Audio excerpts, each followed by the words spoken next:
Broadcasting on stage, please. Please. जोरदार तालियां थोड़ा सा. Miss Ratna Pathak Shah. I don't have to introduce her. I'm sure everyone knows who she is. Is ma'am here? Acha, she's joining us. Miss Renuka Shahane. Again, she doesn't need any introduction. Miss Mansi Parekh Gohil. Very popular actress and an influencer. Mr. Rajat Agarwal, Director, Ultra Media and Entertainment Group. Mr. Mautik Tolia, Founder, Bodhi Tree Multimedia.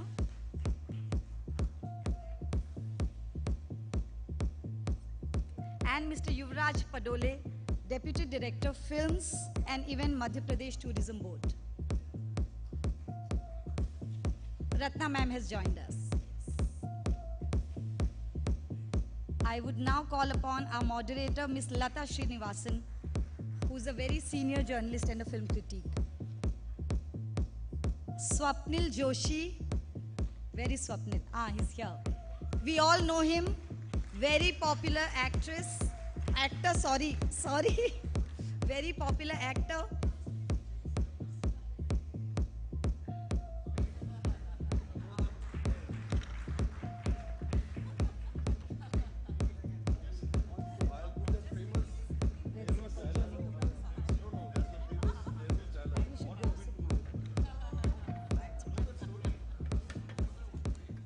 Over to you, Lata.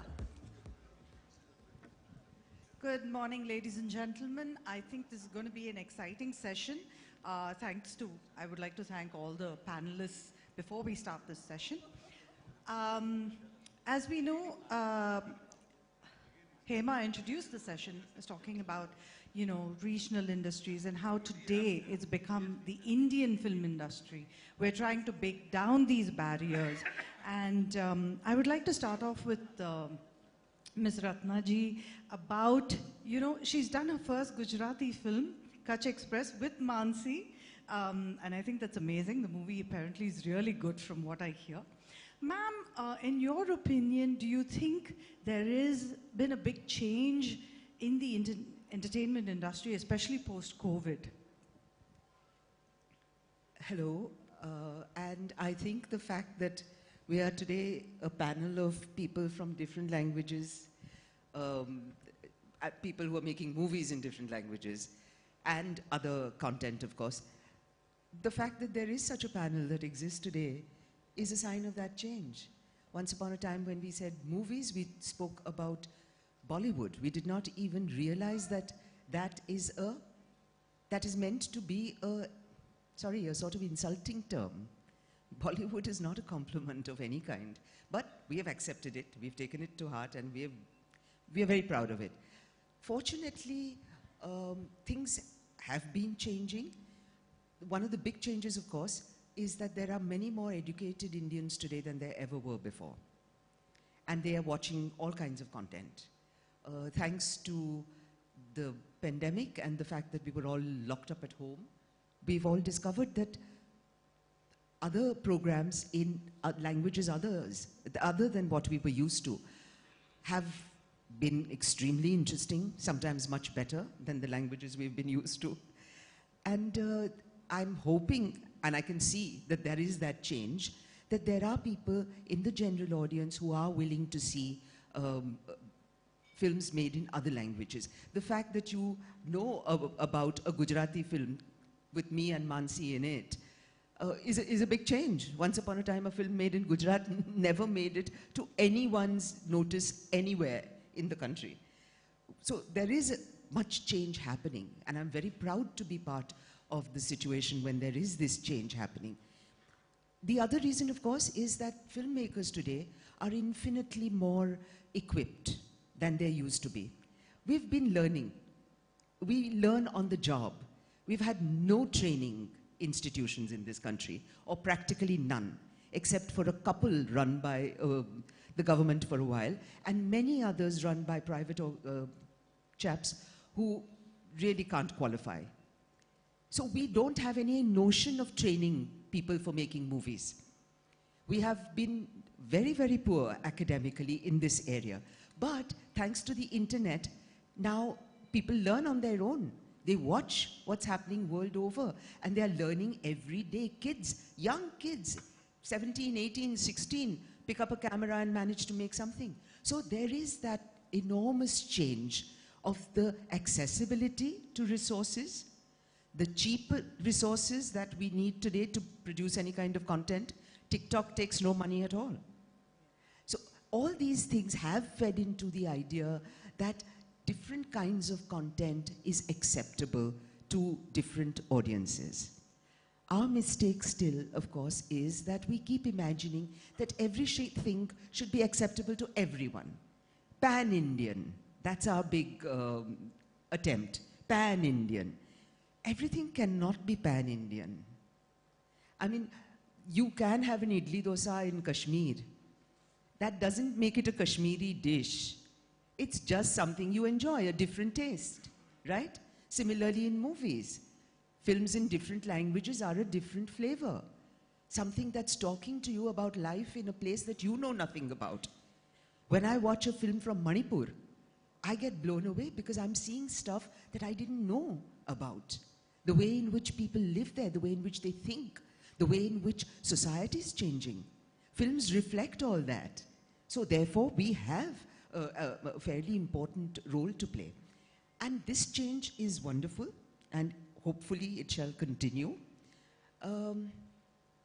Unfortunately, it has been very uneven. Gujarat in particular, since I'm speaking on that front, Gujarat in particular has had a very uneven, rough ride. Some of them have been good and acceptable to all, but some of them have been poor quality. We are going to have to bump up quality in all cinema, regional, Hindi, everything. And we are going to have to try harder to get across to a new audience. So those are the big challenges that I see ahead of us. But that films in different languages will survive, I think I'm very hopeful about that.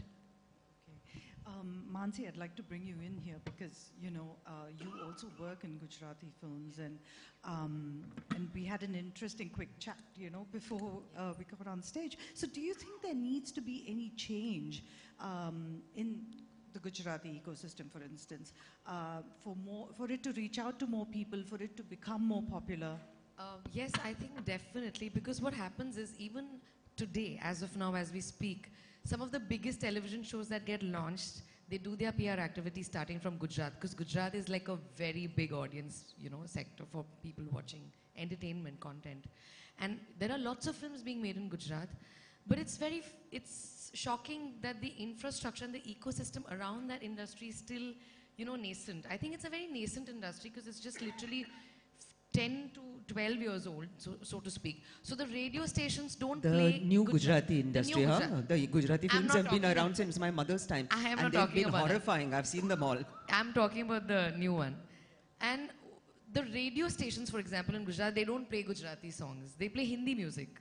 So yesterday, there is this one radio channel that we kind of, you know, we've been in talks with, saying that you should push out more Gujarati content. They called up saying that finally the radio station has committed to playing Gujarati music 24 hours, which is a big deal, but I was like, it should have happened earlier.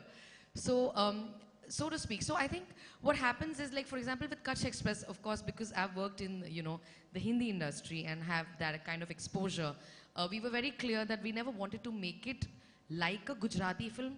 When you make it like a Gujarati film, you're compromising because you have to make it in a certain budget. Because if you go beyond that budget, then you cannot recover. And if you cannot recover, the investors are not going to put in money in the next project that we make in. So we were very smart about it. We said that we will make it like we were making a Hindi film in terms of, you know, getting the right technicians on board, working on the script the way it should be worked on, you know, doing whatever we can without any compromise. But at the same time, we will, you know, kind of, you know, walk that thin line between not going overboard with the expenditure. So I think because I'm also a producer and we are also kind of figuring out this whole industry, because it's changing so much every 6 months, we are kind of infusing that fresh new blood kind of feel in the industry. And a lot of people told me when we were making Kutch Express, why are you making this film in Gujarati? You should be making it in Hindi. It's going to get more audiences. I said, but the soul of the film is Gujarati. It should be made in Gujarati. And because of that, people might, resonate with it when it comes on an OTT because it has the soul intact, And yeah, so I think we are all figuring it out, and we are all wanting to make sure that it reaches the relevant people, it reaches everybody, not just Gujaratis, but people all over, so that it can be viewed as a film, so to speak. So one of the things that's happened is, thanks to the pandemic, I think the Indian audience has discovered a lot of OTT content from across languages. And that's been brilliant for the entertainment industry. But there are still many challenges ahead. Renuka ji, what do you think? You've worked extensively in Hindi, Marathi, and of course, you're a producer and director yourself. Do you think there are challenges for the Marathi industry as well? There are huge challenges for the Marathi industry, though the industry started in Maharashtra by a Maharashtrian. I mean, it's been around forever, and yet we've not really cracked the code of competition with Hindi or Hollywood, which is released all over Maharashtra, dubbed Telugu and Tamil and Kannada films. And all these things are constantly in competition with Marathi films. Another very important part of Maharashtra is Maharashtrian theatre. Now, since we can't compete with the Hindi film industry in terms of budgets because of the viability factor, so in terms of the glamour, the Hindi films will always look 100 times better, in terms of scale and glamour as compared to the Marathi films. And in terms of content, form, the kind of experimentation that is going on, which is what Maharashtrians thrive on, which is food for thought, basically, much more than the glamour part of it. It's the theatre. I mean, we have a very, very vibrant theatre scene, which people find affordable. Theatre is constantly innovating, even in the commercial space. So there is, and of course, OTT. Now you have languages from all over the world kind of, competing. You have them on your phone, you have them on your laptop.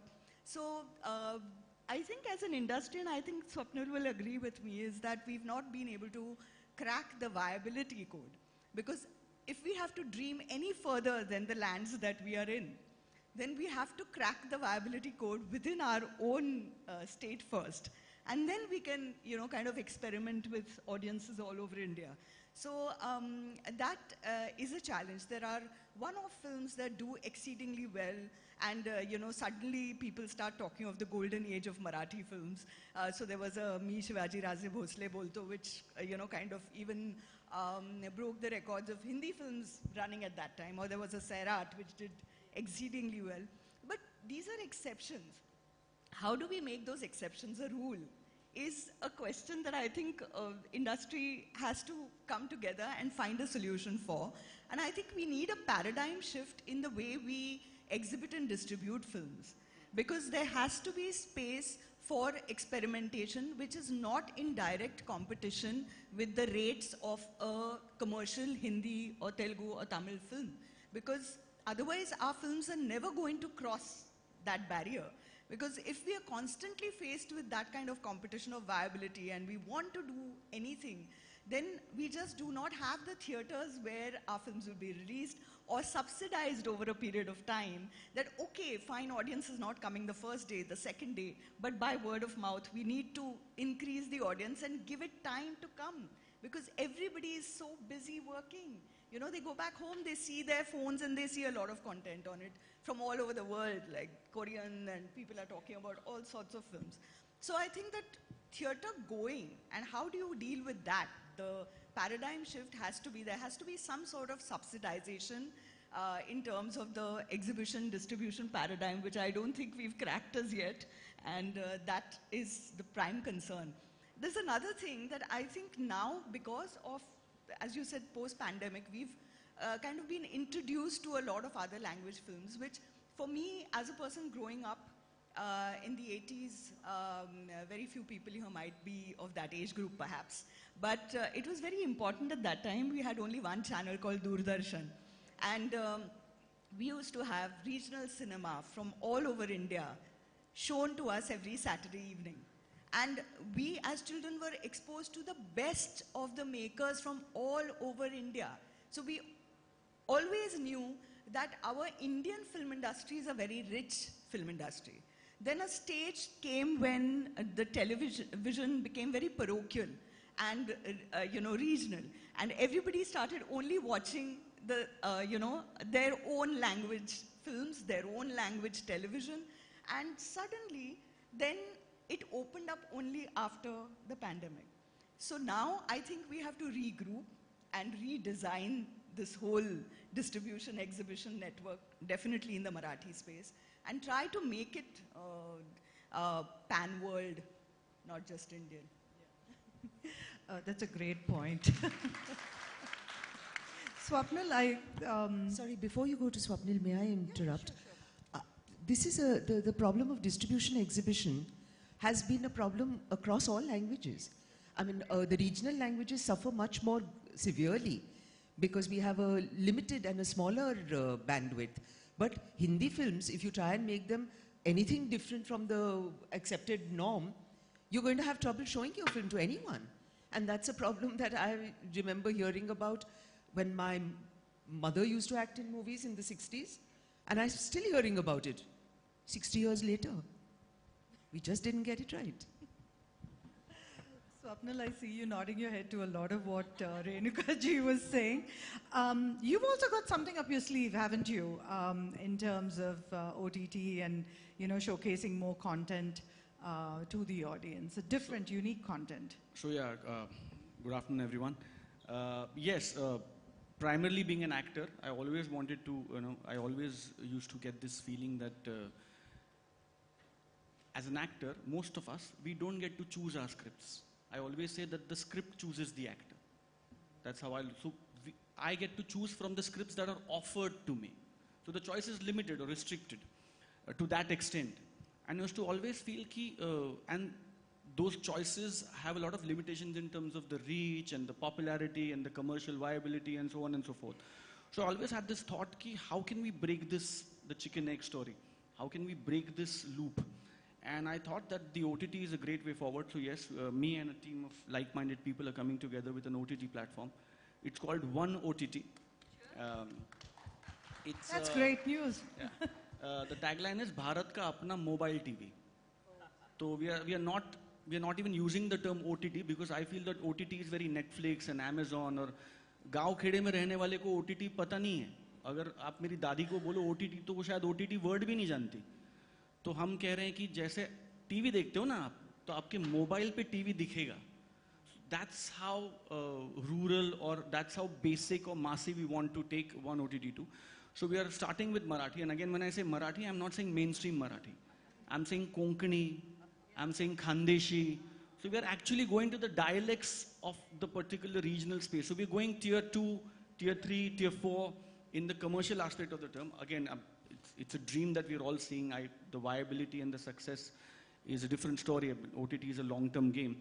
But yeah, so that is something that we're starting. We will be hard launching in the coming quarter. And I'm looking forward to the entire industry's support.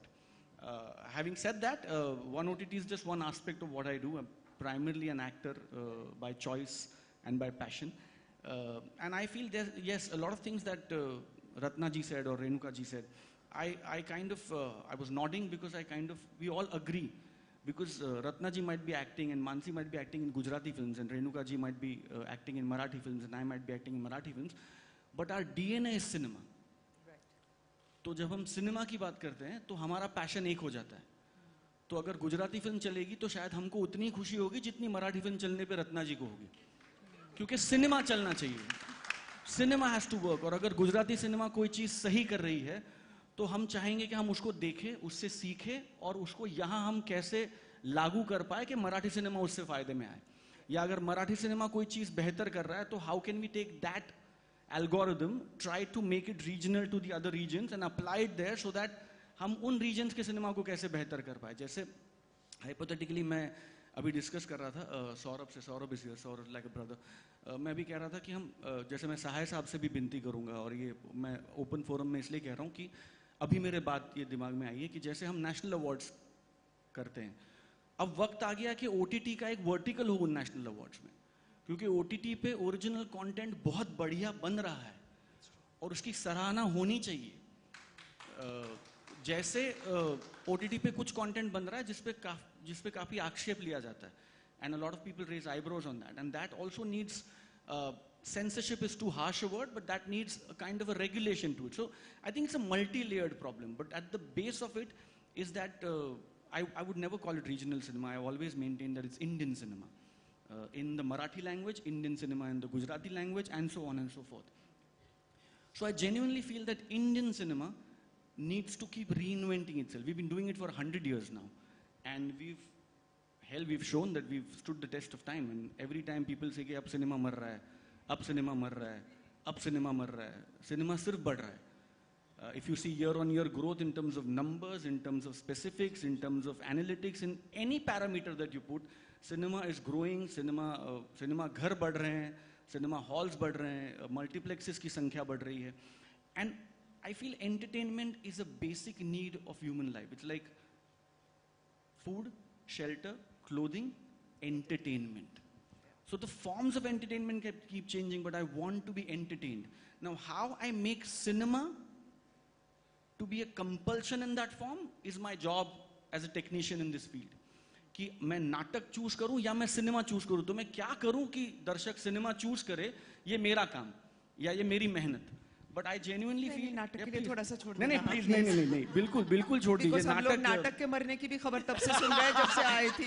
But मुझे लगता है कि नाटक मर ही रहा है बेचारा. मुझे लगता है रत्ना जी, और आप मार ही डालोगे. नहीं रत्ना जी, मुझे लगता है कि मुझे हमेशा लगता है कि नाटक इज लाइक ब्रीदिंग. आपको करना नहीं पड़ता है, आप जिंदा हो तो it's a part of your life.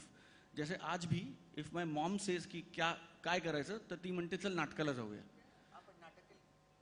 पैसे तो देने पड़ेंगे ना. हाँ, तो आपका चॉइस अगर मिलेगा कि सिनेमा या नाटक, तो आप सिर्फ सिनेमा चूज करोगे तो हमारा प्रॉब्लम है. I know, absolutely. I think that's the struggle that we are all going to have now.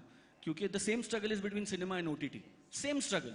जहाँ लोग कह रहे हैं कि मैं थिएटर में जाके 2000 रुपया क्यों खर्च करूं, मैं OTT पे देख लूंगा ना.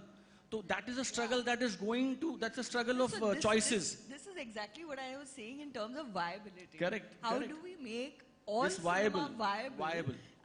Because the kind of ticket rates that we have today and single screens are like nearly dead in that sense. So you don't have subsidized film viewing, unfortunately.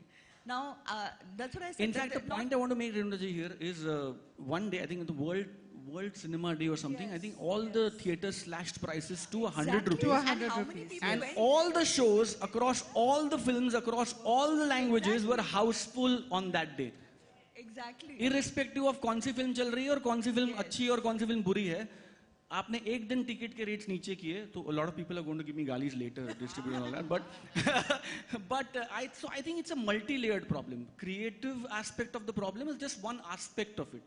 It's a multi-layered problem. A lot of agencies will need to coexist and sit together, and I think Sahai Sahab can really help us and mentor us and guide us in the process. But I think it's a multi-layered problem. The crux of the matter is that OTT is the future. OTT is going to play a very, very important role in entertaining people. But having said that, theater or TV or cinema is going nowhere.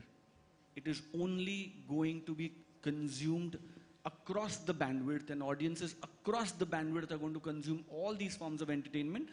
The degree of that form might keep changing and varying, but these are all essentials of entertainment in India, and they're all here to stay. That was incredible. I just have one question that I want to also ask. Is that, now that we're also working on different scripts and we're figuring out what next projects to do, of course, because it's Gujarati, then it's already like you dealing with the limited audience. On top of that, this whole thing that you said about how to get people to the theaters. So now even if the script is very good, the first question we ask is, will this be a theatrical or should this be an OTT? So automatically, the brain is now, we're figuring out, because financially, then how does it work? Because if it's a great script, but it's a choti story, ye OTT pe chal jayegi, ye theatrical experience nahi hai. So that's another, aspect that's added to the already different But Mansi, my aspects of perspective to that is the filmmaking. whole idea of making cinema, no, Yeah. is a risk. True. The whole idea कि चलो film बनाते हैं, अपने आप में एक excitement है. कोई भी आज तक जितना मुझे पता है, कोई भी मेकर, चाहे प्रोड्यूसर हो, चाहे एक्टर हो, चाहे डायरेक्टर हो, आपको लिख के नहीं दे सकता कि पिक्चर चलेगी. Because nobody sets out to make a bad project. कोई ये कहता ही नहीं ना कि चलो एक मीडियोकर फिल्म बनाते हैं. हर किसी को मोगले आजम बनानी है और अपने दिमाग में वो मोगले आजम बना ही रहे हैं. So I think our job is to just keep being at it. And we will need risk takers, which is where the money people actually come in. We will need the risk takers. We'll need somebody to take that leap of faith on somebody's vision. Because मैं हमेशा कहता हूँ कि cinema एक लौती ऐसी चीज़ है, या नाटक, एंटरटेनमेंट एक लौती ऐसी चीज़ है दुनिया में जहाँ हम बिना प्रोडक्ट दिखाए लोगों से पैसे लेते हैं. Right. आप फ्रिज खरीदते हो तो आप 4 दुकानों में जाते हो, आप फ्रिज देखते हो, इसका ऊपर का दरवाजा खोल के देखते हो, उसका नीचे का दरवाजा खोल के देखते हो, ये ऑन करके दिखाओ, वो ऑफ करके दिखाओ, फिर 4 दुकानों में रेट निकालते हो और उसके बाद आप कोई फ्रिज या टीवी चूज करते हो. हम सिनेमा में क्या दिखाते हैं? एक पोस्टर, एक 2 मिनट का ट्रेलर, और हम आपको कहते हैं 2000 रुपए दे दो, और आप देते हैं. That is the power of cinema. और आप ये विश्वास रखते हैं कि ये एक पोस्टर या ये 2 मिनट का ट्रेलर मुझे अगले 3 घंटे तक खुशी देगा. आप जब रत्ना जी के नाटक का एक ऐड आता है तो क्या आता है? एक 4 इंच बाय 4 इंच का ऐड आता है. क्या प्रॉमिस है आपको? कोई प्रॉमिस नहीं है. लेकिन आप उनका चेहरा देखते हो, आपको ये प्रॉमिस उस चेहरे में मिलता है कि ये हमको खुशी देगा. So I think we are a very blessed industry. और दूसरी मुझे एक इंडस्ट्री दिखाई है जहां मैं बिना प्रोडक्ट दिखाए लोगों से पैसे ले सकता हूं. Unless I want to thug them. Okay. No, I don't want to, no comments there. I'm going to now come quickly to Mr. Sahai because he's from the INB ministry and I think a very important person here. Like a lot of points all of you have made. I think Mr. Sahai will be the right person to, throw some more light on. But Mr. Sahai, what I'd like to ask also is, are there policies that the government has brought in to help the smaller industries grow as big as the Hindi film industry, for instance? Thank you. First of all, Ficci has this peculiar thing of putting a sedate bureaucrat among such talented people.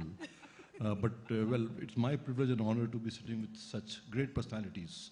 Two of them, of course, we have all been entertained by their talent across, decades now, not years, whether on the silver screen or on the TV and now also on OTT. So it's really a privilege, ma'am, with both of you and the young, hugely talented Swapnil and Mansi. I think all of us who talk about whether the Indian languages, in fact, now we are also in the government very consciously don't talk about regional language, talk about Indian language. When we talk about, for instance, we have this journey of India, which Discovery made it. And it's about trying to showcase India's huge talent across sectors. It has gone to 190 countries now. And the promo was by Amitabh Bachchan, the first part. And so we worked along with Discovery. And that also then was, we got it dubbed in the 12 Indian languages and shown on Doordarshan. So we don't now use regional language, we use the word Indian languages. Because they're Indian languages. That is very important. Now, all of us who talk about it, I go back to the maestro Satyajit Ray. Most of his movies were in Bangla. But then there is not a place in the world or any serious filmmaker who would not have learned from Satyajit Ray's movies.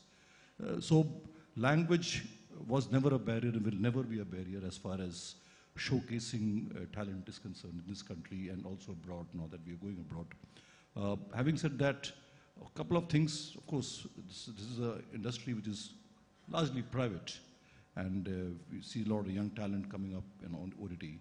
But from the government, we have been trying to do a few things. Like 3 years back, our minister's initiative, we started this 75 young creative minds at the International Film Festival of India. And we invited applications from across the country. And there were hugely talented young boys and girls, totally amateur, who made those short films. And out of that, about 5,000, 10,000 applications, a panel jury of reputed people. They selected 75 of them. They were brought all the way to Goa, IFI. and their talent was showcased, and they were awarded. And now we're also collaborating with Amazon so that we can get them to make some things which can go on various platforms, including on Amazon. So there, whatever they will make, and that would be in any language. It is nothing to do with Hindi or a particular language, any language, because we had people from Bihar, from Assam, from Tamil Nadu, all over the country. So that is one good thing. So every year we're getting this 75. So in the last 3 years now we have 225 such young people, and they are now getting this opportunity to showcase their talent.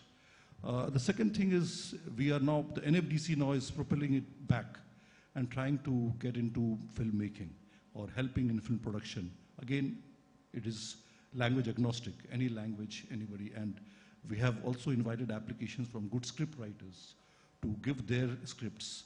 And we also had a special section even for Northeast, that how we can promote, because when you see movies from, I stayed in Guwahati for 3 years, I had the opportunity to watch Asmi's movies, and it was a real thrill watching Asmi's movies. So a few things we are doing, plus incentivizing films.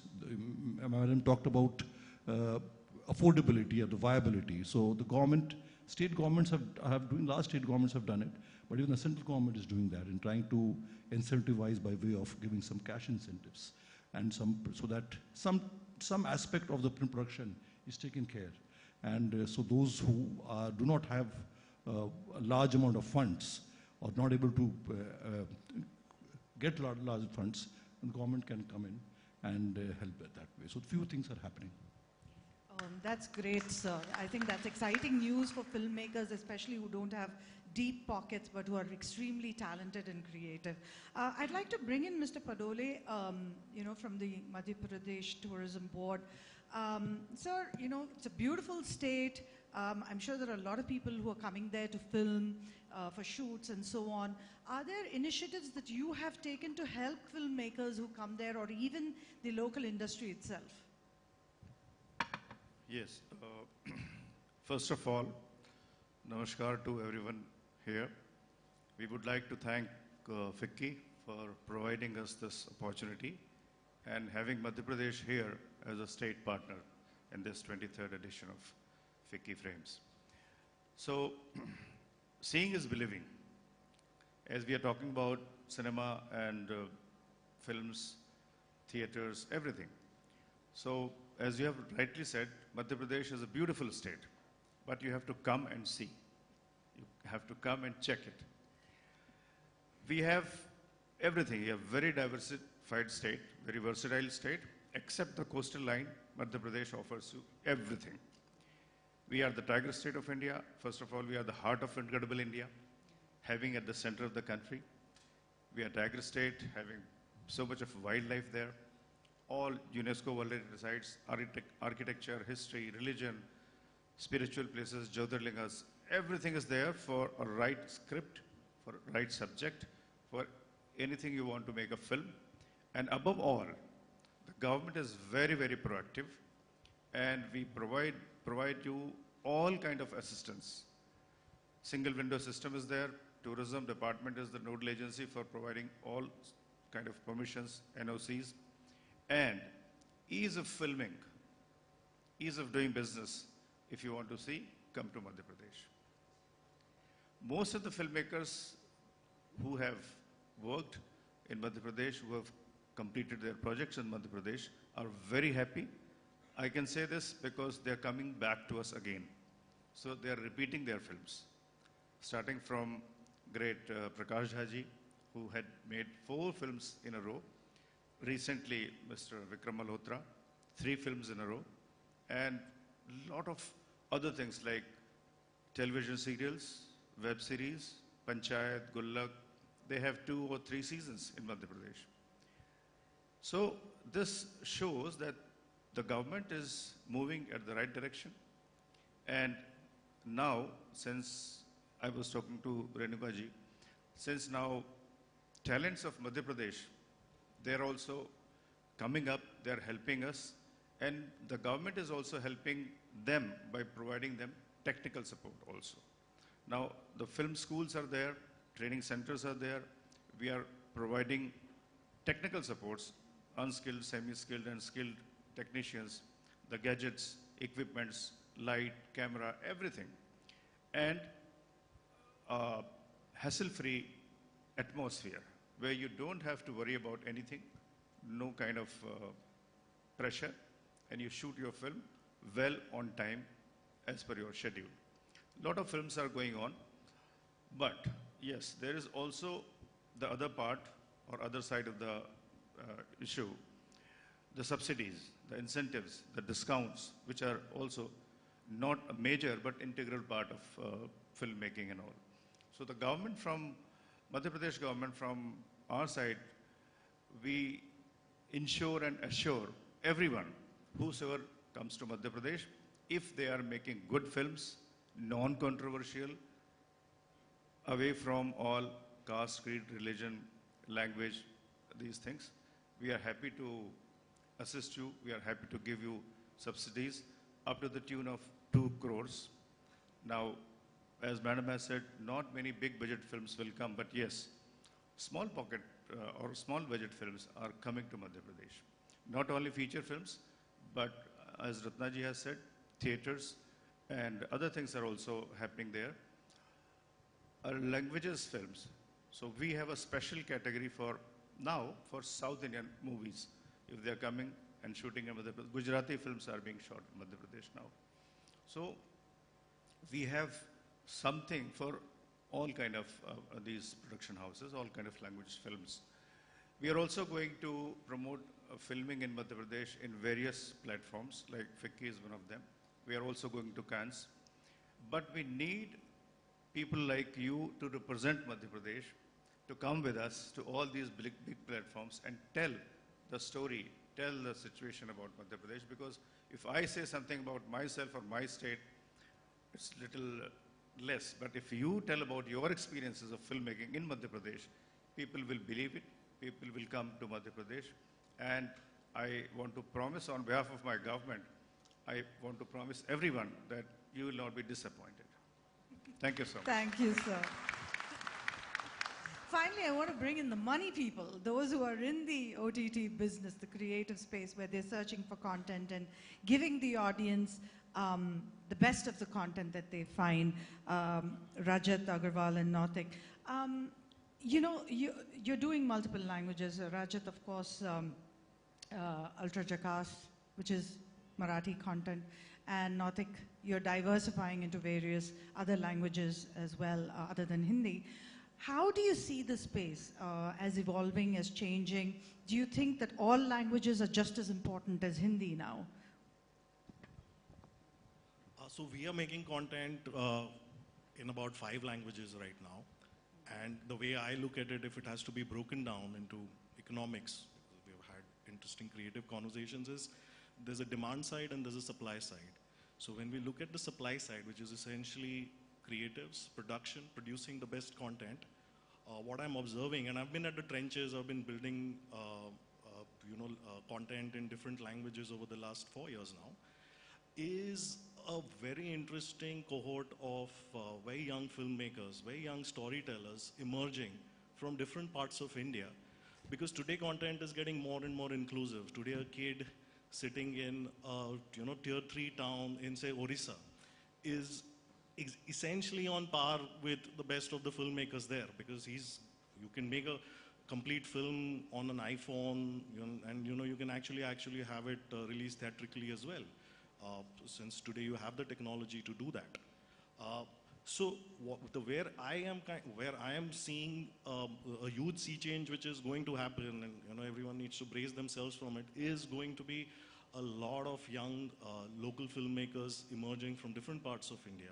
And today some of the best scripts that we are getting and the best people that we are interacting are not from Bombay, unfortunately, and because we scope all of them, are essentially small town filmmakers who today have the exposure because they've seen enough content. They've trained themselves on it, using the technology that they have, and are, on and have the certain amount of confidence and are on par with whatever the best the world can offer. Just 2 examples that I can really give you, or actually 3 examples, is there's a local Assamese film came out called Local Utpat, which was complete with martial arts, and it had an interesting setup. It was a 50 lakh film which made, I think, about 4 or 5 crores, just focusing on the Assamese audience and Assamese diaspora, and it had a release in places like Bangalore, which has an interesting, plethora of Assamese techie people who kind of work there. They were actually able to get the most revenue from that market.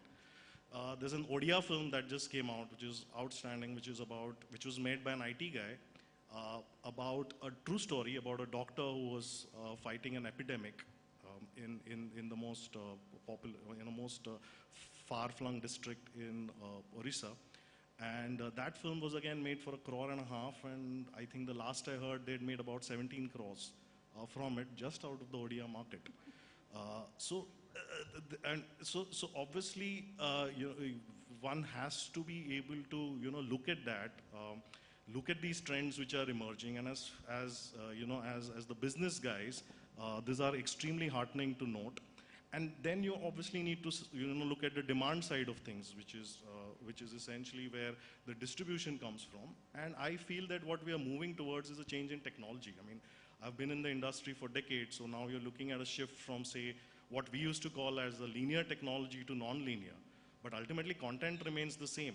So the trick is to get people to first, the viewers, to first go sample your content, and that's part A. And when they actually sample the content, you get them to view it. So it doesn't matter where they come from. I mean, whether they go to a cinema, they go to an OTT platform, they watch it on TV. As long as you can get enough people to come in and watch the content, you will always make money. And even on a YouTube, you'll be able to make money if there are enough people coming and watching it. And I think that is what filmmakers should be actually focusing on how do I kind of get my content to become better and better, the quality to go and the quality to become a lot more on par with the best that the world has to offer. And it's not about money anymore. It's just more about great storytelling, great experimentation to do with the craft, and finding that kind of a differentiator. And I'd just like to end with this great example of this movie called Great Indian Kitchen. When it started, The Great Indian Kitchen, it's a Malayali film, and it was rejected by all the major platforms. It was made on a very low budget. They just put it on a VOD platform. So, they would get a revenue share out of that. And it was a small Malayali VOD platform based out, with most of their audiences out of Dubai, out of the Middle East. And the film got such great word of mouth that over a period of time, even that OTT platform which was offering it on VOD made a good amount of money. Amazon noticed it. Then Amazon bought it at maybe like multiple times the cost that they would have offered to be on Amazon in the first place. And today that movie is getting made in multiple versions. I think there's a Hindi version also being made. So it's all about that. It's all about how do you make a great product, get people to come in, and it's going to be a different size fits all. It's not going to be a one size fits all strategy that you kind of put in. When you decide on making a film, you need to look at how exactly am I going to get my target audience, because as Mansi rightly said, it's going to be not all inclusive. It's going to be a mass of niches, as you call it. So there are the different audiences out there for different kinds of products. So one needs to, as a filmmaker, also be able to identify that. And once you identify that, okay, these are the audiences that I want to get on. How do I make sure that my film reaches them, and how do I kind of get them to the screen that I want them to be, and make sure that enough of those people see it. And once you get that mass of niches, and a very cliched term called long tail will set in, and you're going to be able to actually monetize the content. So I think it's a great time, and with also on the demand side, you have interesting technologies coming up like blockchain, and obviously you have AI and lots of things revolutionizing, but blockchain is the technology that's going to eventually get the filmmakers the access to the revenues that hitherto they would have been not able to get over a longer period of time. And that's where the industry is effectively going to go about 5 to 6 years from now, where even that part of the industry is going to get more and more democratized and monetizable, where you're actually going to be able to see the money. A filmmaker is going to know that, okay, these are the amount of people that have actually watched my content today, and this is the amount that I'm getting out of the residuals. So it's all getting there, but I think what the industry needs to do is, recognize all the local talent, make it a lot more inclusive, and not just, say, based out of Bombay or Chennai and all the main centers, and then at the same time be more cognizant to the fact that, you know, the product that I'm making it, how do I get my target audience to it? So yeah, that's my 2 cents on, you know, where we can go with the entire content bit now. Rajat? Yeah, I'll be happy to pick up from where Mautik left, citing the example of Great Indian Kitchen, which is really great, because that also talks about what VOD has done today. So that has actually given an additional distribution stream, which wasn't, you know, there earlier. Earlier, it was probably like if it did not work theatrically, your only other branch of monetization of content was satellite.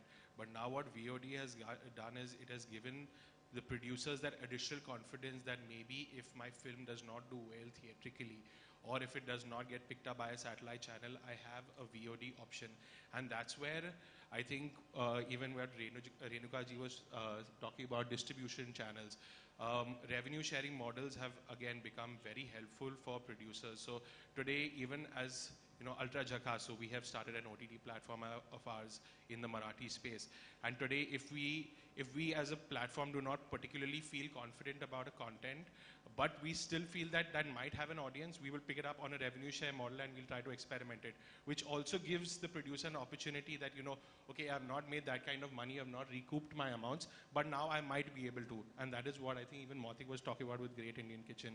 And also like with, and I was talking to Swapnil before also, that, you know, we do need multiple platforms in one language, and every language should have multiple platforms, because I think the film industry is not a space of monopolies, because no one company has helped evolve the industry. Even if we talk about satellite channels, it is not one channel that has given the boost to the television audience. It is, you know, multiple free-to-air channels and pay TV channels that has helped you reach today.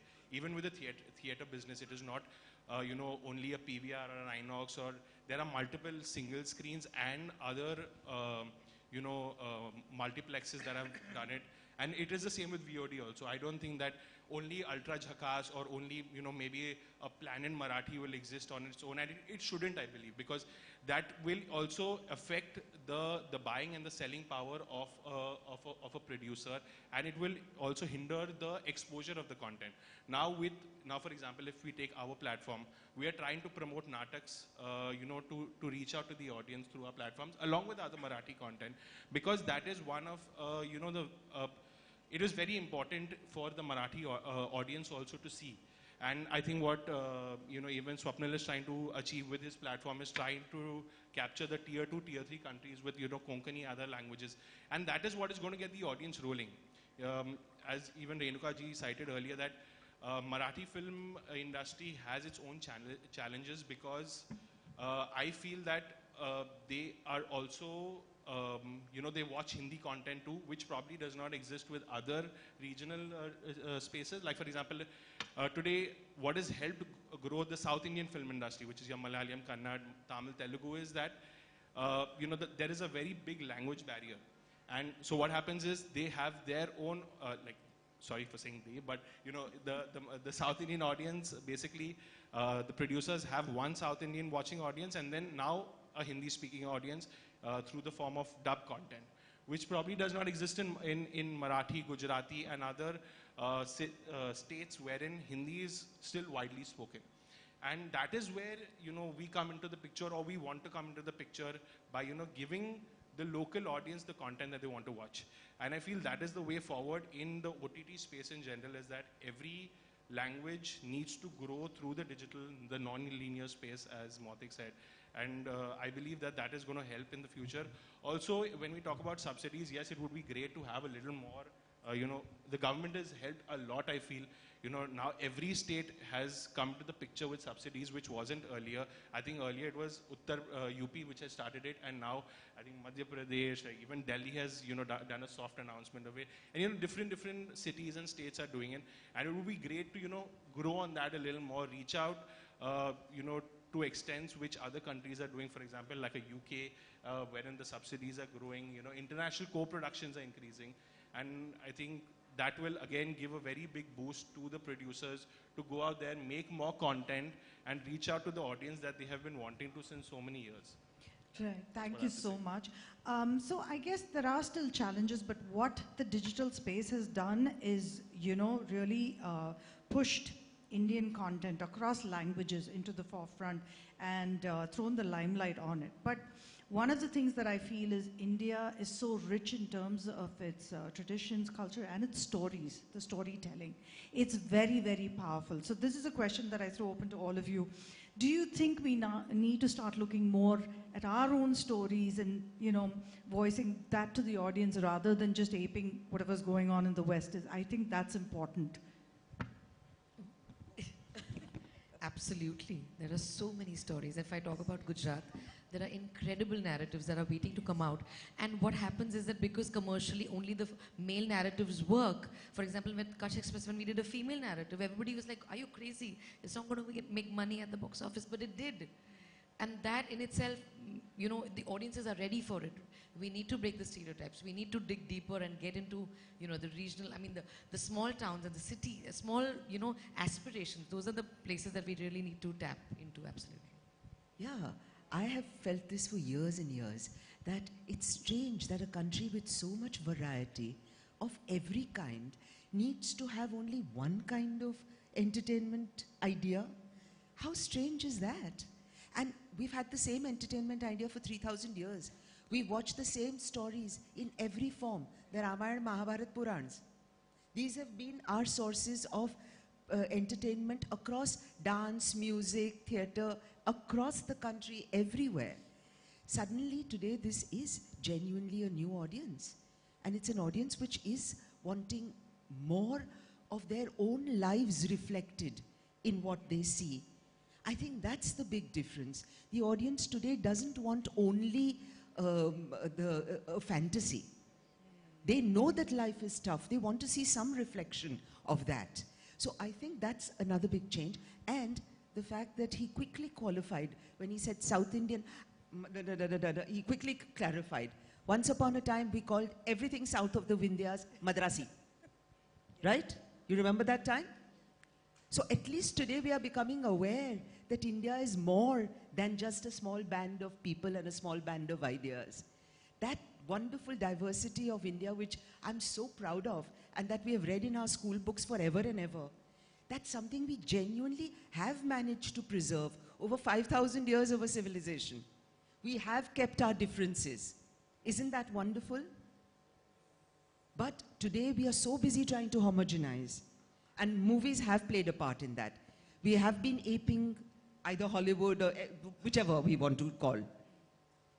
So today we are finding our own stories, and that is the big, big revelation for me, and very, very hopeful sign for me. Yes, I think the answer to your question is very, very simple. The answer to your question is YES, yes. It's as simple. I think we need to, and I think it's happening. As we say, it's happening. We are looking into our own culture. We're looking into our storytelling. We're looking into our day-to-day lives and our trials and tribulations, and we are digging deeper. And the fact that Mautik was saying what he was saying is, what are these regional filmmakers? What are these young boys and girls doing? They're saying stories that they have seen or heard or visualized or experienced in and around them, and they're putting it on celluloid in one form or the other. So which is actually looking within. And as a country, I feel we are a land of storytellers. हम जब छोटे हैं तो दादी और नानी क्या करती है? हमको कहानी सुनाती है. हम देश ही कहानियों का है. We are a land of storytellers. So storytelling is never going to go out of form. The mediums will change, the form of entertainment will change, but we'll always love to hear stories and tell stories. And अगर हम अपनी कहानियां दुनिया को बताएंगे, then the world wants to watch us and listen to us. Thank you so much. I hope the audience had a wonderful session. It was awesome talking to all of you. I think there's a revolution in the Indian entertainment space, and things are only going to get better. Thank you all.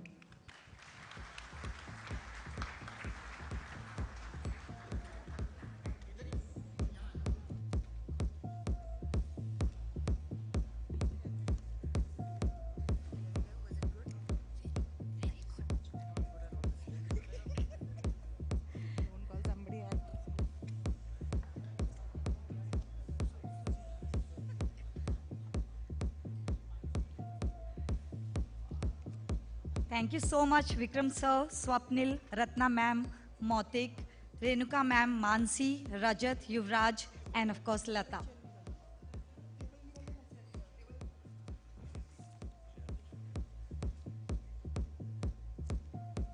In Ballroom 3, we have a session on impact of generative AI on media and entertainment industry. The workshop would be by Mr. Sandeep Allur from Microsoft Technologies India. Whoever is interested in that session, I would request them to please move to Ballroom number 3.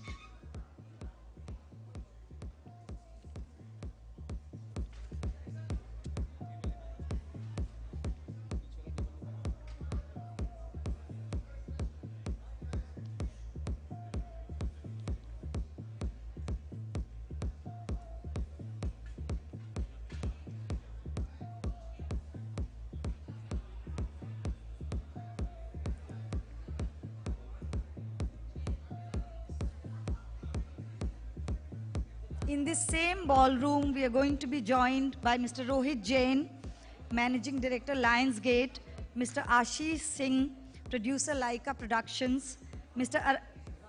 Sharik Patel, CBO, Z Studios, Mr. Pablo Ren Paulo, Film Producer and Distributor from China, and Ms. Aradhna Bhole, Managing Director, Fremantle India.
We are going to be starting our next session in 2 minutes.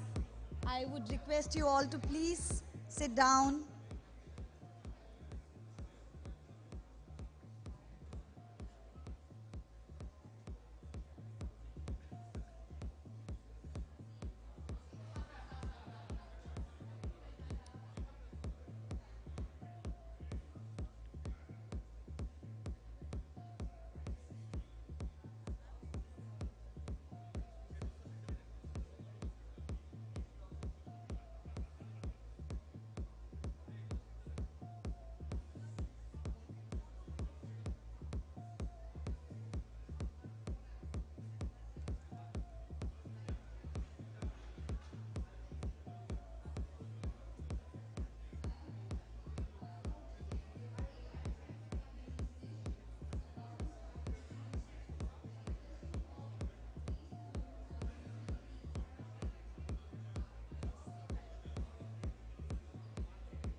I think we need to start our next session. I would like to call upon Mr. Rohit Jain, Managing Director, Lionsgate, on stage, please. So, Mr. Ashish Singh, Producer, Laika Productions. Ms. Aradhna Bhole Sirohi, Managing Director, Fremantle India. Mr. Pablo Ren Paulo, Film Producer and Distributor from China. And Mr. Sharik Patel, Chief Business Officer, Z Studios. moderated by Mr. Ashish Pherwani, partner M&E Ernst & Young. Over to you, Ashish, sir. Can you hear me? Okay, great, super. So, welcome everybody.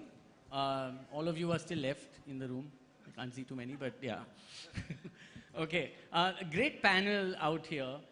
We've got some fantastic representation and I don't know, well over 100 years of experience on this stage. Experience, right? So I'm going to take this session in a few pieces. And the first, but the common thread amongst all the pieces, it's a very forward-looking session. We're trying to reimagine content in the future. All right, and what does that really mean? And to start with, really, I'm going to start, Rohit, with you, because you've been a chartered accountant, and I find that very attractive, a content guy being a chartered accountant, okay? So from a content chartered accountant point of view, how does content for you look like 3 years down the line? Do the financials of this large premium 1 crore per episode OTT still hold up, or will we see change in that? That's the worst context you could have said. Yeah. I left chartered accountancy 20 years back, so I wish I could give you a financial angle. But first of all, I think the per episode cost can be an incorrect way to look at it. At least if you're running a platform, right? From a streaming service point of view, Ashish, this is whether you run a streaming service, a cable, DTH, anything. For a platform, it's a portfolio game. And in portfolio, you have to allocate money to large content, medium, small, just the way in network you allocate to big broadcasters, small, medium, right? And eventually, you're driven from an ambition of what customer base you want to get to, and what content spend does that sort of allow in your value chain, and accordingly you go out and spend. People with larger ambition will have larger portfolio, and that's what they're spending. Of course, it requires initial spending, and that's why it's got a long gestation of investment cycle. It's an infra play almost in terms of its financial life cycle, coming back to the CA world. But the per episode cost will only continue to go up. Right? It'll only continue to go up. It'll only continue to go up. But Rohit, there are so many platforms which are just not profitable, and content is one of the largest costs, if not customer acquisition. So will this sustain? It's a wrong question too early in the day. Too early, fair right? point. We are sitting in, for most companies, I'd say on average, in context of India, we're talking about 2 to 3 years average. Forget about some would have launched 6 years back. I'd say average is about 2-3 years. The break-even cycle on this is anywhere between 5 to 10 years at least, right? And obviously some will find at the end of the tunnel we got into the wrong game. Oh, wow. So that's going to happen as well, which is true for every industry. So it's too early in the day. Obviously for all platform, the definition may not mean the same. The economics of Malayalam may be very different from Telugu, very different from Bengali, very different from Hindi. Often I think Hindi values are slightly more skewed outliers, and that's what makes it draconian to sound. But fundamentally, if you look at the last 100 years, content cost only goes up. And that's also because you're telling sort of larger stories, production values have gone up, and every time you get it right, like an RRR or a Bahubali, you come out with a wow experience, but it requires money.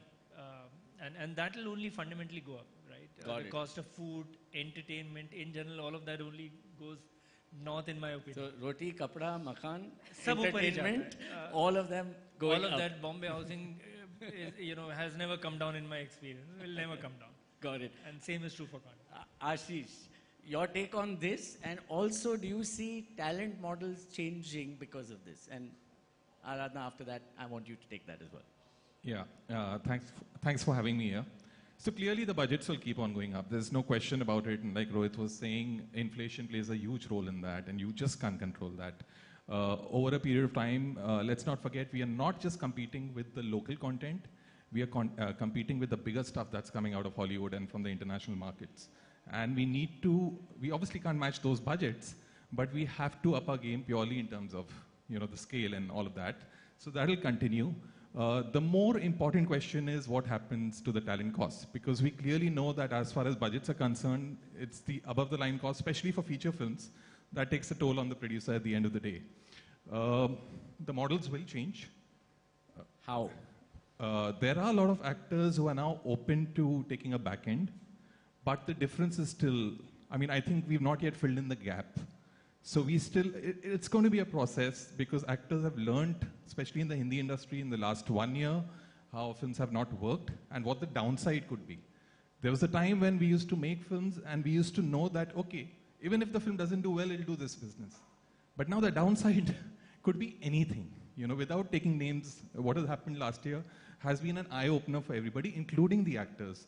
And a lot of the actors in the Hindi industry are also very producers. So they understand that the producer is not making money. A lot of them have agreed to lower their prices. Also get into a game where they have a back end, like some of the directors have started doing it. Some filmmakers, very big filmmakers have started doing that.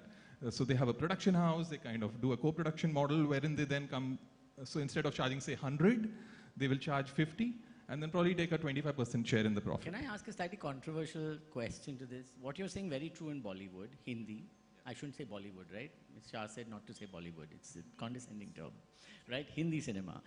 Is the same happening in the South, or is South going the Hindi cinema way? So to be very honest, South has in the last 2 or 3 years just discovered what that top line number could be.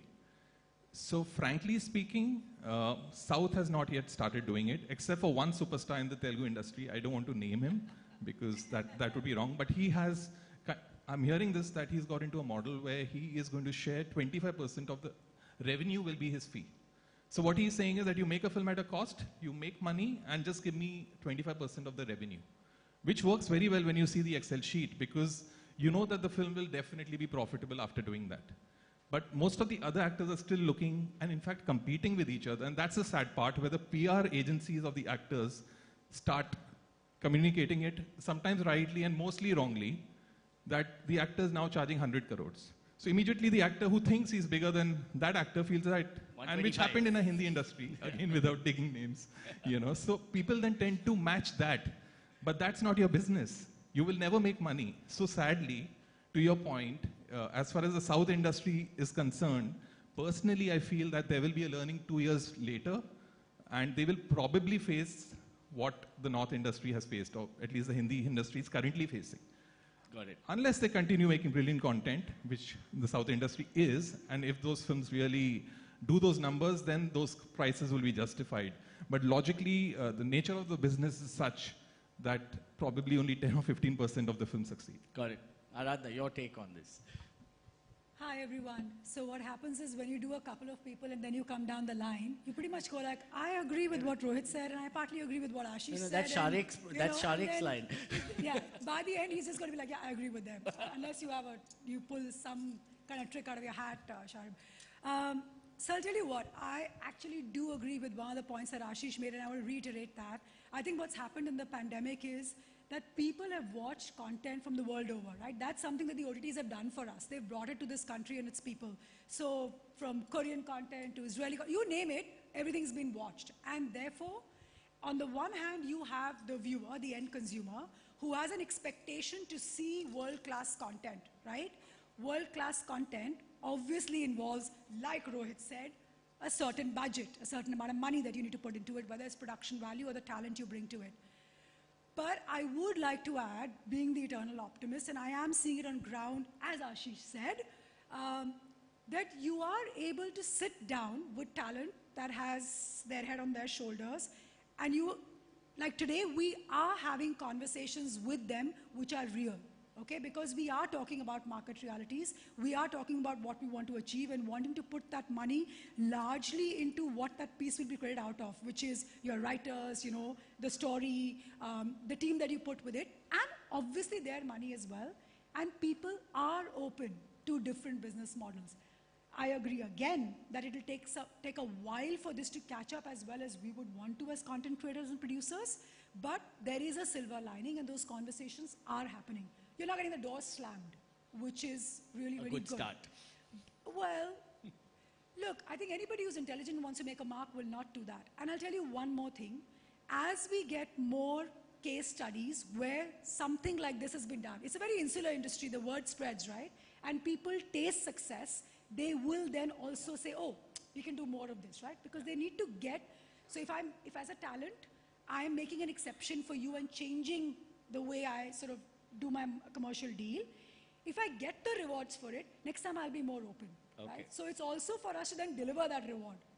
So which is going to be 10 to 15% chance of success. So it's a tough one. I get that, yeah, but but I think this trend is here to stay, right? Would you agree with that? That the amount of experimentation on talent models will only increase over the next few years? I think this whole 100% commission and all this that we are used to in India, which is great. I mean, I'm not complaining at all, right? I think that's going to become what it is world over, where you have these multi-screen deals and where you take a certain thing upfront and do. That time is coming. Not in 2 years. I think that'll take slightly longer, but that time will definitely come. Yeah. Rohit, you Can I add something controversial to this? I think in terms I of love model, my panel. Normally I have to beg panelists to go controversial. Go ahead. No, look, in terms of model, I don't think we are reinventing anything new that at some point has not been tried.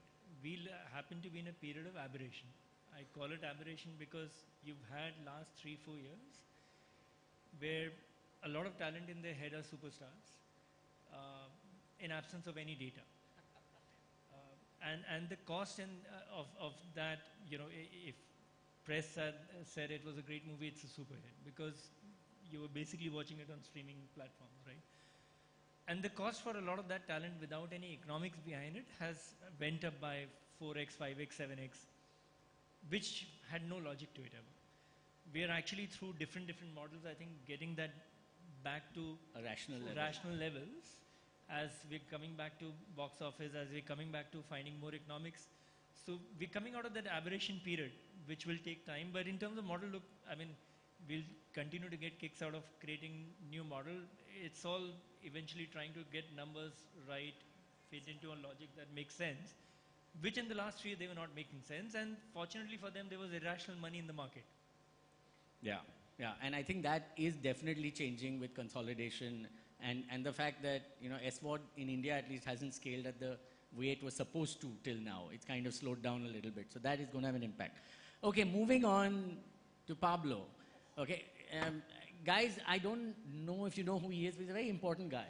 He releases Indian content in China. Okay, give a big round of applause for him, please. Okay. He was giving me some fantastic statistics earlier this day. That since 1955, 900 Indian films have released in China, about a third in theaters and about 2/3, you know, on television, on satellite.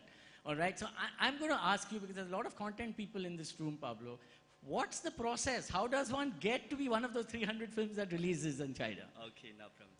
Thank you and for inviting me here. And namaste. Namaste.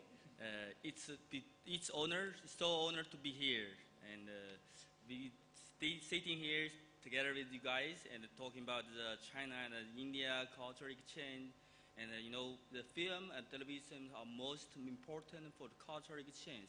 So I think in my knowledge, that is from 1991 up to now, already more than 600 to 900 films are officially released in China. And some are television, TV, or internet, and some are theoretically. So in the great year, I think that in 2018 up to 2019, those 2 years, more than 60 India films released in theatrically. So we count some amounts. There are around three are released in China theatrically. So that means that's 3 releases every month. Yeah, that's a huge number. 3 amounts. So at the box office, it's very big, getting so super box office. And for the procedure to the releasing India film or other foreigner films, we have our regulations. Somehow, like we have to submit the film there are two distribution companies which are government owned. One is Huaxia distribution company. Another one is China Film Group distribution company. Those two companies have the right to distribute officially in China. Others company has to be assistance a role in this kind of distribution. So two government companies, Yes. government-owned companies who have the rights to distribute Indian Yes. film. One Is there is- a quota? Is there a quota that only so many films can release? Actually, the things like this, there is no quota at all. No quota? There is no quota at all. Mean to say there is no number limited. But the bureau, the film administration will running on, we will balance, make a balance. Before, the data shows, the box office data shows, the foreigner film box office taking more than half of the box office the total years. But recent years, the domestic films are getting bigger. They are making something like 70%. 30 are foreigners. Okay. So, yeah. So that's a good sign. So then that is a big opportunity, and I think after the session would be great for a lot of you people to catch up with Pablo and come, discuss please. this. You know, because we produced last year 1,623 films. I'm sure we'd like to have a lot more releases. That's why I come to India. And I have been in India, I think, more than 5 times. And I was in India 3 years ago. I locked down there in Delhi, and I enjoy life. Oh, very good. Thank you. Thank you so much. Yeah. Sharik, your point of view. And I'm going to ask this to you because you've been in this business too damn long. Okay? You've been producing you have a bizarre hit rate. I don't know how you do it, right? You produce the best content. But do you see India genuinely creating that content that will resonate across the globe? Or do you think we still have some time to go before we get there? No, for sure. I think we will. We've started making, baby steps have been there for a long time, right from Satyajit Ray time, going international. But I think and RRR success, reaching the Oscars and Bahubali before that, and in China, we distributed Secret Superstar, and before that, Amir went with Dangal. So, we're already making a mark across the world. I think RRR was our Crouching Tiger moment for Hollywood, but it was a streaming success as opposed to a theatrical buzz that Crouching Tiger created some 20-25 years ago. But I think we're getting there. I think with the way the filmmakers are scaling their productions, and I think the vision is there. I think it's just a question of all of us having the guts to back that content. I mean, in South, they do it very well, and the way Ashish has spent some time over there now, and we're also producing in South. There's a different risk-taking ability that they have. For them, interest cost is just part of it. I mean, they can, they don't blink at 2-3% interest, and it's just factored in. Whereas all of us, especially in the corporate world, we're like, cost of money is even at 12%. We get questioned. It's impacting our bottom line, and so when I'm presenting to the board, it's always EBITDA, but remove interest cost because it took longer to complete this movie and things like that. So we find all these loopholes, but the individual producers are in down south are they're all they're getting partly corporatized or whatever, but they just have they just have the guts to go and do that. So I think it is happening, and we have great makers who can give us films that can travel at a global scale, at a large scale. I mean, just to plug our own, we have managed to, in this year itself, taken 3 films to 2 film festivals, to 3 different film festivals, including we're taking Anurag Kashyap's Kennedy to Cannes as the only selection, which is there. So at a mid-size, smaller scale, niche festival films, we've been doing it for a while. The point is how do you, you know, scale up and bust the global box office is the big challenge. And I think we're all there. And I'll be the first one to catch him for China. I've got a Rani Mukherjee film which released 2 months ago. And she's a big success in China. Let's sign a deal right now. Yeah, of course, sure. Actually, like I mentioned before, there are more than 100 films distributed in China, India right now. But the core product is not too much. Only few, five. So why is that? I think we have to work together. That's why I come to India many times. Before the pandemic, we have signed a contract with some India partner there. We are doing a film like we call it Beautiful Dreams. So we are on processing, but right now we are going to resume this kind of project. And what I'm thinking that the most important thing that is we have to focus on the content, the stories, which are India audience, Chinese audience are interesting. So because we are populations 1/3 of the world, so we have the voice together. No? That's a very interesting point. That is so interesting. We are 1/3 of the world together, right? And that is something that we definitely can and must go after as a market together. That's a fantastic point, Pablo. Thank you. Sharik, I would take you up on a small few words you said about corporate and non-corporate in the film world, right? And I'm asking you, the guys in the South, you said they're gutsy, they're willing to back their films, and they're largely person-driven organizations, large production houses, but not very corporate in that sense, right? How the hell do you scale? If this industry is going to be 1,000 individually owned production houses, what's the scale mantra? Where's the model? But that's true world over. You know, the production houses will always, because they are driven by the vision or the guts of a particular individual. You know, whether it's Adi Chopra for Yash Raj, or it's Karan Johar for Dharma, or, you know, Farhan and Ritesh for Excel. It's, you know, there's only so much bandwidth you can give to create and craft something. Writing is tough. Putting together projects is tough. You know, getting the actors, directors, it takes years. You know, development is a tough, long battle. I'm sure there are writers here, there are producers here. It's a very tough thing. And they themselves struggle to put together 4 films or 4 scripts that they think that, hey, you know, this is what we should back. So the production houses world over, it's always, you know, there are multiple production houses. It's the job of studios, you know, all of us who are sitting over here to power these production houses, let them do their creative bit of it, and take care of the business end of it. But you said that the studios, being corporate, have less guts than the production houses. How is this going to work out?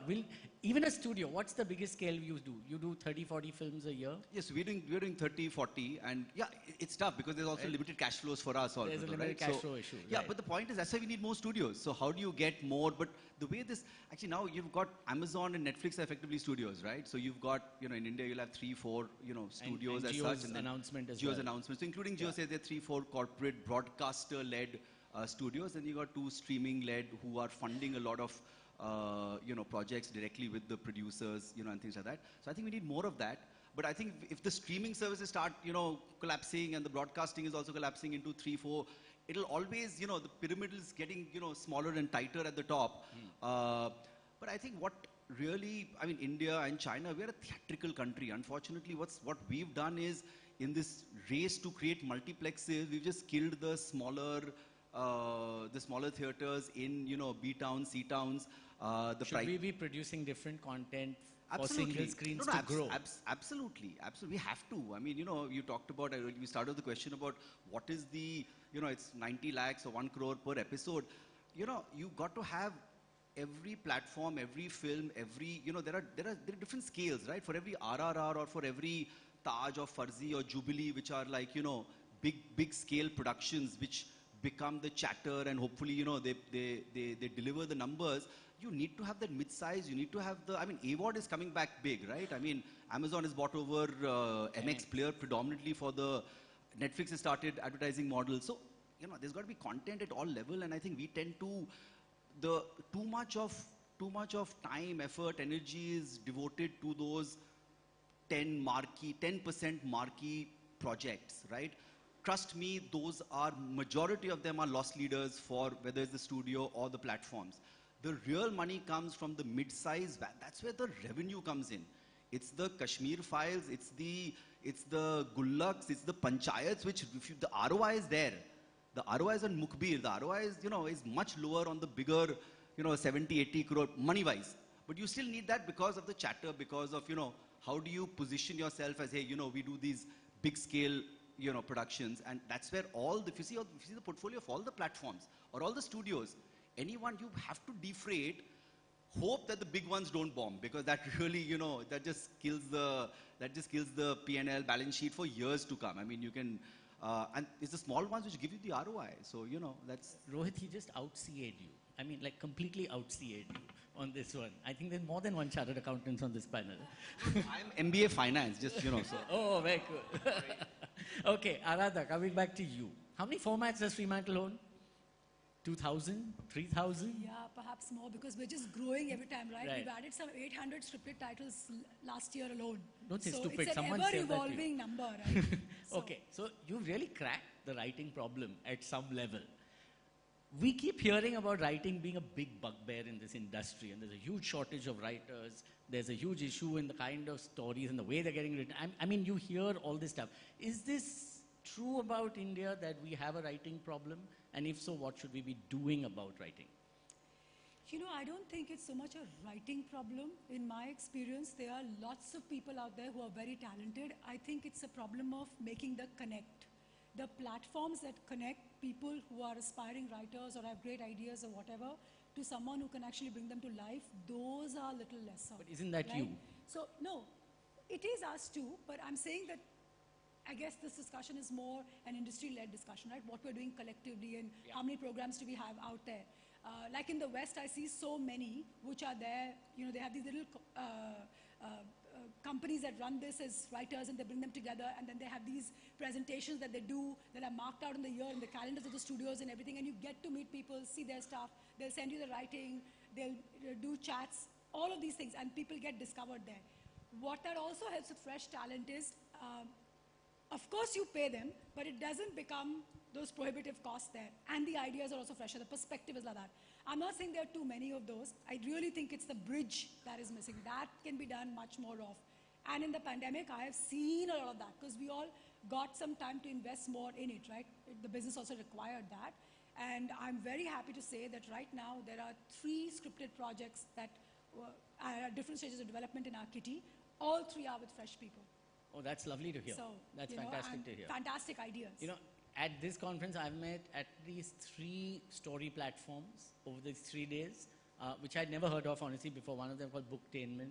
I had, of course, heard of Pencil and some of the others. So I'm just saying that there's a lot of innovation happening at that level.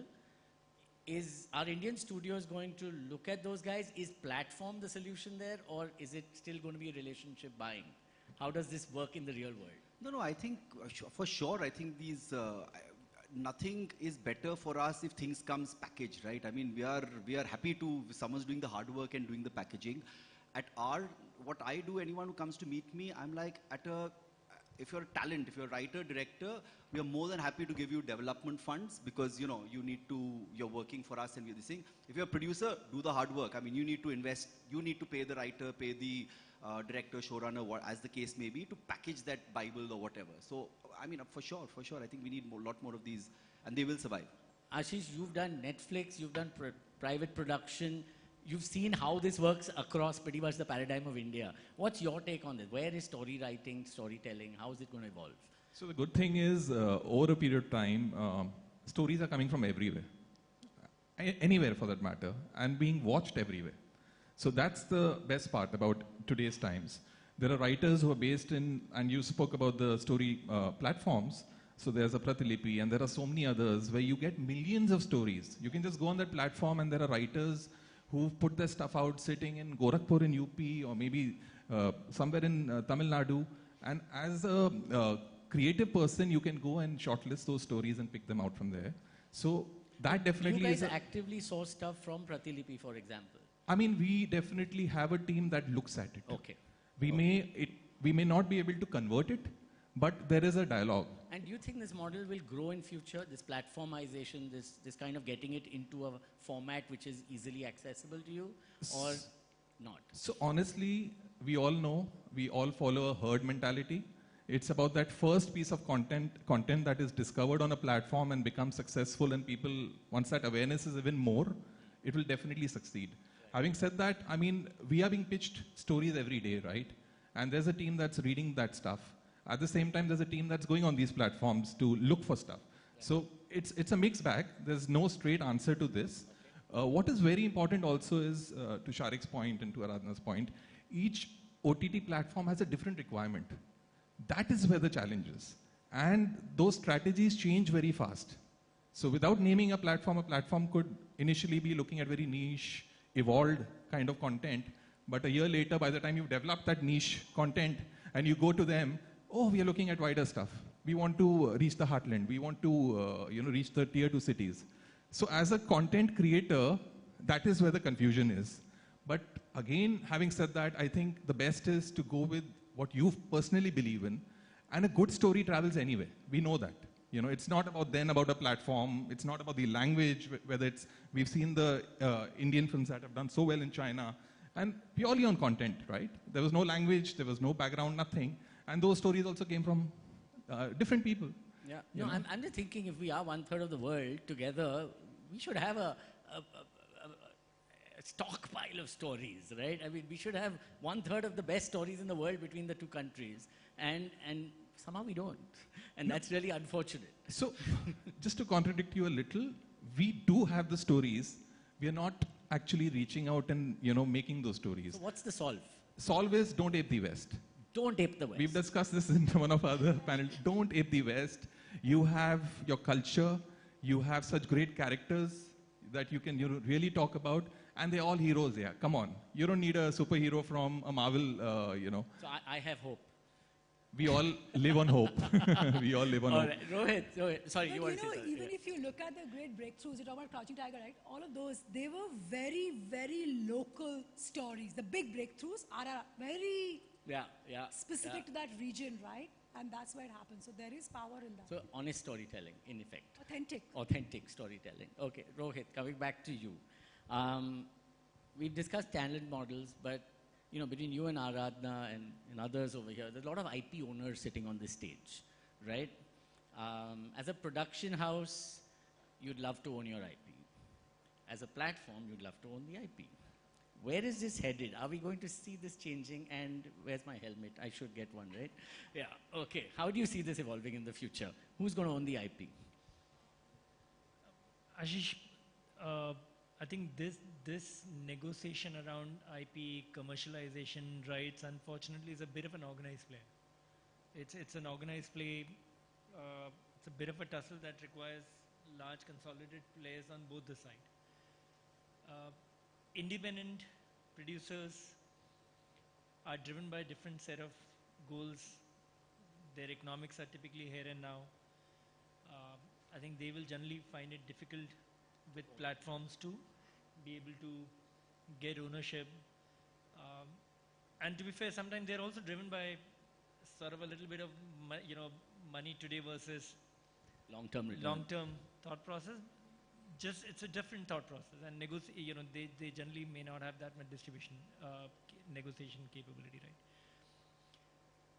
right? So I think organized players will always have that better ability, so which is where studios come into play.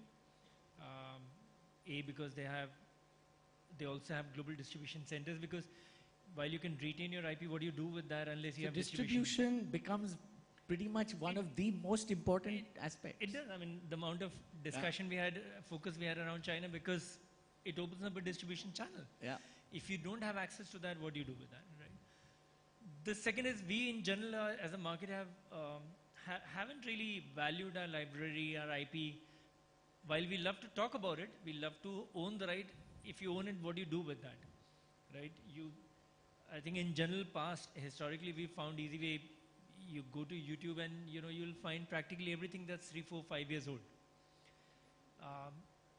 and the number of stories we hear in the West where, some of the big content, whether it's Friends, Big Bang, Mad Men from Lionsgate, so many of these stories, which even 20, 30 years, 40 years after their release, are finding more value today than they've ever found.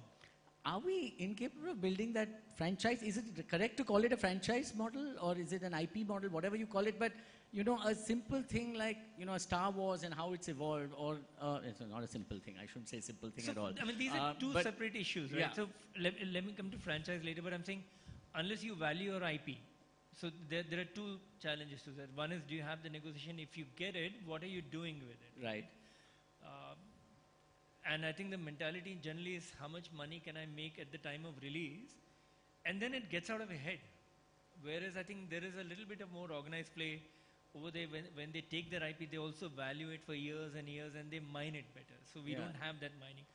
On the franchise, look, I have to go deeper into this because it's so interesting. Mining that IP, so important. Yeah, we've seen RRR 1 and 2, but will there be an RRR 10 in 2030? not just that, but how are you monetizing RRR 1 and 2 forever to come?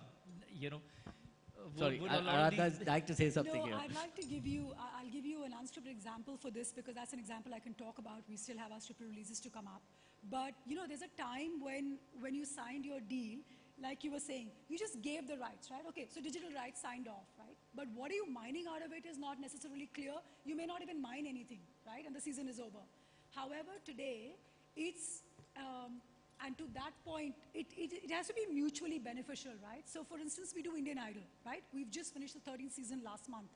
And that's a show that 13th everyone... season of Indian Idol. 13th season, talking about, fantastic team and a great partner in Sony.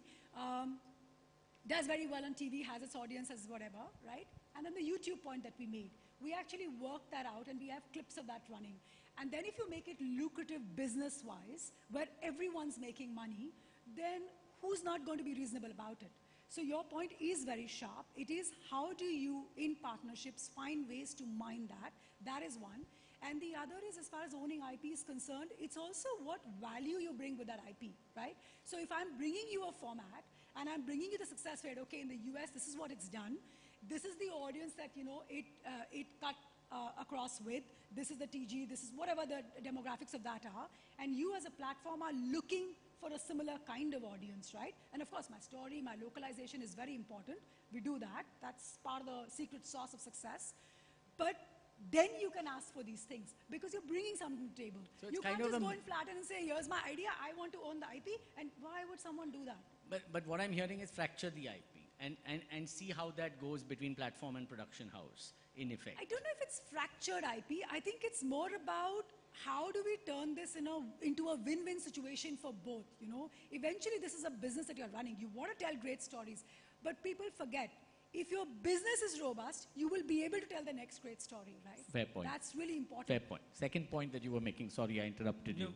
I think this second point you make, Ashish, around franchises and when will we see it. Look, we are clearly seeing emergence of two worlds. There's a whole episodic world, literally ranges of 2 lakh to 20 crore per episode. And that's where you're able to tap in all kind of talent, all kind of stories, and you're seeing some phenomenal stories emerge out of that. We're seeing global acclaim around that. We're seeing Dakshin, the passion on that stage with all the South, it was just a different level, It was very, connected passion perhaps. They were very relatable. You could understand what they were saying a lot more than perhaps some of the Hindi cinema guys, you relate to. And I don't know whether I'm saying something completely rubbish here, but that was a feeling I got as an outsider to this industry. Okay, I'm going to ask the last question to Pablo, and then we'll have one final round for everyone to answer. So Pablo, if you look forward 3-4 years, okay, into this whole Indian content, releasing in China, do you think the market for Indian content is going to be bigger than it is today? Or do you think it's going to be at the same level? What's your prediction? I think the market will be greater and bigger than before because, after the pandemic, the people traveling, people go there, people go there. So, according to the data, this May holiday, because in China we are having the May 1 to 6 holidays, 6 days. people traveling a lot, and every tourist site, people mountain, people say we have saying like 人山人海. You can't see it because you only standing there, like if you have check this kind of on internet, so even that the cinemas still full right now. And you have 100,000 cinemas or something like that in China, right? In China, actually, for screenings we have 3,000 more than screenings. Only for screenings. Screens. And for cinemas, we have like I didn't draw like we have screen that's 30,000. 30,000.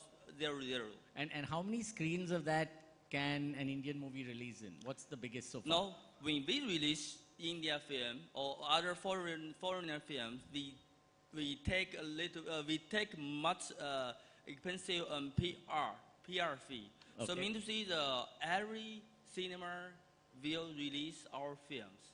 Every cinema will release. Every cinema if will. the PR is good. Yeah, but time. The problem is time.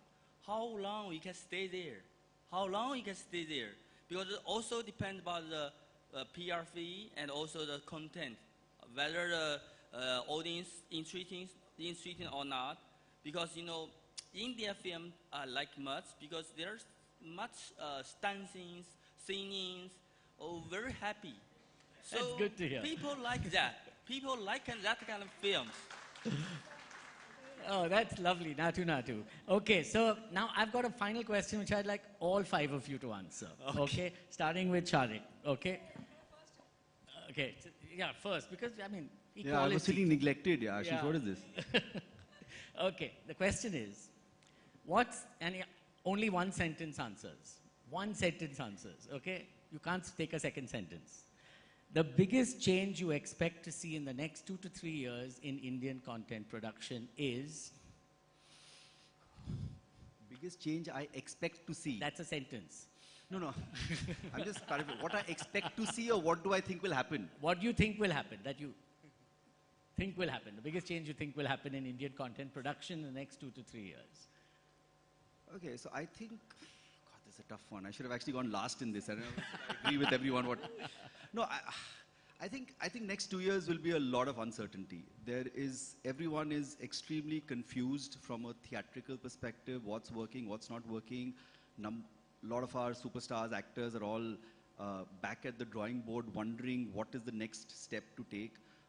So I think next 2 years you'll see a lot of introspection in terms of what they want out in 24, 25, because whatever is out in 23, whatever coming out in 23 has already been shot.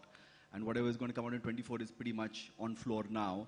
So I think there'll be a lot of, you'll see some fantastic new stuff coming out in the next 2 years. I expect the three Khans to bounce back. They're all, will be around 60 at that time. So they'll come up with probably their best work actually, because then they'll focus on quality. getting their, act right rather than necessarily being the heroes or, whatever. Heard of generative AI? So, yeah. And deep fakes and generative AI and deep fakes. The ads will never die. But okay, introspection, I get it. Introspection on the core product is what you think is going to be key. And I think obviously, technical advancements, I think with virtual production is something everyone's talking about. I think we'll start. I think the infrastructure is being put in place. I think we're yet to figure out what is the software around it. So, we've managed to get our VFX post-shoot okay. How do we get it pre-shoot? And because, I mean, most producers, directors don't plan enough in advance, right? So if you're going for virtual production, you need to plan like 1 year in advance, and we're always, artist ka date mil gaya, to chalo 3 mahine mein chalu karo, So I think, so it's going to be exciting. I watched 1899 on Netflix. It is bizarrely fantastic, and it's entirely shot on a 355 curved LED screen, and it's wow.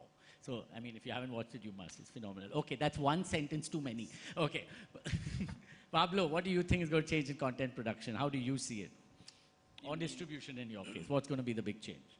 You mean actually for the content changing something, from my point of view, that if we focus on women and kids, The focus on women and children. Yes. Interesting. Yeah, what they are interested, what they are like to do something, Okay. So our invest will be there. That's a very they are the interesting world. point. Because they are the world. They are the world. having the right to buy, to consume. That's our point, from my point of view. Very interesting, Pablo. Aradhana, what's going to change in production? So I think the current flux, business models, the money moving, digital, traditional, consolidation, merger, all of this is going to lead, in fact, almost force experimentation. And my hope is that at the end of that, we are going to have innovation in both business models, but most importantly, storytelling that should be a world class. Storytelling business models. Fantastic. Ashish. So the first thing is the formula has to break. The Forget formula has to break. Yes, so break that formula. But why? When it works, sometimes continue. Clearly it doesn't work most of the times. Sometimes yes. When you talk about the future, I feel it should be immersive. The content will become a little more immersive. It may become more collaborative. So by collaborative, I mean people will come together to create it. It could be between countries, like we are talking about India and China. It could be between production houses from north and south to pool in their resources in terms of content creation, talent, which is already happening in a way.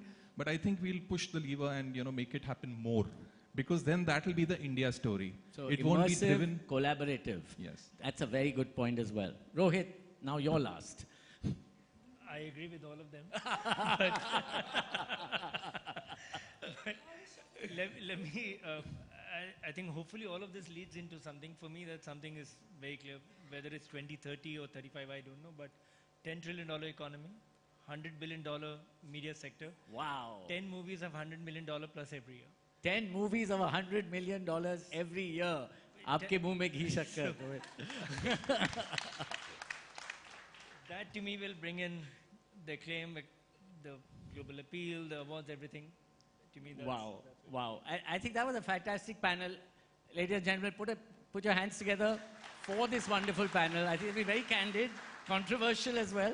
So I love that. Any questions? We have about 2.5 minutes left. Yes, please, questions. Hello.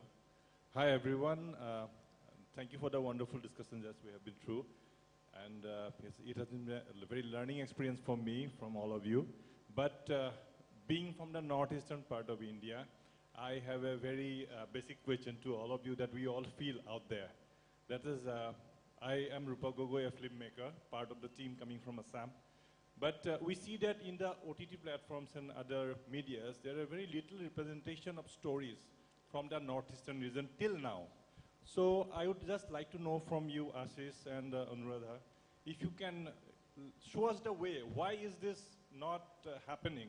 Why, in spite of there are so many wonderful stories from Northeast, we don't see the representation in the OTTs? Yeah, thank you. Okay, that has to be tougher than any question I asked on the panel. So honestly, I mean, nobody is saying no to content from anywhere. Forget Northeast. So I mean, we all are open to receiving content from everywhere. The story, like I mentioned earlier, also could come from anywhere and be watched everywhere, right? So we are more than open to that. And probably there are few writers who've approached the right people. So I think as an industry also, you all should get together to push it, in terms of reaching out to more people from wherever. But there's absolutely no reason why anybody would say no to a good story coming from anywhere, let alone Northeast. Anuradha, you want to add on to that? Yeah, he said the thing about stories again. Unfortunately, scripted, I have to keep it under wraps because it's a partner's prerogative when we announce it. But I'll give you an unscripted example. Shillong Chamber Choir, Neil, God bless his soul, is from your region and our winner and known world over, right? Performed in front of Barack Obama, the President of India, all of them. So just remember, if there is authentic, genuine, great talent, then you got to find the way to get it to the right platform. That's what Ashish is saying. You push for it and get it there. It'll find wings. Awesome. Anyone else? The question? Yes, over there. Yeah.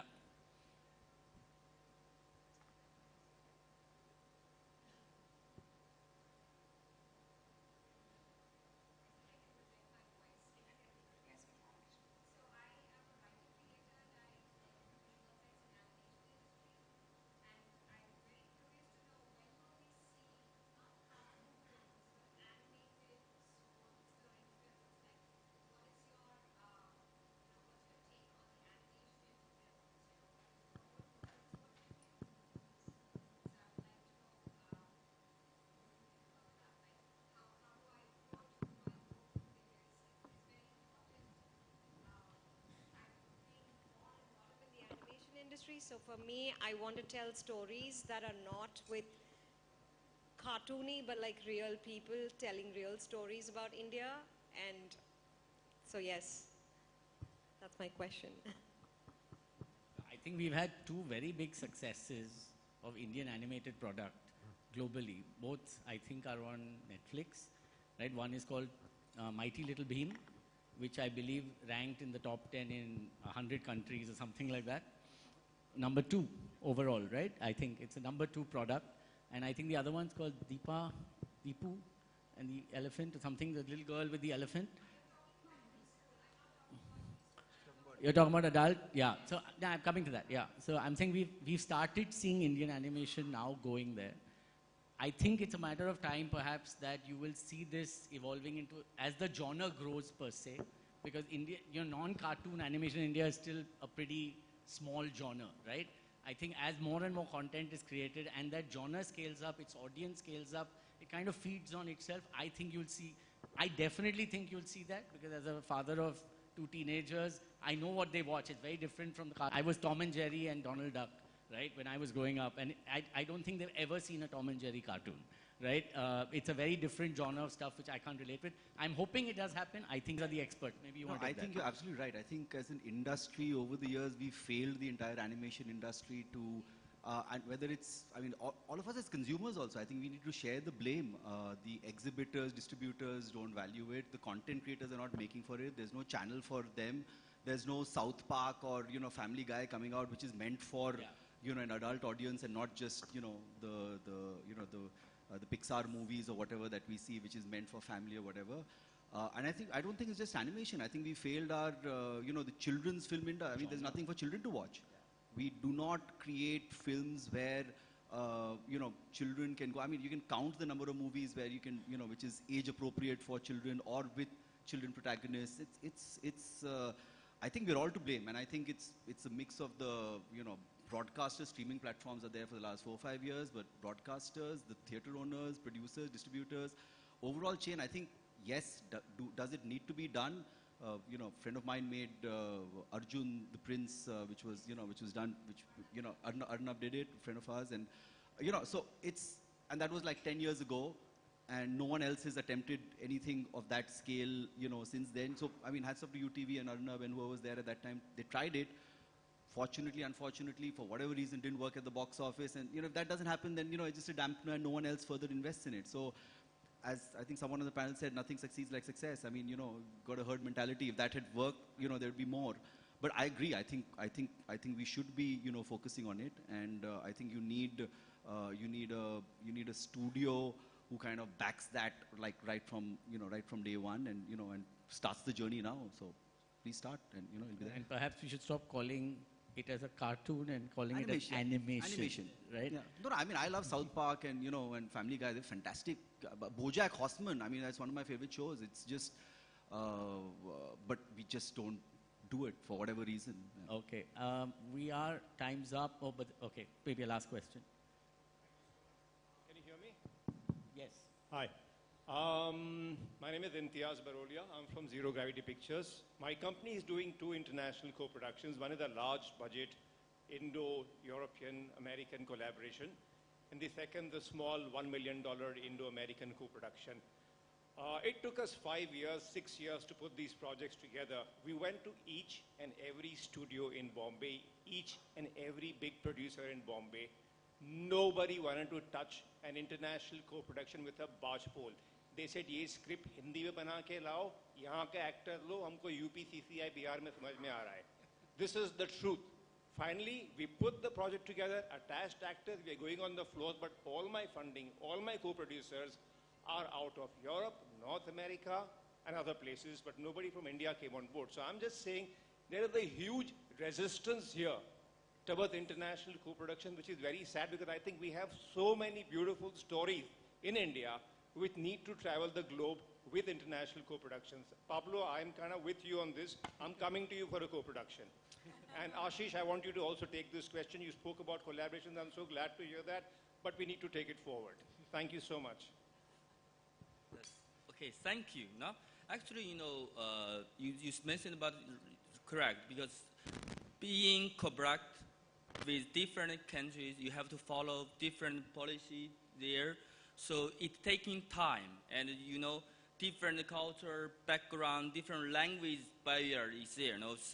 So the script somehow you have to make some bilingual or trilingual people are there who are living in India or who are living in China but speaking Hindi or speaking Chinese.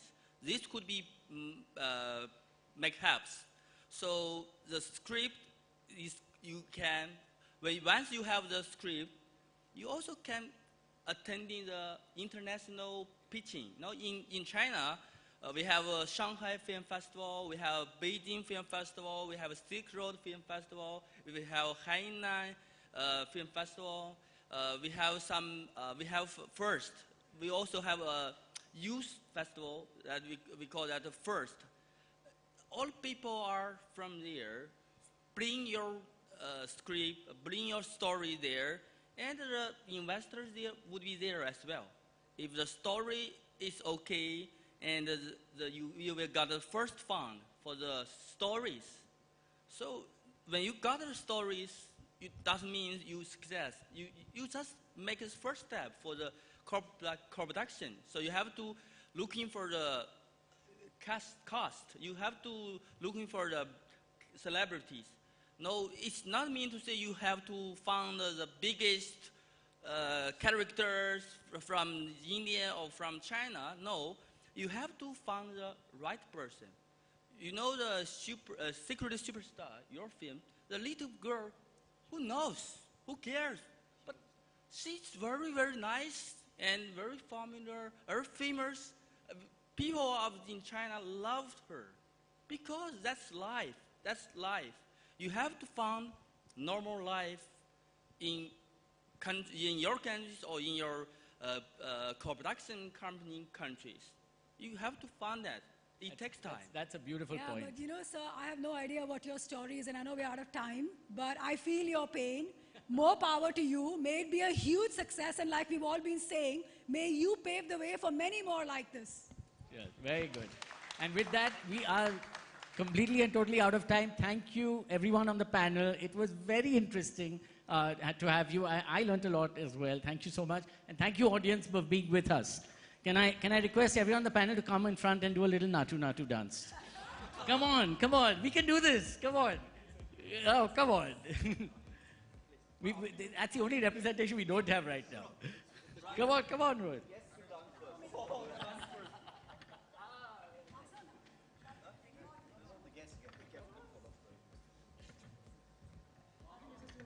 Who will play the song?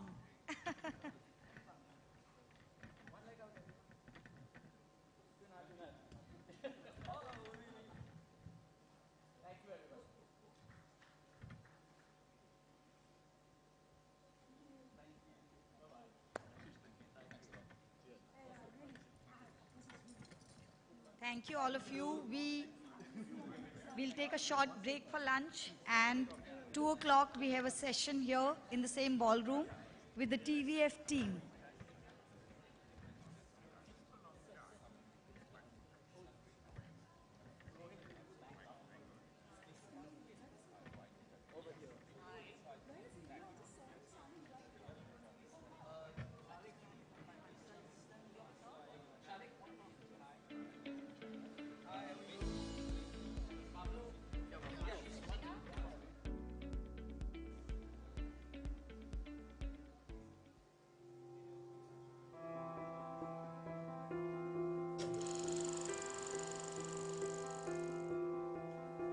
From the era of shooting larger-than-life films in small studios to spectacular real-life locations, we have come a long way. Since 1957, the evergreen romance in Naya Daur. 2. In 1977, the mystical magic of drama and romance in Kinara. To the new age political thriller, Rajniti, the perfect parallels of modern-day Mahabharat.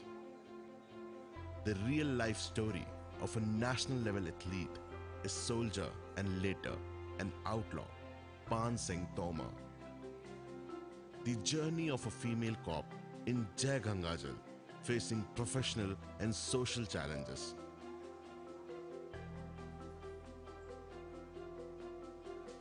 A modern age socio-political drama in Arakshan. Even a real-life story of a life lost and found in Lion. Story of a pagal superhero, Batman, with a life-changing innovation breaking social taboo. Horror comedy of Stree, with punches of laughter to knock you out laughing.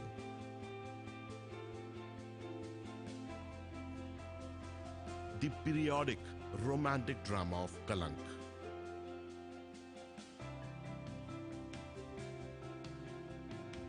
Even the Chulbul Pandey had his action-packed story to tell. Madhya Pradesh has seen it all and has much more to offer.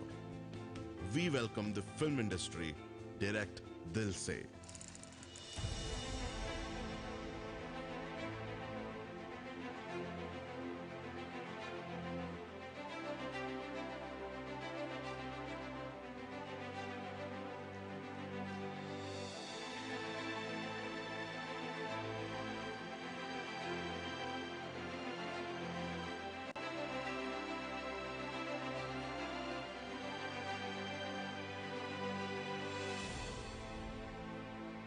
Hashtag direct Dil Se.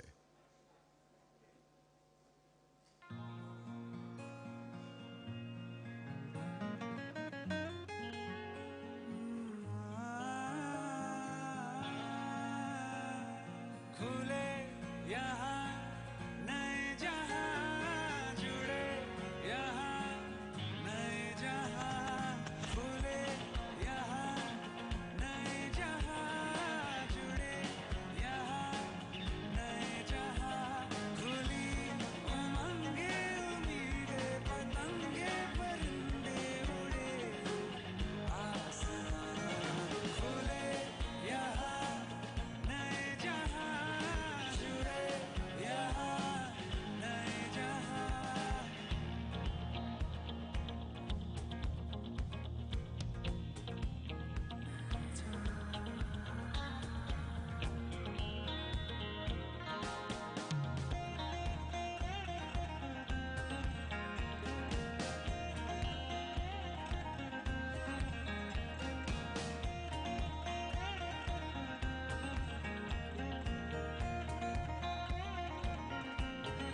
रंग वही पहने पर लिबास अलग है बात वही कहते पर ये अल्फाज अलग है सुर वही गाते हैं आवाज नहीं है आवाज के पीछे झांके तो जज्बात वही है सुन ले दिल से हर धड़कन कह रही है सुन ले दिल से हर धड़कन कह रही खुले यहाँ नए जहाँ जुड़े यहाँ नए जहाँ खुले यहाँ नए जहाँ जुड़े यहाँ नए जहाँ उमंगे उम्मीदे पतंगे परिंदे उड़े आसमां खुले यहाँ नए जहाँ जुड़े यहाँ नए जहाँ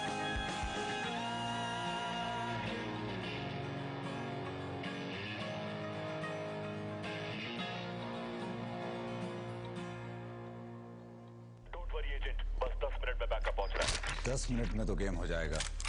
सही कहा गोटिया 10 मिनट में तो गेम हो जाएगा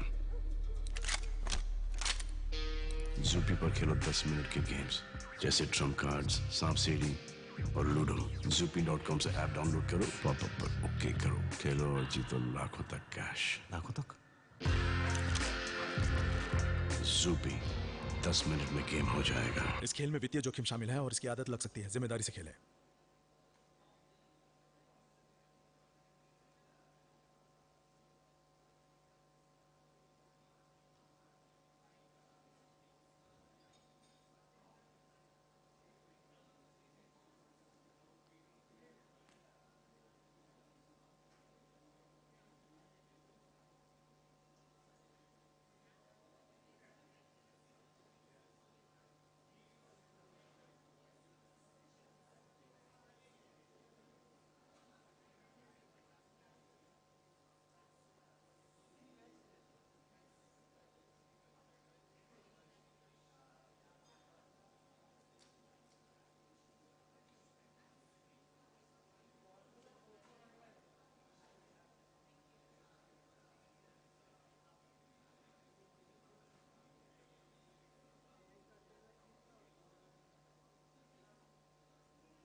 want to tell you a story. It's a story you may think you know, but you don't.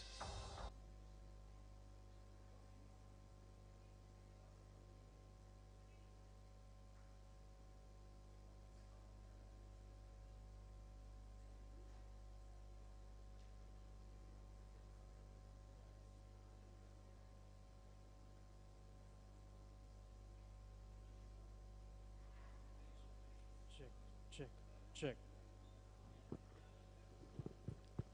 Good afternoon, everyone. May we request you all to proceed for lunch? We'll start the next session sharp at 2. Thank you.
यहाँ पर आपको जज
everyone. Proceed for lunch will start by sharp 2.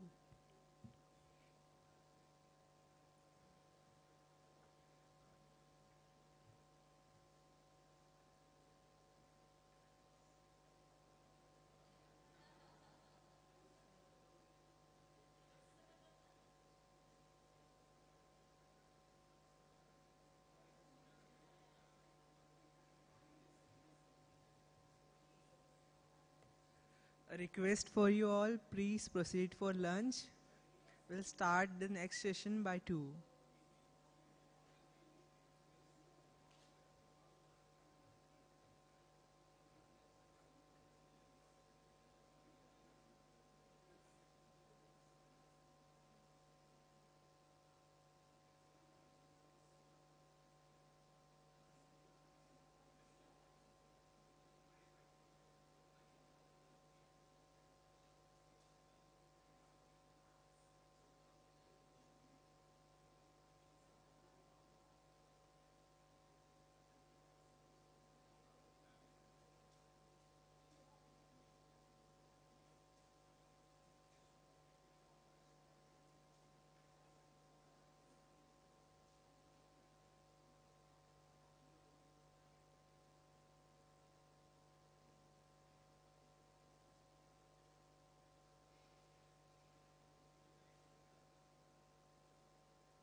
Hello, good afternoon. Okay, when I say Gullak, Panchayat, pictures, there's a common thread. We all know the team behind it, TVF, the viral fever. Today, big round of applause, please. जोर से तालियां बजाओ यार, खाना खाया अभी सबने. Okay, so I'm going to be calling Mr. Arunab Kumar, founder and CEO, The Viral Fever, and his team on the stage. Arunab, can we have you on the stage, please? Ms. Prerna Sharma, the creative producer, Kota Factory, Saas Bahu Achar Private Limited, Girls Hostel, and the director of Audible Permanent Roommates. Mr. Vipul Mayank, creative producer, Gullak Season 3, Panchayat Season 2. Also the creative mind behind Jassi Jaisi Koi Nahi, Sara Bhai versus Sara Bhai, and Instant Khichdi.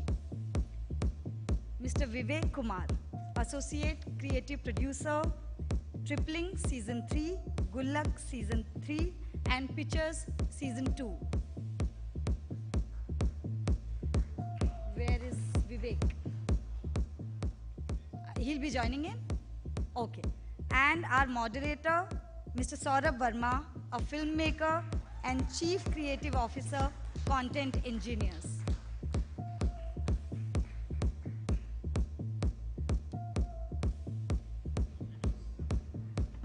Over to you, Saurabh. Hello everyone. I'd also like to introduce to you Vaibhav and Anand. They are one of the founding members of TVF, and we are lucky that they are also there. And please be seated. We'll exchange the tags. Dhruv. Anand, this is yours. हाँ, थोड़ा आगे पीछे हो गया है तो. So happy to see full house, and this is how it looks when everybody wants to hear you.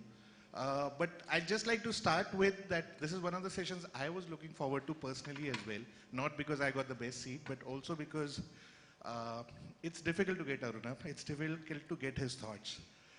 But before we start, we talk about the legacies TVF has built. I need to introduce you to a man who technically was an outsider.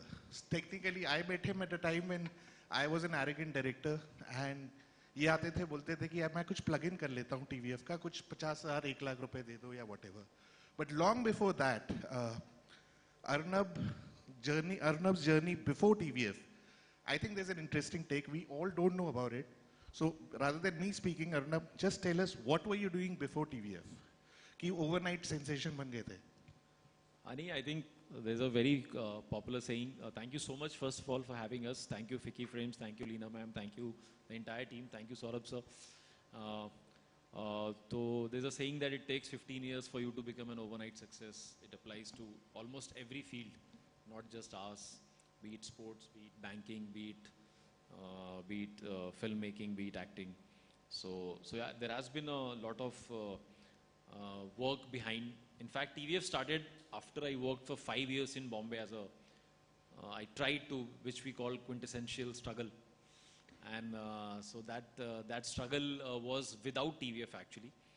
I was an engineer, I passed out of IIT Kharagpur, and then I came to Bombay as a engineer research graduate for unmanned air vehicles. I was similar to films, unmanned air vehicles. Yeah, drone shot आज सस्ता हो गया. तो drones के जो पुरानी technology थी जो start हुई थी तो मैं उस पे काम करता था. And I was supposed to go to Tokyo from Delhi for my next This module. is just one interesting element, and he's not going to say it interestingly, so I'll tell you and then you'll need to add to it. This man was going back to Tokyo, he was packing his bags, he had a great job, and watching over unmanned vehicles, पूरा airport. फिर मुझे लगा कि अगर फिर मैंने Tokyo के कुछ फोटोज और वीडियोस देखे और मुझे लगा ये तो बड़ा अच्छा शहर है, and this city is so good, the life is going to be so good that I am not coming back. Obstacle to great life is good life. तो but मैंने कहा good life चाहिए सबको. अब तो मुझे that's when and I had made a small short film in Bombay thanks to a competition which was organized by Dev Benegal sir used to organize a 24-hour film तो उसमें मैं कुछ किया. IIT बॉम्बे में कुछ दोस्त मिल गए, Vipul Goyal who is a popular comedian known as Humorously Yours, and a few others, friends. And so then I realized कि if I go back, it will be tough to take the plunge, which is what some of us and a lot of you must have done in your life. तो फिर मैं वापस आ गया airport से. मैंने board नहीं किया, मैंने कहा कि रहने देते हैं and let's give it a shot. So that is how in 2006 December I quit my job and started looking for कि अच्छा अब तो मैं छोड़ दिया तो अब मैं फिल्म मेकर बन ही जाऊँगा, बट जॉब छोड़ना आसान होता है, अपॉर्चुनिटी मिलनी बहुत मुश्किल होती है. तो फिर उसके बाद काफ़ी परेशानी हो गई. मुझे लगा उस समय लोग ADs ही बनते थे. Whole of India used to only think of films as the only creative career one could have. And mind you, this was the time जब OTT का full form भी किसी को नहीं पता, उसकी spelling भी नहीं पता थी OTT. हाँ मतलब 2000 OTT तो छोड़िए, YouTube भी नहीं था. इस ऑनलाइन time पे वीडियो इंटरनेट पे आ जाएगा, यही एक इस टेक्नोलॉजी पे ही काम हो रहा था. अगर ये नाज बिल्डिंग पे जाते तो शायद उस वक्त इनको घुसने भी नहीं दिया जाता. तो That was the time. 6 महीने बाद मैं नाज बिल्डिंग जा पाया क्योंकि मैंने नेट से 20 offices, right from Mukta Arts to Red Chillies to IRF to Dharma to everybody, and I made a CV बहुत अच्छा सा बना के भेजा और कुछ कोशिश करी कि कहीं ना कहीं मुझे मिल जाए अपॉर्चुनिटी. और finally I was lucky that I got to become AD and a runner in Om Shanti Om. Thanks to my first boss, I consider Red Chillies my film school. Shahrukh sir my principal, Farah ma'am class teacher, and amazing faculty. Mani Kandan sir was the DOP, Nakul sir was the sound person, Shirish and team, so they were editors, Sabu sir was the art. तो मेरे लिए वो process बहुत interesting था, and I tell this to everybody who joins that it's important to see that before even you decide whether you can withstand this profession, because it's a very demanding career like many. So that happened in December end 2006, and I became a runner, and I जितनी salary का TDS कटता था मेरा US air force वाले project में, उसके TDS से भी कम में मैं चला गया, बट मुझे लगा कि करना चाहिए. And then the 1 year that I spent was all amazing learning. I don't think, and this is very big people like Warren Buffett and Jack Ma says that initial years you shouldn't optimize for salaries but optimize for learning, and that was the best thing. I don't think matlab people had to pay for the kind of learning that I got on Om Shanti Om and Red Chillies. फिर 12 महीने काम करने के बाद मैंने सोचा कि अब तो फिल्म मेकर बन गया मैं, अब मैंने एक प्रोजेक्ट कर लिया. I participated in short film competition में, जीत भी गया. उसमें एक अवार्ड था feature film contract, but contracts का तो आपको पता ही है. और फीचर तो फिर मुझे लगा अब तो, और हम आए थे वैसे जगह से जहाँ पे एग्जाम क्लियर करके अगर आप पास हो जाओ तो मतलब आप तो बनोगे ही. फिर मतलब there is no but real world, welcome to real world. And despite having gotten the contract, then I was told now you have to write a script. Then I was told you have to go and narrate it to actors. Then you have to do that, okay, why will you be director, because you have not directed anything. And that's when I got to know for the next 4.5 years, starting 2008 से लेकर के 2011 तक, तो काफ़ी ऐसे खाने पीने के मांदे हो गए, मतलब वो काफ़ी बुरी हालत हो गई. So rejections कैसे मिले? Rejections तो left right center ही मिल रहे थे. मतलब आई थिंक शुरू में नए लोगों पे कोई कैसे ट्रस्ट करेगा. I also understand that it's such expensive career that it's very tough to trust a person. No, but that's on the other side. But how do you personally cope with you at that time? How did you cope with rejection? I was, if you like your day job, then you manage. I used to make short films and short videos, and that kept me going. I knew, I think being a little bit of a techie helps you. So I found out about digital camcorders. उस ज़माने में camcorder tape वाले आते थे. PD 170 पे हम बहुत सारे लोगों ने शायद काम किया होगा जो शायद रीचिंग 40 या वो 40 हैं. तो वो चीज़ मैंने क्रैक करी, और मेरा स्पेशलाइजेशन कॉलेज में इमेज प्रोसेसिंग ही था. तो मैं ऑनलाइन डिजिटल वीडियोस जो थोड़े चीपर थे वो कैमराज लेकर के मैंने कैमरा भैया से मंगाया. वो US में पढ़ाई कर रहे थे तो उन्होंने भेजा और शॉर्ट फिल्म्स बनाए. लेकिन काफ़ी हालत ख़राब हो गई बीच में. फिर ऐसा भी हो गया कि पिताजी ने एसोसिएट प्रोफेसरशिप के फॉर्म भेजने चालू कर दिए कि अभी 2 साल हो गए बेटा, अब तो लगता है तुमसे होगा नहीं कुछ. तो फिर भैया ने INSEAD के MBA के फॉर्म भेजने चालू कर दिए. तो ये सब चालू हो गया 8, 9, 10 तक. 10 के एंड में तो काफ़ी हालत ख़राब हो गई. But I think I used to find a little bit of solace in making small videos. Bombay में अगर आपको हिंदी बहुत अच्छी आती है तो काफ़ी आसान हो जाता है काम. तो advertising, thanks to advertising industry, मतलब रेडियो स्पॉट लिखने को मिल जाता है. और तो वो सब कुछ काम मुझे मिल गए. Josie Paul sir, who was running an agency, he gave me some work which survived. Then I started making 50,000, 20,000 के corporate films. But I think the cut to 2010-11, when situation became, so I filled the form of NCR MBA. And then I was waiting कि maybe if in the next 6 months nothing happens. And then I was in Goa making this thing, small corporate video for Colgate. और जब आप, ये भी एक बहुत important चीज़ है जो कि शायद एंड में भी आएगा, कि जब आप राइटर, डायरेक्टर, प्रोड्यूसर खुद बन जाते हो, तो हालांकि ऐसा लगता है कि आप सब कुछ कर रहे हो तो बहुत कंट्रोल में है, लेकिन these are very different skill set. I overspent and I ended up with no money in Goa, not even money enough to come back.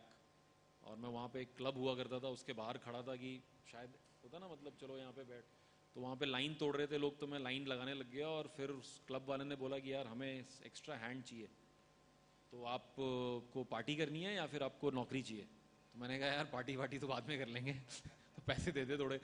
तो मैं वेटर बन गया. और वहाँ पे so I was a waiter in club cabana. And in that it's very funny how life can give you opportunity while escorting some of your guests to the washroom. So there were few builders who were there and I had to escort them to the washroom, and they were cribbing about not being able to find a videographer to shoot their site. So these are times when cameras नहीं होते थे mobile phone में, और builders के लिए या किसी भी प्रोजेक्ट साइट वर्क के लिए बहुत जेन्युइन प्रॉब्लम है कि यार कितना काम हुआ है, हमें पता ही नहीं चल रहा है, बार बार उनको देखने जाना पड़ रहा है. सो देन वो ऐसी बातें कर रहे थे और फिर मेरे पास पड़ा हुआ था कैमरा. तो मैंने बोला सर मैं शूट कर दूंगा, अगर आपको बहुत ज़रूरी है तो. मैं बहुत प्रोफेशनल नहीं हूँ बट मैं करके आपको सीडी बना के भेज सकता हूँ. And then by the time they were in the loo and then they came back and then they say कितने पैसे लोगे. मैंने कहा सर जितने भी दे दो तो फिर बोला 7,000 रुपये देंगे तुम्हें, तुम जाओ इस एड्रेस पे जाओ, शूट करके मुझे DVD भेज दो. तो वहाँ से I found a market need that there are lot of sites which need. और मेरे लिए वो एक बहुत इंटरेस्टिंग चीज़ थी कि बड़ी फिल्म बनाने का सपना 4 साल से देख रहा हूँ, उस कॉन्ट्रैक्ट में कुछ खास हुआ नहीं है, बट यहाँ 24 घंटे में काम और 48वें घंटे पे पेमेंट. सो आई सेड कि भाई ये तो सही है. And that is why I came back to Bombay and I made a PPT and I started pitching for these on project site AVs to all the builders, all the manufacturing units, and it actually ended up becoming the single fuel which helped us start TVF. तो कितने साल लगे इसमें? ये तो मतलब 2006 and में चालू किया और 2011 मिड में जाकर के क्रैक हुआ ये. तो यू आर सेइंग दैट अगर किसी को स्ट्रगल करके बड़ा बनना है, TVF जैसा कामयाबी पानी है, तो पहले वेटर बनना पड़ेगा? नहीं ऐसा नहीं है, टोक्यो जाना पड़ेगा? नहीं ये पहले ही प्रॉब्लम है. So very interesting, but we'll come to the TVF thing, but we'll start now with Prerna. And the reason I'll be interested to know Prerna's story as well is because even Ficci is led by superwomen. So this whole thing, there's a lot of credit which goes to women. So Prerna, आपकी क्या वो है? Because lot of people say यार वो मतलब लड़कियां हैं कैसे करेंगी, डायरेक्शन कैसे करेंगी. So what is your experience with TVF?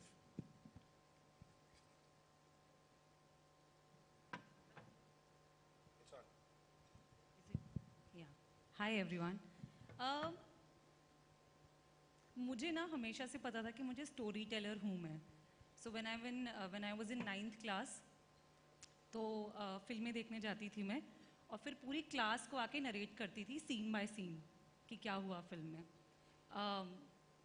और मैं मास्टर्स में थी तब परमानेंट रूममेट्स आया था, एंड आई वाज लाइक इसी कंपनी के साथ काम करना है मुझे. एंड आई थिंक बहुत ट्राई किया मैंने ऑलमोस्ट 1-1.5 साल, जितना मुझे कोई भी मिल जाता था जो मुझे बता देता था दूर से भी किसी का TVF के साथ रिलेशनशिप है, वो तो मुझे प्लीज़ मिलवा दो, मुझे प्लीज़ जाके काम करना है. And then eventually I became a creative producer with the company almost 5 years ago. And मतलब मुझे लगता है कि काम किया था उससे पहले. ऑफ कोर्स मैंने इंडस्ट्री में नॉन फिक्शन किया है मैंने 3 साल TVF में आने से पहले, बट एक्चुअली में स्टोरी टेलिंग किसे कहते हैं कहानी कैसे बताई जाती है वो मैंने TVF से ही सीखा है। और आपको कई बार लगता है कि अरे क्या लिख दिया, मतलब या क्या लिखा हुआ है, बट जब आप नरेशंस में जाते हैं और नरेट करते हैं और लोग आपको फीडबैक देते हैं, आप एक्चुअली में वहाँ से सीखना शुरू करते हैं।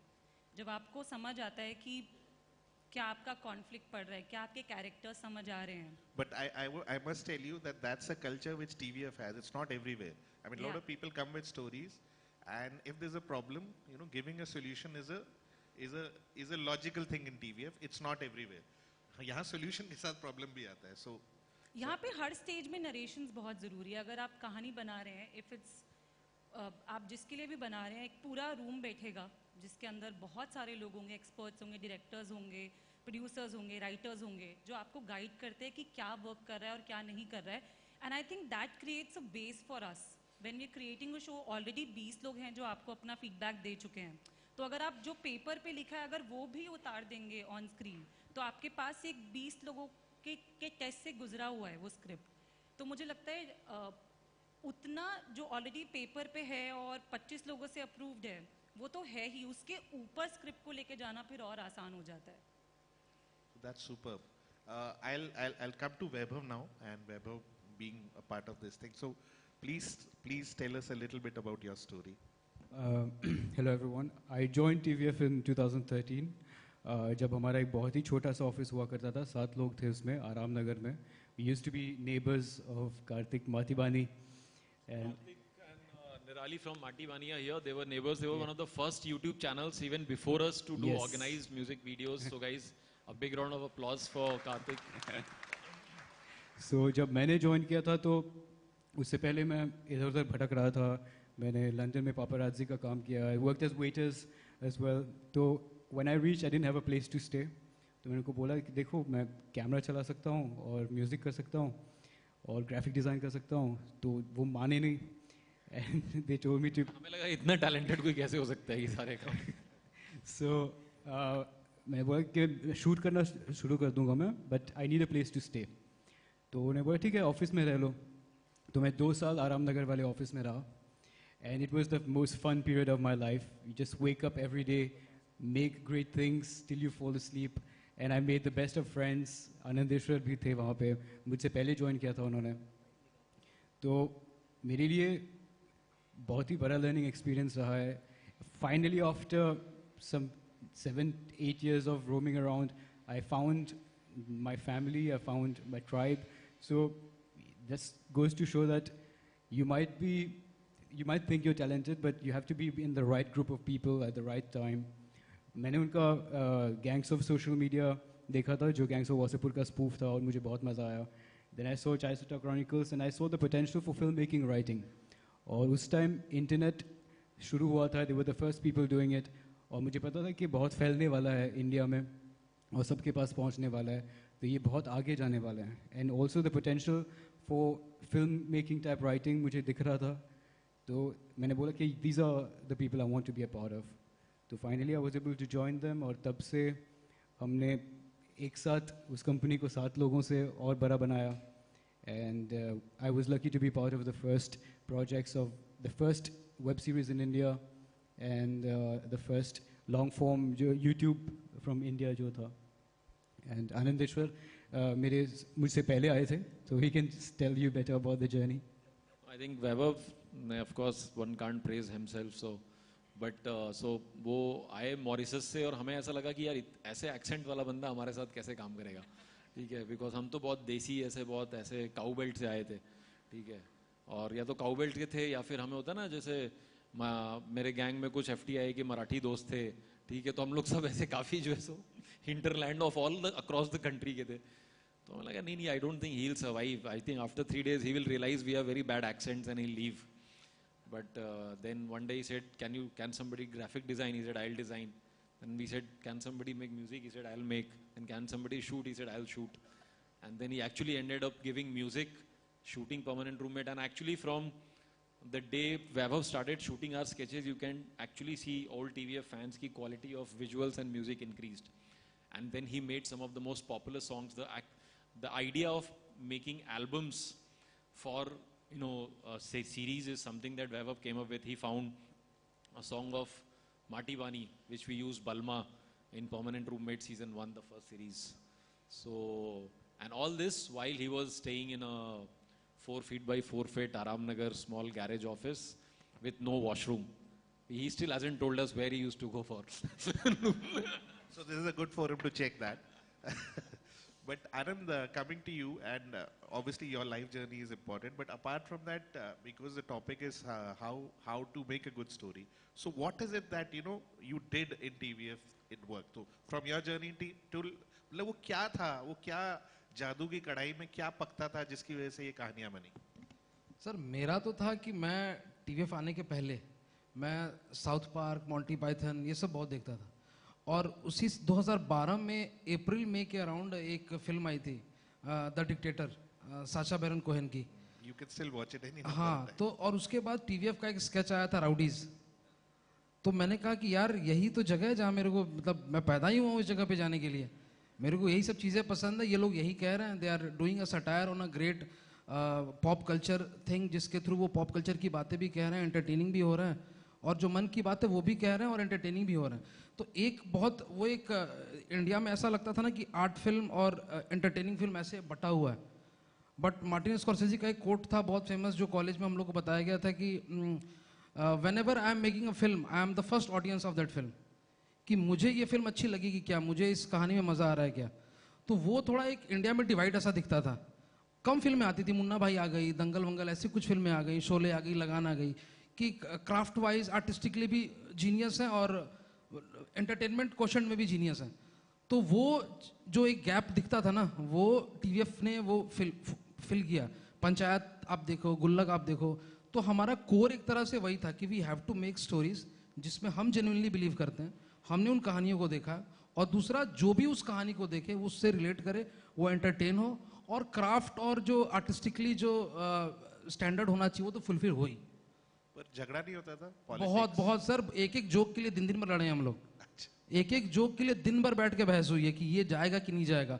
तो अगेन एक कोर ऑफ टीवीएफ जो भी बडिंग यंग रूम्स हैं, बिकॉज अगेन जैसा बंधु ने कहा ना कि you don't become great alone, you become great with a team. जो यूएस में जूस के बारे में कोट्स है ना कि one Jew does not become rich, if one Jew becomes rich he makes 200 other Jews rich with them. तो ये कल्चर जो है ना, ये क्रिएटिविटी में भी होना बहुत ज़रूरी है, जो टीवीएफ ने हमको सिखाया कि आप अकेले कुछ नहीं करते हो, अकेला चना बाहर नहीं फोड़ता, हिंदी में कहते हैं ना. तो आपको एक कमरा चाहिए, और जो वो कमरा आपने 5 लोगों का, 8 लोगों का, 20-25 जितने लोगों का बनाया, अगर 20 लोग उस जोक पे नहीं हंस रहे हैं, 20 लोग को वो ड्रामा मोमेंट सही नहीं लग रहा है, तो आप आगे नहीं बढ़ेंगे. You will first satisfy all the 20 people sitting in that room. आप 20 को सेटिस्फाई नहीं कर पा रहे हो, आप 2 लाख लोगों को कहाँ सेटिस्फाई कर लोगे, कहाँ से हंसा लोगे. तो पहले तो आप रूम को जीतो अपने. तो हमारे में वो एक कल्चर एम्बाइब्ड है टीवीएफ में कि आपको पहले अपने रूम को खुश करना है, फिर ऑटोमेटिकली आप लोगों को लोगों को खुश करना. सुपर. आई थिंक बट एक जो चीज़ थी जो इंटरेस्टिंग कहानी आनंद ने नहीं बताई, तो जब हमने आनंद का एक्सेंट सुना और इसने बोला कि इसने मॉन्टी पाइथन देखा, तो मैंने बिलीव नहीं किया. मैंने कहा नहीं, I don't think that is telling the truth. ये तो अपने जैसा ही है, इसने कुछ देखा नहीं है, ये हमें इम्प्रेस करने के लिए साउथ पार्क और मॉन्टी पाइथन बोल रहा है. ये तो बिल्कुल ठेठ बिहारी एक्सेंट लेकर आया. बट हमें लगा कि हाँ शायद ये एडजस्ट हो जाएगा, और आई थिंक ये आया था. और हमारे ऑफिस के दरवाजे खुले रहते थे इसलिए क्योंकि दरवाजा ही नहीं था. नहीं कार्तिक को ये बात पता है. तो ये आए, बोले कि हमें कुछ लिखना है. तो मैंने कहा लिखो फिर. तो बोला अरे सर, तो सब घबरा जाते हैं. आज भी टीवीएफ में यही कल्चर है, कोई बाहर आकर रिसेप्शन में बोलता है सर मुझे लिखना है, तो वहीं पे हमने एक टेबल चेयर लगा रखा, बोला बैठो और लिखो, ठीक है. तो लिटरली मतलब हाँ, मतलब trust me, I think for all the writers out there, I truly believe that writing is the most lucrative job today. It's just that a lot of people think they're writers but they're not. Okay? But nothing can pay you more than writing. Okay? And it is a very tough job. So same like films, like it's easy to make a film, but it's difficult to make a good film. It's easy to write but difficult to. तो और ये फिर इनका एक, तो ये बोले, फिर मैंने एक डेस्कटॉप था हमारे पास, तो बोला, इसने बोला कि सर मुझे माइक्रोसॉफ्ट ऑफिस यूज करने नहीं आता है. तो मैंने कहा भाई, तो मैंने कहा कि साक्षर तो है ना, तू पेन चलाने आता है? बोला हाँ सर. तो फिर ये लो डायरी और इस पे लिखो. तो इसने पहला स्क्रिप्ट हार्ड कॉपी लिखा था हैंड से अपनी खुद की डायरी में, और उसको बाय द वे वो लिखा था उस दिन जिस दिन ये आया था, बट बनने में 3.5 साल लगे.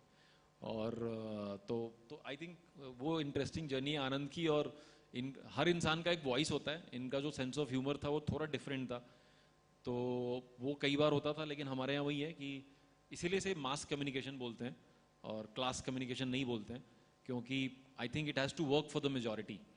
And yes, there are certain stories which are very personal. There are certain niche stories also. But I think one needs to know. I think आपको पता होना चाहिए कि हाँ ये कितने लोगों तक, कितने लोग इसे अप्रिशिएट कर पाएंगे, कितने लोग नहीं कर पाएंगे. इसकी क्लैरिटी आई थिंक हम लोग, और वो they are the ones who helped us follow the compass. ये वैभव बहुत ब्रूटल हैं. ये इन्होंने पिक्चर्स 2 डायरेक्ट किया. I hope you guys have seen it. Finally pictures 2 आ गया है. So please big round of applause because of him it has happened. And he is very perfectionist. ये इतना ब्रूटल फीडबैक देते हैं कि मेरा भी खून खोल जाता है कभी कभी. तो वो वैसा हमारे यहाँ काफ़ी है कि बात बड़ा. So I guess to make a successful show, you need a team, you need people, and you need a कढ़ाई जिसमें घोट घोट के सब lot of झगड़ा हो, बहुत सारी चीजें हो, and then you know work in a team. I think that's very important. विपुल, आपकी story important है क्योंकि आपने एक और पक्ष देखा. तो आप बताइए कितना तंग किया इन लोगों ने? एक्चुअली तंग बिल्कुल नहीं किया है, और मैं पहले की बात बहुत कम करूंगा कि वो बहुत लंबा अरसा था, लेकिन कोविड के ज़माने में that was the time when I was got my self familiar with TVF. और मैं जितना देख रहा था मुझको लगता है ये लोग कर क्या रहे हैं यार. जितना पैराडाइम, जितना भी स्ट्रक्चर है, जितना भी कुछ मैंने सीखा है, ये सब तोड़ रहे हैं, और वो फिर भी वर्क कर रहा है. And that got me really very curious, ये लोग कर क्या रहे हैं. और मुझको, और जितना मैं देख रहा था मुझको उतना अच्छा लग रहा था. And I wanted to be part of the team who is creating this stuff. और जैसे प्रेरणा बता रही है कि उनको बहुत वक्त लगा टीवीएफ में आने के लिए, ये जिंदगी, मेरे जिंदगी का सबसे बड़ा टफ टेस्ट था. It also took me almost 7 months to kind of speak to Arnab, speak to Sherry, speak to Vijay, speak to everybody, give an assignment, and you know, actually pass that test to be part of TVF. और तब जाके 2 चीजें मुझको बहुत समझ में आई. एक तो अर्नब अक्सर कहते हैं इट्स अ टीम स्पोर्ट. अभी आपने सुन भी लिया है, वो 2 वर्ड अक्सर बोला जाता है कि इट इज नॉट, एक किसी की एक की तूती नहीं बोलती, वहां पे एक टीम काम कर रही है. और दूसरी चीज जो मुझको समझ में आई, कहानी कहने की वजह. अगर आप कोई भी कहानी लेते हैं, और जब हम लोग कहीं भी पिच करने जाते हैं, तो उस कहानी कहने की वजह को जो बताते हैं, कई बार कहानियां वहीं बिक जाती हैं. वो इतना, और I've heard these gentlemen speak about the need to tell that story, that it is so compelling at times that, you know, at times I have seen in front of my eyes that, you know, platforms have raised their hand in the 3rd line of narration, I want this. So that is what I realized, you know, कि कहानी तो अच्छी होनी ही चाहिए, लेकिन उसके पहले थोड़ा देख के कि दुनिया में क्या हो रहा है, देश दुनिया में क्या हो रहा है. The reason to tell that story, when that becomes compelling, and when you back it up with a good story, that pitch kind of sails through like this. So those were one of the earlier learnings that I had at TVF, and it has been a fantastic journey so far. So, Vipul says we have also learned a lot because he's had 1.5 decade of experience in television shows. और कई बार ऐसे बहुत नए लोग बोलते हैं अरे television तो ये था, बट मुझे लगता है कि like when I talk to Ekta ma'am, when I talk to some of the Vipul sir, Vijay sir, who has been in television and broadcasting, I think there is so much learning there to make shows which will go on for 500 episodes and the story will keep on engaging you. I think समय change होता है तो पुरानी learnings में से क्या लेना है नहीं लेना है, बट उतना ही होता है. बट हर तो उस मीडियम से हमने बहुत सीखा है. Vipul sir has shared his knowledge of how to continue the story for so many episodes and time. And yes, and I think we met, इनका accent bang on है, family of वैसे अभी हमारे यहाँ बहुत different accent वाले हैं, काफी विदेशी accent. We have people who have worked in LA and coming, but Vipul sir, I think we have a common, I think your relative, Ravi was a relative who edited videos like Emotional Atyacharj. So that's how we know each other. And this guy, Ravi used to edit my builder wale AVs also, and he used to edit some of the sketches also that we did. So and तो इस तरह से. So Arnab, as an outsiders who's seeing TVF from an outside perspective, process क्या है? मतलब अगर कहानी जरूरी है आपके दिमाग से आए या इनके आए, how does an idea come and how do you take it to a platform? That whole journey, if you can elaborate a little bit on that journey, आप कैसा ये मतलब वो रॉकेट साइंस क्या है? I think I'll give the mic to Vaibhav and Anand to speak more on that. But I think in nutshell, what I have to share is that, like you said, it's a cute team sport. I met amazing people. Amit Gulani, who was director of Pictures Season 1, Vishwapati Sarkar, who wrote From Rowdies to Permanent Roommates 1, Pictures 1. So I think these 2-3 people came. Anand, Deepak, the director of Panchayat, and also literally the first YouTube star. Deepak is the guy who played Raghu and Rajiv in Spoof of Roadies, which was the first video which went viral in 2012. Him, Nidhi Bisht, was again part of our founding team, who was from Delhi, again an ex-lawyer and then wanted to be an actor.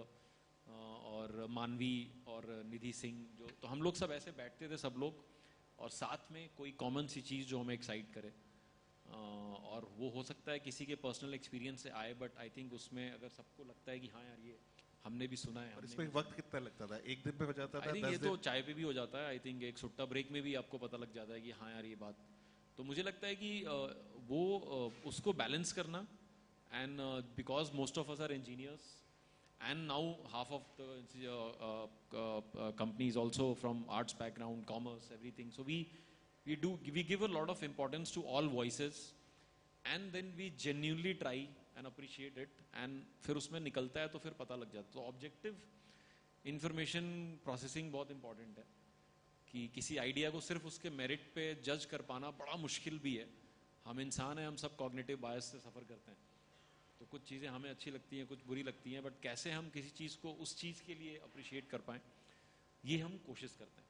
To some extent, like Vipul sir said that how we choose, rest कैसे हम flush करते हैं, I think. But उसके बाद क्या होता है? Idea पसंद आ गया, ब्रेनस्टॉर्मिंग होगी, what is the process after that?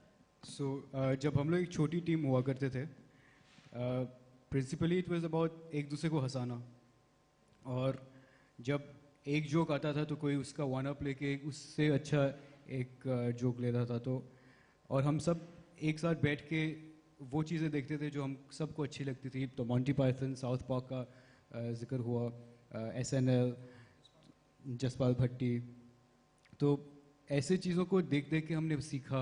Seinfeld, friends and many other things. तो अलग अलग बैकग्राउंड से लाके हम लोगों ने इंडियन ऑडियंसेस के लिए कुछ नया देने की कोशिश की। तो इंटेंशन वही था कि जो फिल्म इंडस्ट्री डिमांड नहीं मीट कर पा रहे थे वो हम लोग फुलफिल करने की कोशिश कर रहे थे, और हमको भी at the end of the day film makers ही बनना था। तो जब आइडियाज़ जैम होते हैं, it's mostly about being true, और TVF में एक बहुत ही डेमोक्रेटिक प्रोसेस है। सब लोग अपना फीडबैक देते हैं। आज तक एक इंटर्न जब ज्वाइन करता है उसका फीडबैक उतना ही वैल्यूएबल होता है जितना एक सीनियर आदमी।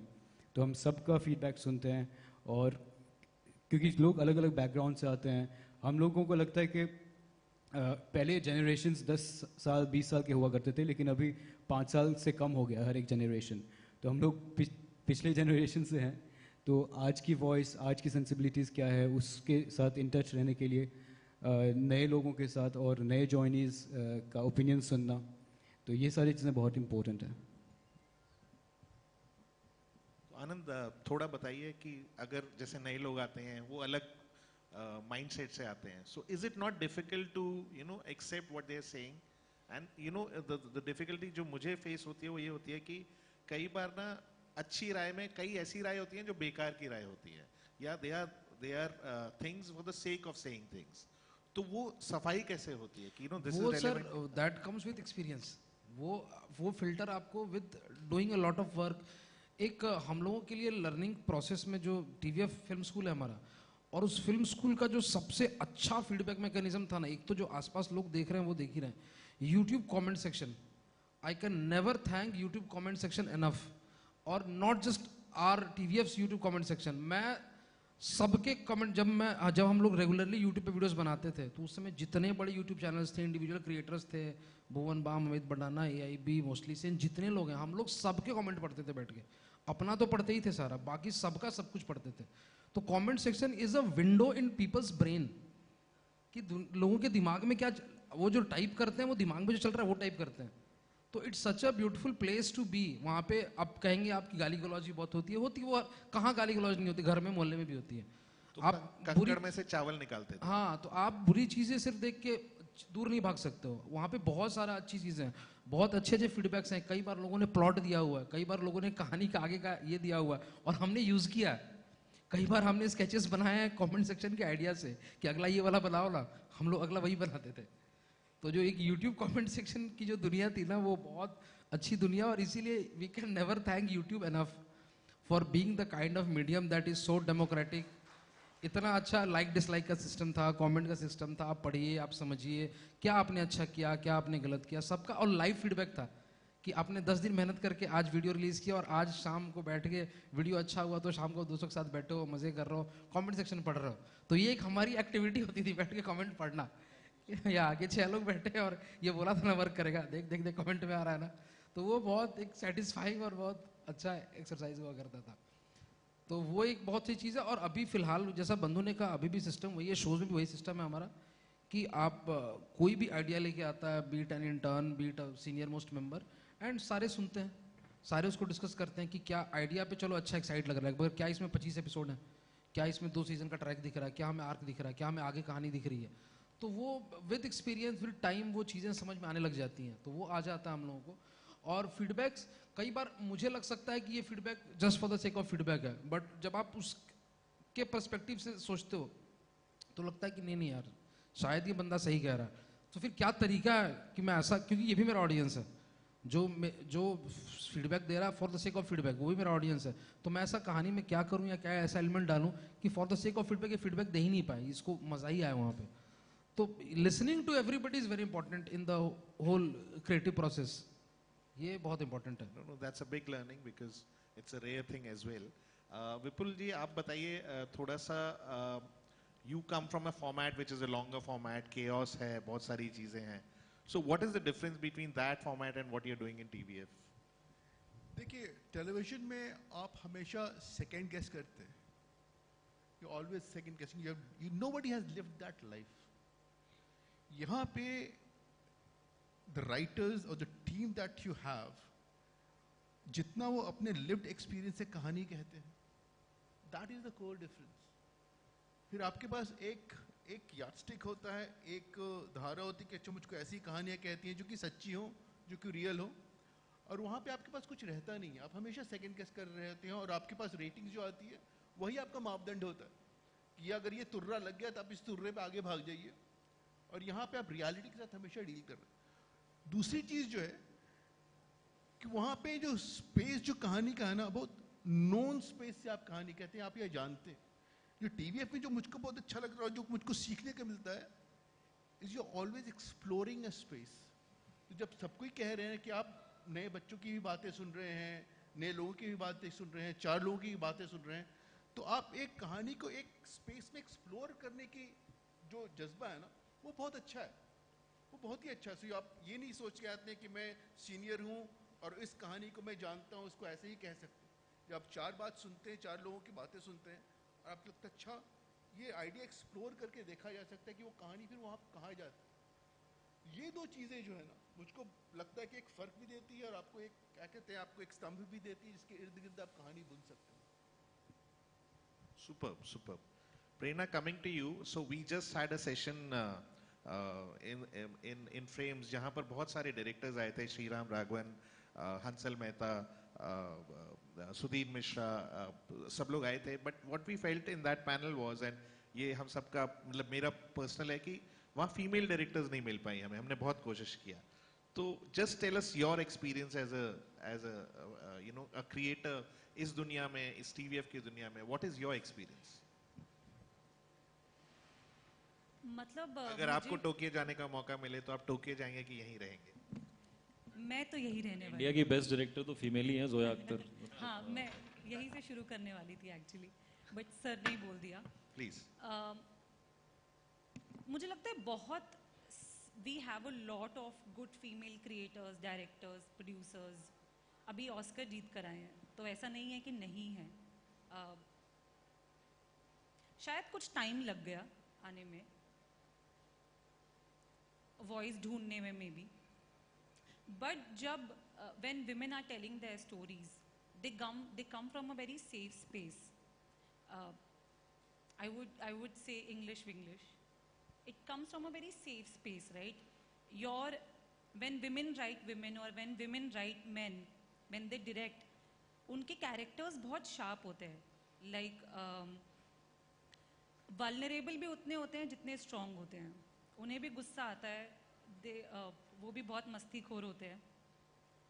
और TVF में यही लर्निंग रही है कि जो अभी बात कर रहे हैं सभी रिलेटिबिलिटी की, मुझे लगता है वो आप जब एक रूम को नरेट करते हैं आपको तभी समझ आ जाता है। जितने भी आपके, जब आप राइटर्स के साथ डेवलप कर रहे होते हैं एक सीरीज़ को, तो बहुत ज़रूरी है कि अगर आप कुछ एक इंसाइट दे रहे हैं, तो अगर 3 लोग उस रूम में बैठे हैं और जब आप लिख रहे हैं उस चीज़ को, तो वो तीनों उस चीज़ से कनेक्ट करें। क्योंकि अगर वहीं पे मेरा रूम डिवाइडेड है 2:1 या 1:2, कि एक ही बंदा सिर्फ रिलेट कर पा रहा है, अगर 3 लोगों के बीच में एक बंदा रिलेट कर पा रहा है, तो अगर हम बड़ी परसेंटेज में देखेंगे तो नहीं कर पाएंगे लोग relate, right? And I think that's very important, to first find a space what you want to say and then say it with full perfection. And I think women, they like they are more passionate, बहुत attached हो जाती हैं हर चीज़ के साथ।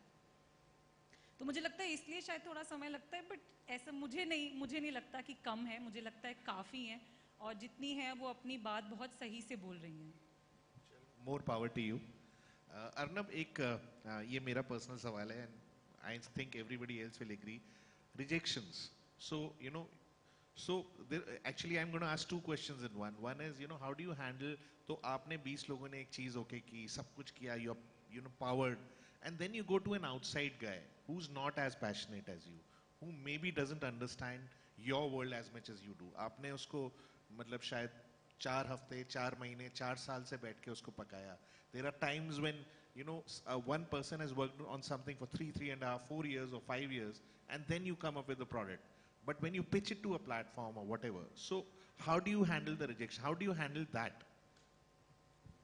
And the second was that how did Panchayat and Gullak happen? So I think rejections, मुझे लगता है कि 2 तरह की scripts होते हैं, good और unfinished.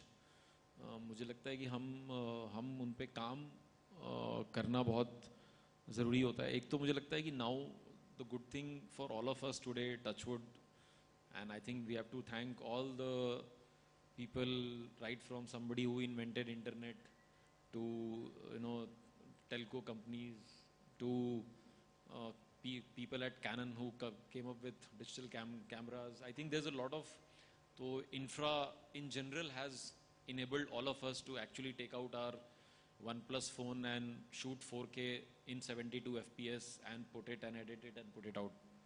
तो ये तो I don't know if there are people in this room who have direct contributed to that, but all of us today have this access, which is a phenomenal thing. And I have been a part of the world where they did not exist. Magazine होता था और आप magazine बड़े महंगे होते थे, और film पे जब शूट होता था तो आपको गिन के खर्च करने होते थे, तो रीटेक्स आप बहुत नहीं ले पाते थे। अभी तो आप कितना भी ले सकते हैं। तो मुझे लग रहा है कि वो चीज़ हुई है। इंस्टाग्राम पे लोग फिल्में बना रहे हैं, आई थिंक, तो आई थिंक बहुत है। मुझे ऐसा लगता है कि जब गेम बड़ा हो जाता है, when you're मुझे talking लगता about, है कि अब as an average person wanting to kickstart their creative career also, they don't have as many reasons to complain as 10 years back. Then again, our parents would have had more reasons to complain. तो I think वो तो by law of capitalism and nature हम बहुत अच्छी जगह हैं। आपको अगर एक शॉर्ट फिल्म आज बनानी है तो आपको लिटरली एक फ़ोन खरीदना भी नहीं है, आपके खुद के फ़ोन में शायद होगा 2K शूट करने वाला, और आपको एक्टर्स चाहिए, राइटर्स चाहिए, आप कर सकते हो। तो स्टार्ट करना बहुत आसान है। जब आप स्टार्ट करने के बाद आई थिंक वही मैं बिलीव करता हूँ कि कुछ चीज़ें, now we have lot of opportunity, I think every platform, we have more people wanting stories to be made. Linear medium में 9 बजे अगर सैटरडे को एक ही शो आ सकता है, बट नॉन लीनियर मीडियम में उस 9 बजे आप उस प्लेटफॉर्म पे जाके 36 शो चुन सकते हो। तो हमारे पास actually we live in a very abundant opportunity world. what I think we realize, और मैं भी बूढ़ा हो गया हूँ, मेरा 40th बर्थडे हुआ अभी, तो शायद मैं अब होता ना ऐसे, और I've become a father, so I start seeing कि अच्छा ये younger लोग क्या कर रहे हैं. I think now we are not giving enough time to actually, so we have gone from a place where we had no opportunity. 10 साल wait कर रहा है एक actor, writer, director, cameraman, editor एक अपॉर्चुनिटी के लिए, वर्सेस एक दिन में 10 अपॉर्चुनिटी मिल रही है. सो आई थिंक ये पेंडुलम स्विंग हुआ है, और इसके बहुत फ़ायदे हैं और कुछ नुकसान भी हो जाता है कि हम बहुत जल्दी में होते हैं. But story telling is tough, it takes time, it is, even if it is become faster, it is still one of the slower processes. मैं वही एक एग्जांपल देता हूँ कि आपके पास लकड़ी है या फिर आप कारपेंटर हैं, इसकी क्लैरिटी नहीं है बहुत सारे लोगों में. और screen writing is a craft, finding stories is not. Even if I talk to the auto driver who are going with, he might come up with a great story and it might move us. But that doesn't mean that if we put a final draft in front of him, or even if we give a diary and pen, he will write a proper screenplay for that. And I think this is the biggest sort of thing. And I was watching Screenwriters Guild do amazing sessions every year. And जब जिस साल मैं जा भी नहीं पाता तो मैं वीडियोस देखता हूँ. वहाँ पे आमिर सर ने ये बात बोली थी कि इसे एज अ प्रोफेशन सीखना बहुत ज़रूरी है. इसमें हमारे यहाँ लोग क्या करते हैं, बहुत सारे मिलते हैं, बोलते हैं सर मेरे पास कुछ लकड़ी है बहुत अमेजिंग, बट आपके पास लकड़ी है, आपके पास औजार नहीं है उसको सोफ़ा बनाने के लिए, उसको चेयर बनाने के लिए. स्क्रीन राइटिंग और डायरेक्शन और some of these crafts are crafts not coming from the heart. They are actually something that you have to sit on the table, practice and become better. So कहानी कहीं से भी आ सकती है. आप better screen play writer तब हो जब आप कोई भी कहानी लो, आप अपने छेनी हथौड़ी निकाल करके और घसने वाला निकाल करके उस लकड़ी का एक बढ़िया फर्नीचर बना दो. और वो फर्नीचर सेम भी नहीं होता है. हम जिस चेयर पे बैठे हैं, I am sure that chair design is different than this chair design, versus I am sure all of us have in our life time would have seen 100 to 200 designs of chair and sofas and tables. They're all different. They all have the personality of one screenplay writer from the another. But they're all balanced. They're all comfortable. There are certain things of a chair which you can't change. That is the structure part. That is the craft part of making a. So that's what I'm saying कि कई बार लोग writing को painting से मत confuse करो. I think carpentry is a better word for that. Anybody can give you a wood. But यहाँ पे अक्सर ऐसा होता है कि लोग बोलते हैं सर मुझे डीएम आते हैं, सर मैंने एक बड़ी कहानी सोची है, ये कहानी आपको, तो वो कहानी है, वो स्क्रीन प्ले या स्क्रिप्ट नहीं है. तो मैं वही बोल रहा हूँ कि difference between this pursuing direction as a profession, इसको करने में जितना टाइम लगता है उसमें आप एनीवे आप रिजेक्शन प्रोसेस तो भूल ही जाओगे. रिजेक्शन होता क्या है अगर आपने कुछ सीखा नहीं. जैसे कि, और मैं इसीलिए साइंटिस्ट्स को बहुत प्रेज करता हूँ और सोचता हूँ कि artist sometimes should learn few things from scientists. Of course they learn from each other. जब चंद्रयान फ्लॉप करता है तो बाहर आके आप बोलते हो अरे नहीं यार ये चंद्रमा ने कुछ तो हक दिया यार, मज़ा नहीं आया, मेरा तो बहुत सही था, परफेक्ट था मेरा. आप जाके टेबल पे बैठते हो, बोलते हो यार हमने कहाँ गलती की, Where did we screw up? But कई बार मैं देखता हूँ कि हमारे ऑफिस में भी कुछ नहीं चला, अरे सर नहीं चमका सर लोगों को. अरे लोगों को नहीं चमका क्या मतलब होता है? तो आई थिंक मुझे लगता है कि, और आप जो लोग चंद्रयान बनाते हैं उससे पहले एक छोटे मोटर पे काम करते हैं.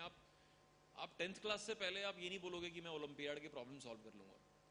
बट जो beauty and ugliness of this profession है कि एक कॉलेज से बाहर निकलता हुआ लड़का भी जो फिल्म मेकर करना चाहता है, उसे भी लगता है कि अरे यार ये बंसाली सर क्या बना रहे हैं, मैं कुछ फोड़ दूंगा. बट उनको पता नहीं है तो journey and that has gone. So that is a, you don't join Infosys on the first day and से कि अरे यार आई थिंक नारायण सर से काम नहीं हो पा रहा है, I think I will do better. But I am sure all of you must hear a younger guy walking in Warsaw cafe and saying, "अरे ये सही नहीं हो रहा है, मैं कुछ करके दिखाऊंगा." That intent is fine, but you have to do the learning, and these are intangible careers. There is no, if you say that you want to play guitar, you have to know how to hold the chord. आप randomly किसी से नहीं मिलते हो ना, बोलते हो कि अरे सर मैं गिटार बजा दूंगा, नहीं मिलते हो क्योंकि उसमें एक क्राफ्ट है, आपको आना पड़ेगा गिटार के chords. But writing, directing, acting सभी बोलते हैं. मैं मुजफ्फरपुर जाता हूँ या फिर रतलाम जाता हूँ या फिर कहीं जाता हूँ, सर मैं डायरेक्ट करना चाहता हूँ, सर मैं एक्ट करना चाहता हूँ, क्योंकि वो इंटेंजिबल क्राफ्ट्स हैं, इंटेंजिबल प्रोफेशंस हैं. उसका कुछ, but they are actually more different. I consider them more difficult than rocket science, because maths और ये सारी चीज़ें तो फिर भी फाइनाइट हैं. ये इनफाइनाइट टैलेंट्स हैं, इनटेंजिबल करियर्स हैं. इनको सीखने में बहुत ज़्यादा मशक्क़त की ज़रूरत है। तो मुझे लगता है कि हमारे लिए तो रिजेक्शन हम काउंट ही नहीं करते हैं। हमें लगता है कि हमें तो 5 साल तो रिजेक्ट होना ही था क्योंकि हमें आता ही नहीं था कुछ, हम कैसे सिलेक्ट हो जाएं यार, ये तो बहुत ही कुछ इंटाइटल्ड थॉट प्रोसेस है कि मैं आया हूं कल, मेरे को आता है सिर्फ पाइथागोरस थ्योरम और मैं डीआरडीओ को सामने खड़े होकर बोल रहा हूं कि अरे चंद्रयान की टीम में आपने मुझे नहीं डाला यार, कितने बेवकूफ हो आप लोग। तो that is a thing which is very wrong and I think as people who walk in to this profession you have to learn it and there is no escaping that, and if you learn it तो ये rejection क्या है, मतलब now this city I am sure you must have attended 17 sessions, everybody needs a great writer and they're waiting for paychecks. You don't have writer who are willing to learn and go through that process. You do that, writing, teaching and nursing is going to be the most lucrative professions in the world. But how many people have you launched in TVF as writers, directors, storytellers? I think I'm told over 200 people have become writers, directors and I actors think at उससे TVF. बहुत So I think that's been So I'll also tell you something about TVF that बहुत सारे लोग take it as a learning ground, यहाँ सीखते हैं और फिर बाहर जाके काम करते हैं, तो maybe that's a pain for you, but I think that's a boon. I think it's when I started, and that's why I didn't name TVF as Arunab Kumar Films. इसका नाम AKF इसीलिए नहीं है, TVF है, because this is something that comes from, there is nothing right and wrong about it. Disney is the most admired company. I'm a biggest fan of Walt Disney, Coco Chanel, and the third person Steve Jobs. It is not about that. It is the choices you make in terms of making an organization. Disney, while उन्होंने नाम अपना रखा, he built organization जहाँ पे 2 लाख लोग successful और rich बन के retire हो चुके हैं. So this is something that I closer home learned from some of our in IT companies. When I read of Narayan sir, when I read of TCS, Wipro, they had the vision, and some of the statesmen of this country had the vision to make thousands, hundreds and thousands of people rich and successful. And when you do that, your company automatically becomes a $100 billion company. I think that is very important rather than just thinking to wo. So I think one of the things I take and I learn from this man and his team is that जब rejection मिला, खुद phone उठाया, तब तो phone भी नहीं था, camera खरीदा और शूट करने लग गए. जब कहीं कुछ नहीं मिला, यूट्यूब पे डाला. जब कोई फीडबैक नहीं देता था, यूट्यूब के गंदे फीडबैक से उठा के सीखा. So I think that's a case study in itself. And उसके लिए I think एक जोरदार ताली तो बनती है. So we'll come to the panchayat question a little later. वैभव, देखिए बहुत सारे लोग कहते हैं script is the soul, script is the backbone of the story. But मैं ये भी कहता हूँ कि कहानी जो है वो बनना खत्म नहीं होती. जब आप शूट कर रहे हो वो भी कहानी है, जब आप म्यूजिक दे रहे हो वो भी कहानी है. And you are a music director yourself. तो म्यूजिक का कितना योगदान है कहानी कहने में? जैसे आपने बोला कि बनाते बनाते हम लोग खुद समझते हैं हम लोग क्या बना रहे हैं, ये बहुत बार हुआ हमारे साथ. और म्यूज़िक की अगर बात की जाए तो कई बार म्यूज़िक एक क्रच भी बन जाता है, एक आसान तरीका जिससे आप ऑडियंस को वो फील करा सकते हैं जो आप फील कराना चाहते हैं.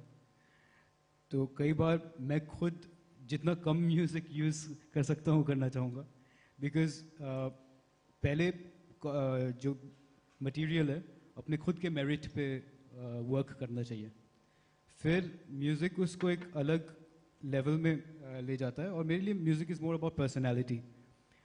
तो सेम सीन के ऊपर अगर 5 अलग अलग म्यूज़िक डायरेक्टर्स म्यूज़िक दें तो उनकी पर्सनैलिटी आएगी, और वही पर्सनैलिटी फिर उस फिल्म या शो की पर्सनैलिटी से जुड़ जाएगी और एक नई पर्सनैलिटी बनाएगी. और वो पर्सनैलिटी बहुत ज़रूरी है क्योंकि वही है जो आपको अलग बनाती है बाकी चीज़ों से. So for me music plays that part in forming the DNA of any show. And how important is silence in music? Very much so. Without silence, music doesn't work. So I guess it's like acting. अगर आपको you know how to underplay, then overplay तो हो ही जाएगा. Same with music. I think that's very very important. So Anand, जो अरुणब ने अभी कहा, तो आप कितने सहमत हैं? आप झगड़ सकते हैं, किसी को पता नहीं चलेगा. 100% सहमत है सर. हम लोग बात करते थे कि कोई एक्स फिल्म आई, दोस्त से पूछा कैसी लगी, यार इंडिया के हिसाब से ठीक है. हम लोग बोलते थे कि इंडिया का डॉक्टर सर्जरी करता है, न्यूरो सर्जन थोड़ी बोलता है कि इंडिया के हिसाब से ठीक है. इंडिया का ब्रिज बनाता है लॉयर थोड़ी, इंजीनियर थोड़ी कहता है कि इंडिया के हिसाब से ठीक है. हमको ग्लोबल बनना था और इसीलिए हम IMDb 50 में घुसे क्योंकि हम पहले दिन से बात कर रहे थे कि हम कहानी कहेंगे ही नहीं कि लोग बोले इंडिया के साथ, लोग बोले कि ये मार्टिन स्कॉर्सेज़ी की याद दिलाता है। हमारे इंस्पिरेशन वही थे सर, मार्टिन स्कॉर्सेज़ी, कोपोला और कुरसा, वही बनना था हमको, आज भी वही बनना। तो हम we are competing with the global best since day one, since in college. और हम लोग, हमारा कॉलेज में टास्क होता था कॉलेज में हम लोगों का कि IMDb टॉप 250 देख पहले, उसके बाद फिल्मों की बात करेंगे। तो हमारा रूल था कि वो नहीं देखा तो, और अभी भी 250 के 250 अभी भी नहीं देखे, अभी भी 120 150 के अराउंड मैक्स होगा, तो अभी भी उसमें फिल्में रह गई हैं। तो हमारा वो पहले दिन से क्लियर था हमको कि we are not competing locally, everybody is competing globally. Bharat सरकार भी ऐसे थोड़ी कह रही है कि नहीं इंडिया के हिसाब से ठीक है, नहीं, हमको वर्ल्ड में अपना बेस्ट बनना है, हमारा ट्रेन हो कि हमारा प्लेन हो, हमारा एयरपोर्ट हो, हमारा स्टेशन हो। तो वो that is a new style in India, that is a new culture in India. From, आप वो थोड़ा पीछे ट्रेस कर सकते हो, when Ganguly removed his T-shirt in Lord's, that was sort of a message from India to the world कि अब हम वैसे बिहेव करेंगे, हम now we are behaving globally. वो लोग इंडिया के हमको डरा के बुली करके जाते थे, but Ganguly, then Virat Kohli Australia में जाके उनके ऑडियंस को ऐसे करके आता है। That is a very big moment for us as Indians. हमको कॉन्फिडेंस मिलता है कि हम ग्लोबली घुसते हैं। सचिन को लेके इतना प्यार क्यों है? 18 साल का बच्चा इंडिया का ऑस्ट्रेलिया जाता है, ब्रिस्बेन में 180 मार के आता है टेस्ट में। वो एक कॉन्फिडेंस देता है आपको कि भाई हम दब के, हम डर के रहने वाले नहीं हैं। We'll push and will push for the best and will try to be the best globally.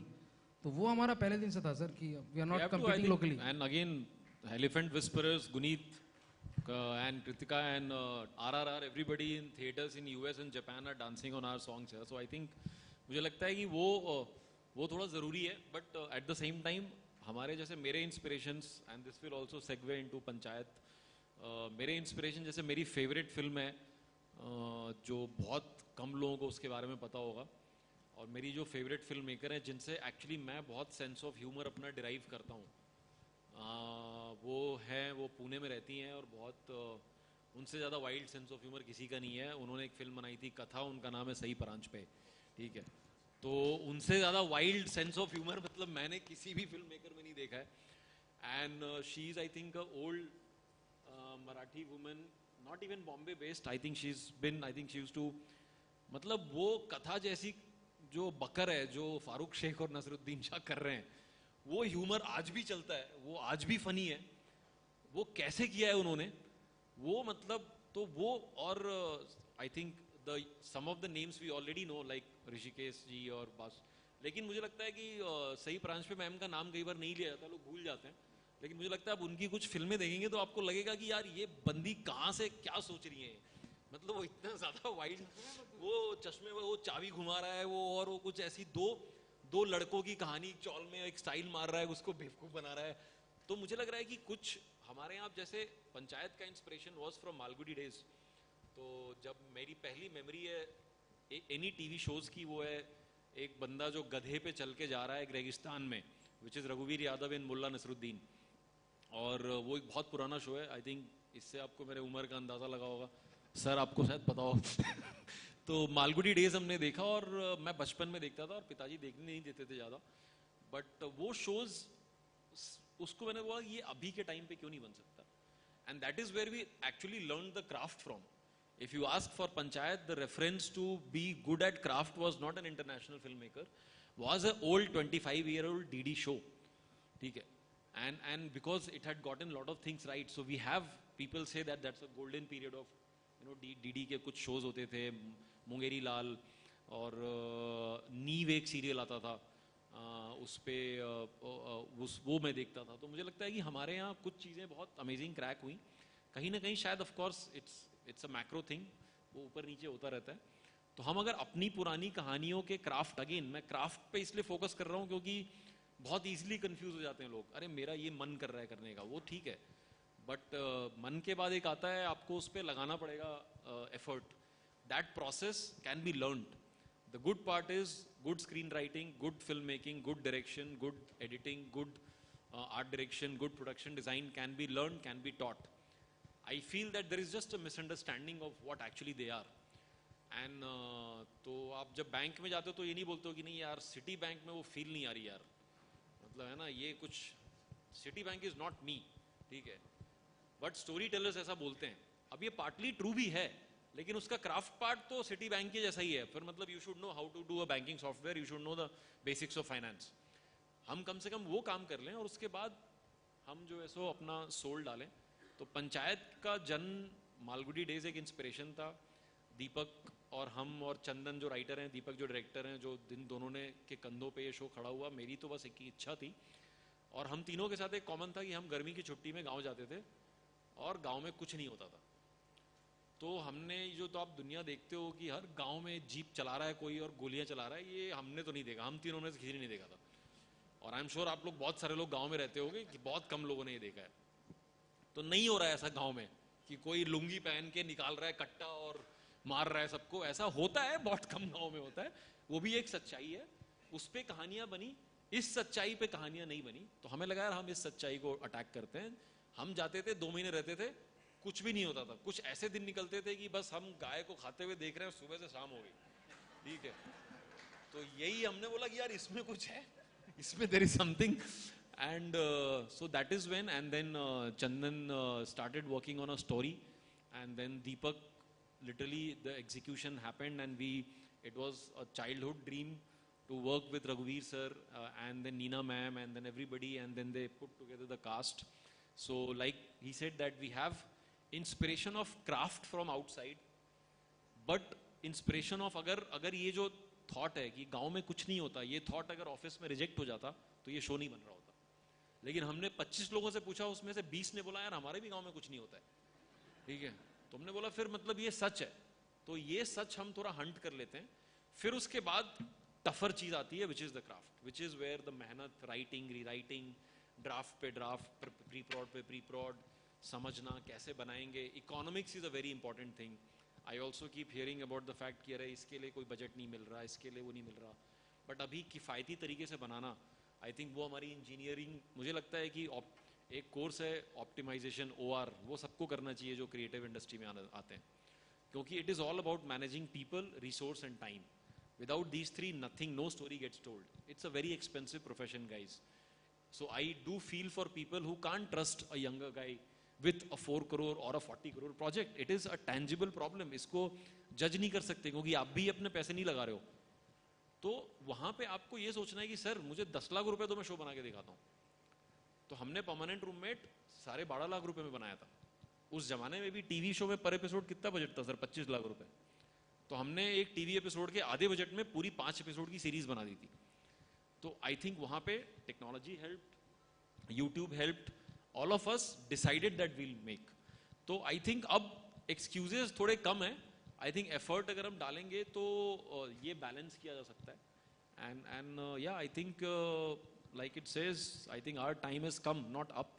I think, you know, and we should be telling stories, and people like Guneet and Rajamouli sir, and they have all started the trend. Now it is upon all of us to tell soul हमारा हो, stories हमारी हो, हम craft वहाँ से copy करके और अच्छे से execute करें.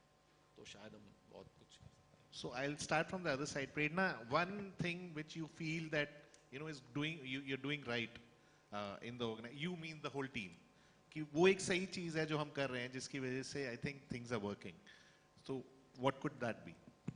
आई think learning and relearning, knowing what are the mistakes that we are making and not repeat it in the other show. But in the forum do you accept कि यार ये खराब गया, इस वजह से गया? Do you discuss that? हाँ, मतलब इंटरनली सबको उतनी ही डांट और उतनी ही अप्रिसिएशन मिलती है. इनफैक्ट एक मंडे मीटिंग का कल्चर है जो सर ने शुरू किया. आई थिंक सर उसके बारे में और बेटर बता पाएंगे. बट सब हम लोग एक यूट्यूब वीडियो से लेकर हर शो के बारे में उसमें बात करते हैं और बहुत ज़रूरी है मुझे लगता है, क्योंकि गलती करना तो लाजमी है ना. कुछ तो गलत करेंगे ही, ऐसा तो नहीं है कि बिल्कुल ही हर एपिसोड, हर शो, हर चीज़ परफेक्ट लिख देंगे. कुछ जो गलती हो गई है वो अगले शो में ना करे. आई थिंक वो सबसे बड़ी लर्निंग है जो यहाँ पर रुकती नहीं है. If you are eager, if you are passionate, if you really want to learn, then that is something that you also need to understand that what did not work and what is the why it did not work. विपुल जी, आप कुछ अलग कहना चाहेंगे? 2 चीजें, एक नहीं कहूँगा. एक है keeping things simple, and that is a very very tough task. कहानी भी सिंपल होनी चाहिए और सिंपली कही जानी चाहिए. ऐसे बहुत एफर्ट लगाया जाता है। और दूसरा, we have a set of processes, वो कई बार 100% फॉलो नहीं होता है, लेकिन it is follow almost 90%। So those two things are absolute, वो स्तंभ हैं, उसको हिलाया नहीं जाता है। एंड आप honesty and process, honesty to क्या कहानी है या हम लोग क्या हैं या क्या कहानी हमको पता है, क्या हम सोच सकते हैं, और प्रोसेस जो टीवीएफ का एक प्रोसेस है कि आप लोगों को सुनाते हैं, फीडबैक्स लेते हैं और आप अपना एडिट दिखाते हैं, आप रिवर्क करते हैं हर चीज़ पे। तो वही मेरे को लगता है कि दो इंपॉर्टेंट चीज़ें हैं, ऑनेस्टी। मैं सिंसियरिटी बोलता हूँ, आप ऑनेस्टी बोलते हैं। I think that's a very important thing, and obviously process. So Vaibhav? The same thing, honesty, being self-critical and critical of the work of others. अगर आप किसका काम देख के आपको अच्छा नहीं लगा लेकिन फिर भी पोलाइट होने के लिए आप अच्छा बोल देंगे, तो आपसे बुरा एनिमी नहीं हो सकता उनका। तो being truthful to others and to yourself, that's it. I think मुझे लगता है सर बहुत, आई थिंक सबने सम अप कर ही दिया है, बट मुझे लगता है एक सपोर्ट भी चाहिए होता है, एक कल्चर। आई थिंक जैसे पंचायती है, युवराज सर बैठे हैं, MP tourism department, they please big round of applause for MP. we've shot so many shows, happened Gullak Kota, sab happened because because PS sir and everybody. So मुझे लगता है there are lot of people who are good at one specific things, उन सबके को जोड़ना और उन सबके साथ मिल करके कुछ कर पाना, ये काफ़ी, इसीलिए मैं कहता हूँ अक्यूट टीम स्पोर्ट है। हमारे यहाँ जनरली क्रिस्टियानो रोनाल्डो के अलावा बाकी 10 प्लेयर्स को फिल्म मेकर नहीं बुलाते हैं, बट हमारे ऑफिस में एक कोट लगा हुआ है, everybody is a film maker.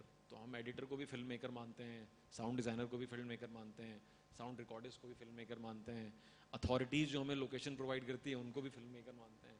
तो ये थोड़ा एक बहुत एक माइंडसेट फ़र्क है कि 11 के 11 प्लेयर भाई फुटबॉल खेल रहे हैं, गोल मारता है वो नाम अलग से आता है, ठीक है, वो तो ठीक है, वो तो सही है। तो मुझे लग रहा है ये हम करेंगे तो we'll start actually, all I dream of is us becoming a legit profession, कि मम्मी पापा बोले कि अच्छा जा रहे हो, बढ़िया है, जाओ इसमें जाके लोग नौकरी करते हैं, अच्छा काम करते हैं, शादी हो जाती है, बच्चे पैदा होते हैं, अब बाहर बेच पाते हैं।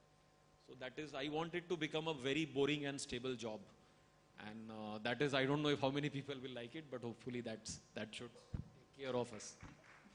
तो we'd like to highlight a little bit about जो 11 साल निकले हैं, क्या हुआ है उसमें। Can we play the film please? And या नहीं हमने ऐसे, अरे ये वाला चला दिया तुमने, तो दोनों चलाया, ओके। आवाज निराशाओं का अनगिनत कहानियां सुनने को मिलेगा। चल शुरू हो जा। जॉब छोड़ के एंटरप्रेन्योर बनेंगे, स्पेलिंग भी आती है एंटरप्रेन्योरशिप की, ENT। एंटरप्रेन्योर बनने के लिए स्पेलिंग नहीं यार, स्पिरिट चाहिए यार। सी लाइफ में आपके अकॉर्डिंग कुछ ना होना तो आपको अपनी अप्रोच बदल के देखनी चाहिए। क्या यार, कितनी मेहनत करवाते हो यार। न इस घर में बुलेट आएगी और न स्कूटी, इस घर में आएगा तो बस इंटरवर। इन्वेटर, अरे इन्वेटर, इन्वर्टर या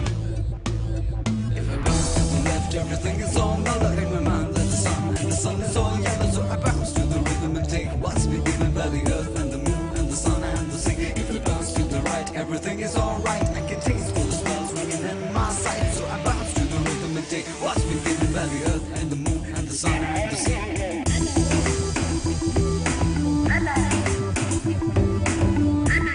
Can you say some romantic dialogues for our viewers?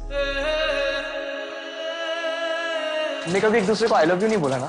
नहीं, और बोलना भी नहीं चाहिए, थिंग्स हो जाएगा। जूही और मेरी जोड़ी सिर्फ ईडन गार्डन्स में अच्छी लगती है, जबकि काजल और मेरी जोड़ी हर गार्डन में अच्छी लगती है, स्पेशली सरसों के गार्डन्स में। Will you please be my roommate? Look, I am getting goosebumps.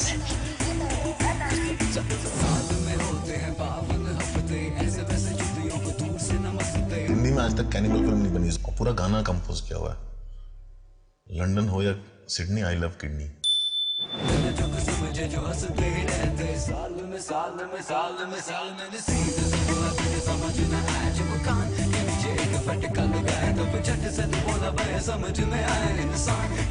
तो है क्या, पियर है बैंचोद। मेरे शो पे गालियों से रिलेटेड किसी भी चीज के लिए कोई जगह नहीं है।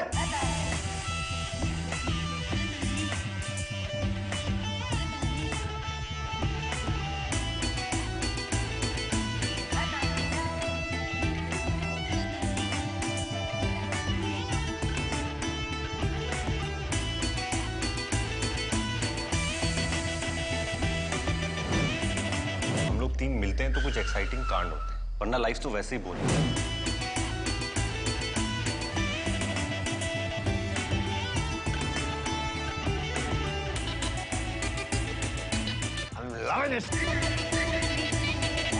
बहुत ही खूबसूरत दुनिया लिखी है आपने।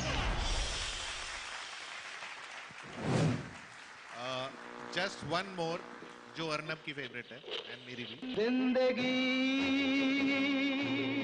कैसी है पहेली हाय, कभी तो हंसाए कभी ये रुलाए। जिंदगी कैसी है पहेली हाय, कभी तो हंसाए कभी ये रुलाए।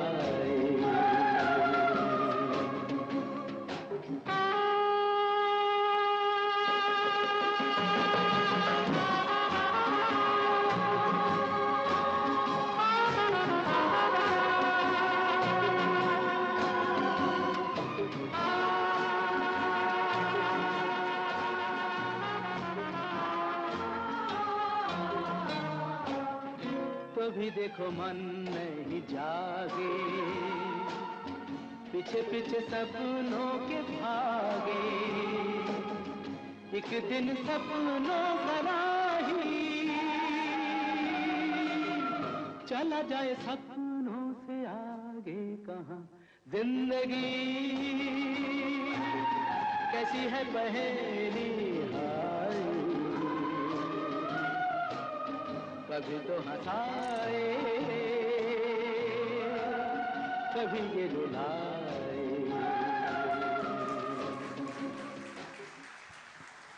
So these are those outsiders जिनके पास कुछ भी नहीं था, कुछ they had no family in business, शायद कोई सिनेमा का मैनेजर को जानते हो, शायद बहुत ज़्यादा हो तो, and they came in, they did their own stuff and they tried, they failed, and I think हमने failures बहुत कम highlight किए हैं, but I think out of 1,000 failures, there are few successes. They kept on going and they put a method in the madness. So one round of applause to the team, please take a bow.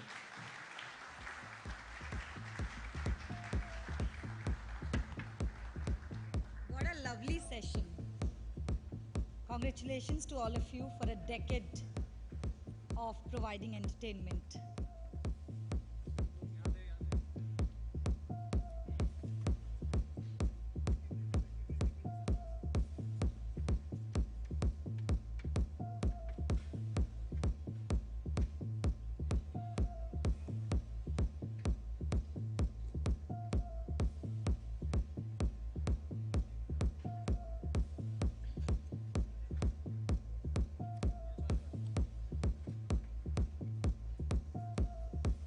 Our next session would be on making of Pinocchio. It's a master class.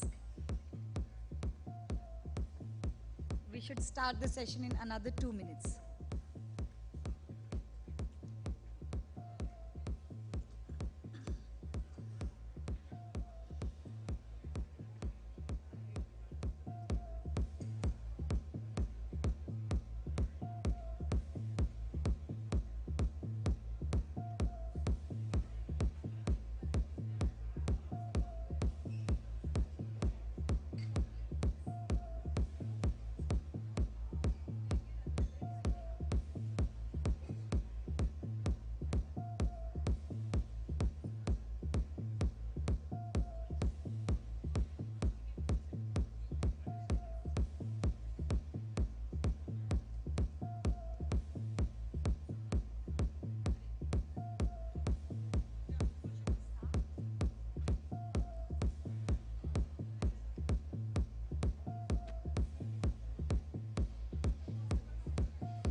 The next session is going to be about the art of bringing Guillermo del Toro's Pinocchio to life.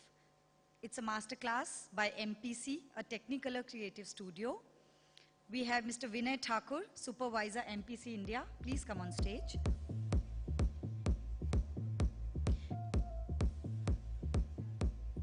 And Mr. Inigo Vimal Roy, CG Supervisor, MPC India. Everyone. Slide is different.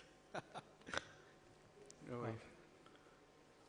So, thank you for the introduction. So, my name is Vinay. I'm Inigo Roy. Yes. So, we are here to present the art of bringing Guillermo del Toro's Pinocchio to life. So, before we start, we just want to give you the glimpse, what kind of a movie is it, and we will play the trailer for that. So, please enjoy the trailer. It'll play. It will move.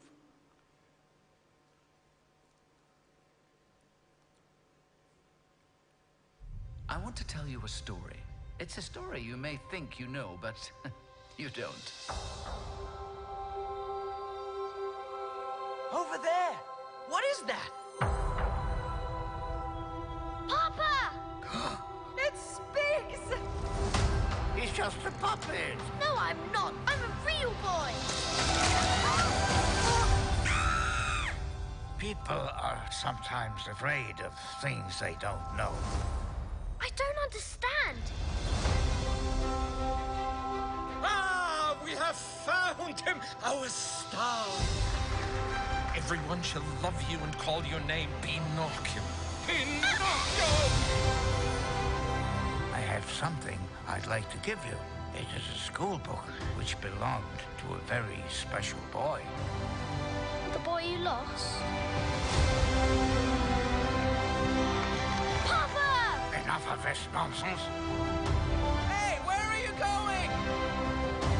You tell him I love him.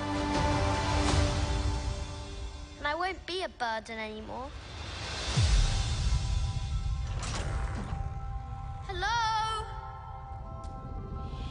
The wooden boy with the borrowed soul.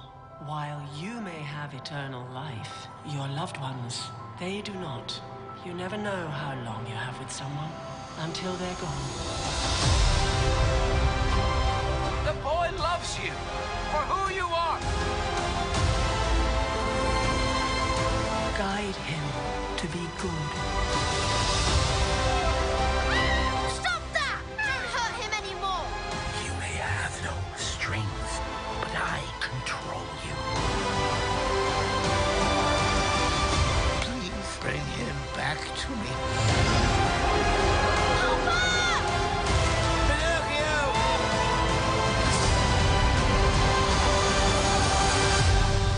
Life is such a wonderful gift.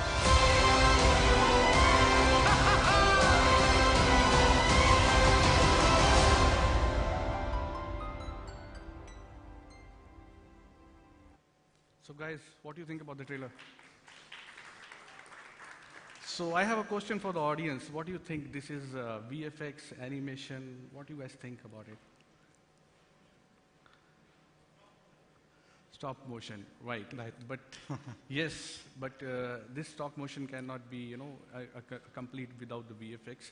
So this is all about it. So we will share you, what we have done during this, movie, and what is this movie all about. So this is a little bit of synopsis of what we have, for the movie. So this is basically, this movie is an Oscar-winning animated stop motion movie. Maybe most of the people are aware of it, and. Then this has been situated in the situation where there is a rise of Mussolini in Italy, and it's based on an Italian novel, and it's a story of a father and a son who lost his son, and he's got very disappointed, and he create one wooden puppet, and he prays to God as a fairy tale so that it get a life. So he'll get this wooden puppet get a life, but the only problem he faced challenges because there is a lot of, he wants to prove himself as a human, but humanity needs a bit of feeling and everything, so he needs to prove himself. So this is a kind of a bit of adaptation of that, but it's a kind of a dark, dark and relation and, family movie. So if you have not watched it, please go ahead and just have a watch. It's streaming on Netflix. So what you just saw, we did this across 600 plus shots, and each shot could range anywhere between 50 to 100 frames. And then we had the added challenge of working in 2 different time zones. We had 100 plus people, and it went across over a span of 2+ years.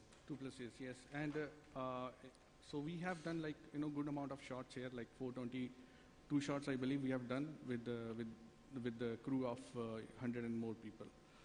So yes, we have gone through, all those things. Then we have a little bit of workflow. So this is our general VFX workflow, but let's take it like a river. Imagine a river flowing downstream, and then it all leads to the ocean, right? That's exactly what we're doing here. Each department is a stream, and each stream, one after the other, just joins each other, and then just goes into the ocean. So I'll just talk about roto and paint prep. So when you think about roto, it's about creating, when you look at Pinocchio, right? It's about drawing masks after masks so that you can use it finally in compositing. And then when you think about Pinocchio movie itself, right? So these were done using stop motion, and these had rigs attached. So this had to be removed frame by frame during paint prep. Yeah, and then assets, rigging, animation, texture, and look dev are building stages of our VFX production, where we take, based on references, we create CG model, and then we give it colors, and then we add material properties like skin and things like that, and then we add joins, like in case the CG model is a human, or if it's a vehicle, we add joins and pivots so that we can animate them during animation. And then match, move, roto, and layout are like some of our key departments, where match, move is matching the movement of the live action camera to in CG. And then we also create a scene based on that live action footage, right? And in layout, we add properties, what we do get from assets, and then add it into the layout. And FX is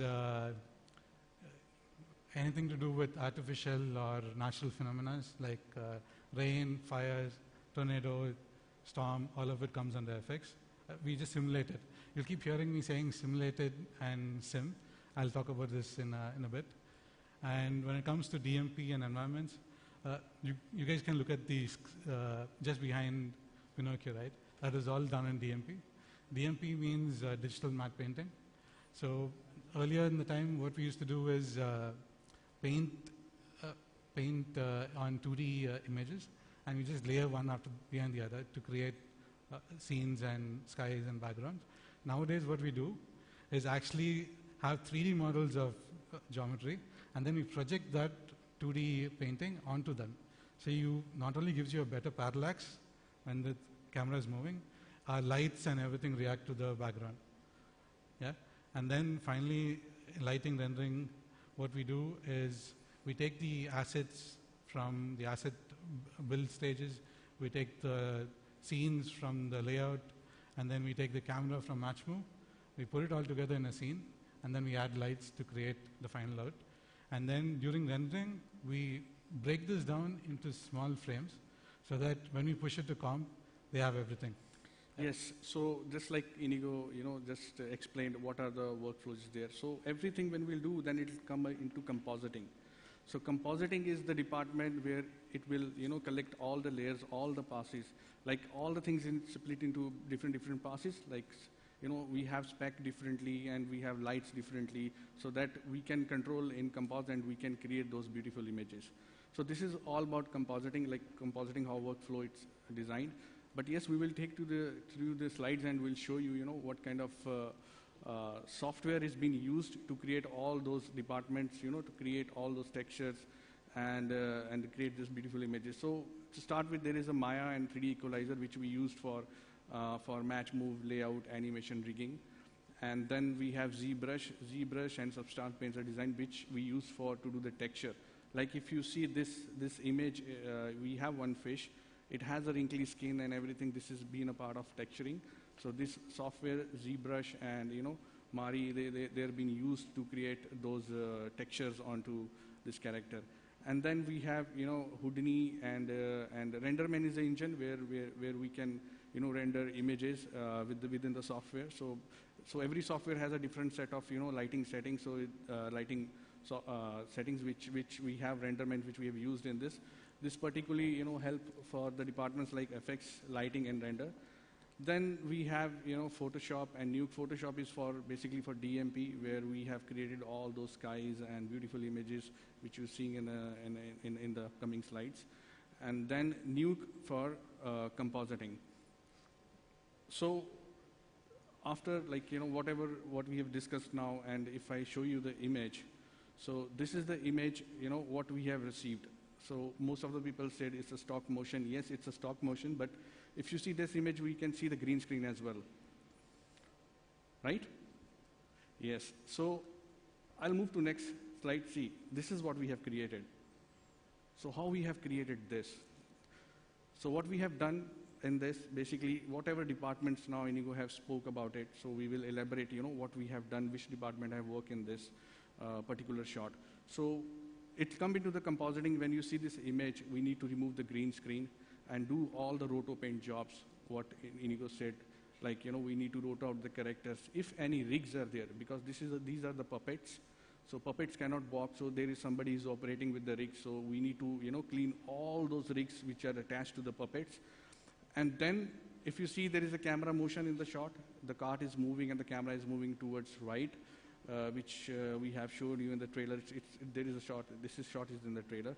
So in this, we need to do a camera track. So camera track is the biggest challenge for this shot, because whenever you see like it's a stop motion, there is always a jerk in the frames, which feel like, not a smooth motion. So we need to mimic that jerk and do the projection for the DMP. And we have created painted skies in this. So when you look at DMP, if you look at the background for this, anything behind, if you can just go back, anything on the green screen which was done, it was all done in DMP and environments. So when we started doing the DMP, our goal was to make it paint ready, right? When we had puppets, if you do real puppets, you just put frames of paintings. That's exactly our approach was. We did it a little too good.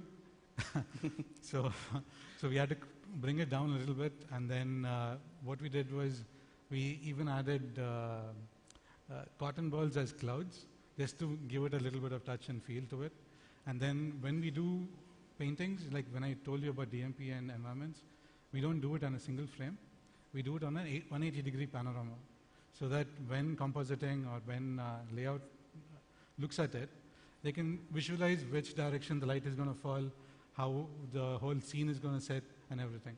And also, if you look at the lighting, the way we match the lighting is always based on the footage. If you look at Pinocchio, it's from the right screen left over here, sorry. And then our background is all matching to it. Yeah. Okay, this one is a biggie. So when we started doing these puppets, right, we had around 4 of these guys. So this is what they gave us. And then to recreate this in CG, what they gave us were just a full board of just noses and ears and eyebrows too. So we had to make all these guys, like around 10 to 15-ish, and then the soldiers based on just boards of just noses and ears. And then we created this whole thing. Also, one important thing to note is the way we did our rigging, right? When I was talking about the joints. So when we modeled these guys, we looked at the armature, what they were using for the puppets itself, right? Where the joints would be placed, right? When they were animating it in CG, we had to make it look like the stop motion, a small jerk, a small unevenness, a shoulder tilt, or something of that sort. So that's how we created this. Yeah. Yes. So now again, this is a green screen shot, if you can see. But the difference is, if you see this, and the image after. You can see there are a lot of characters which are, climbing on this net, and you can see the wall, and you can see the sky. So this is all been, composited all the layers together, and this is what the result we have. So to achieve this, we have added a lot of passes to it. So this is basically a render, lighting render, and it comes with the AOVs, which has a different set of setting of the lighting, like key light, diffuse light, and all those things are there. So we have a control for, each and every light in compositing. So we need to balance everything, study the footage, and then, we can get the results what you can see on the screen. And then comes to this sequence. So this sequence is pretty much challenging for us, because if you see the sequence, we have two characters. One is Pinocchio, which is standing, left screen left, and the other one is called Death. So in this sequence, what we need to do this. Can you see the image here? So this is before and this is after. So if you see the sky closely on top, it has some magical effect which we have created in comp. We got, the layers, separate layers, and then we need to design the look. We need to get the approval from the VFX supervisor and the director for that. And the challenge is this sky, the animation, what we are doing, it needs to be fixed in the intercut for each and every shot. So for that, what we have done, we have created a huge big sky with number of frames animation, and then we have projected into the dome. Dome means there is a big, you can feel like a sky. So we have put that image to the sky, and wherever you see, you will see that particular angle, and the animation will still remain the same. So it will, come across with all the shots in the continuity in the intercut of the shots. So this is what we have done, biggest challenge, because the sky is so big, so we need to optimize everything, pre-comp renders. So every, whenever we try to move the script, like it hanged. Believe me, either it's crashed or it's not rendering. So we need to find an in-between solution for that, So what we did, we just optimized the script. We rendered each and element on a separate layer so that it can, process fast. And then you can see there is a shelf behind it. You can see there is a shelf behind it. And all the shelf, they have some magical effect. If the sky moves, there is a light behind the shelf, it also moves. So we have linked that lights to the animation of the shelves. And in that shelf, we have the hourglass. Okay, so before we just go into the hourglasses, I just want you guys to look at the wings of Death. You can see a lot of eyes over there. So that was a crazy challenge on its own. So Guillermo's vision, crazy as usual, is when she was looking at Pinocchio, because she had a screen, so someone had to point to Pinocchio, right? The eyes on her horns and the wings, that would direct and point to him. So we had to create some technique called blend shapes, like just a motion like this, right? And then we put it in match move on all the spots in the wing. So that's how we went about doing this. And what Vinay was talking about, hourglasses. So all the hourglasses at the background were all glass. So glass and rendering don't play nicely.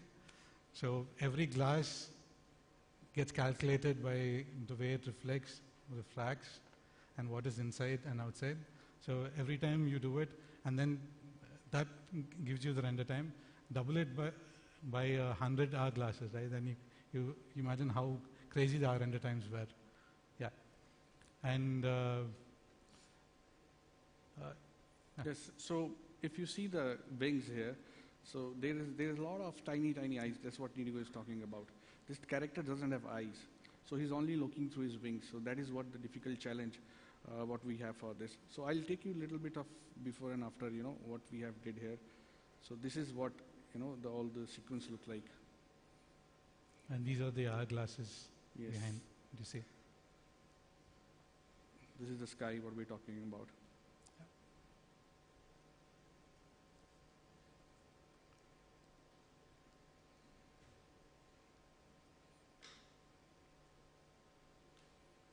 So by the way, this all glows and everything, it's been managed in comp. So we need to get that look which, which director is asking for. So this is what, it's a challenging stuff for us to get those looks, approved from the director. There's a lot of versions which we have created for this. But what do you think, guys?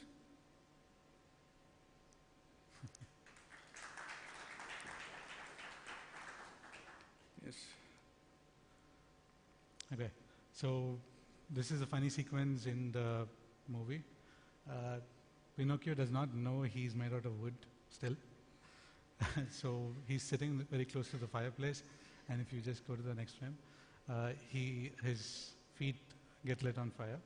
So the way we approach the fire simulation, by the way, simulation in FX means, simply put, like if you want to recreate an explosion, what we do is take a small object and then we feed in parameters in the software, like something like, okay, how big the explosion needs to be, what is the range, what is the color, how intense it needs to be, how violent it needs to be, and then it simulates the data in the software. And then we keep reiterating this over and over again till we get the final look. So these are this is called a sim or a simulation. We do this across either fire or water or whatever it is. But when we come to the fire on him, it's a little stylized because when we got a reference, we had a stop motion footage from the guys who did this. It was the director doing it. It was just a bunch of wires and cloth going up and up. That's all the reference we had. So we had to mimic the same thing in FX, and that's how we pulled it off. And also, if you look at the lighting in the previous frame. Yes. So I'll talk about that. So if you see this, so there's a major difference in this in the lighting. If you see the character here, it's lit from the right side of the camera. But if this character has a fire, it should lit for front.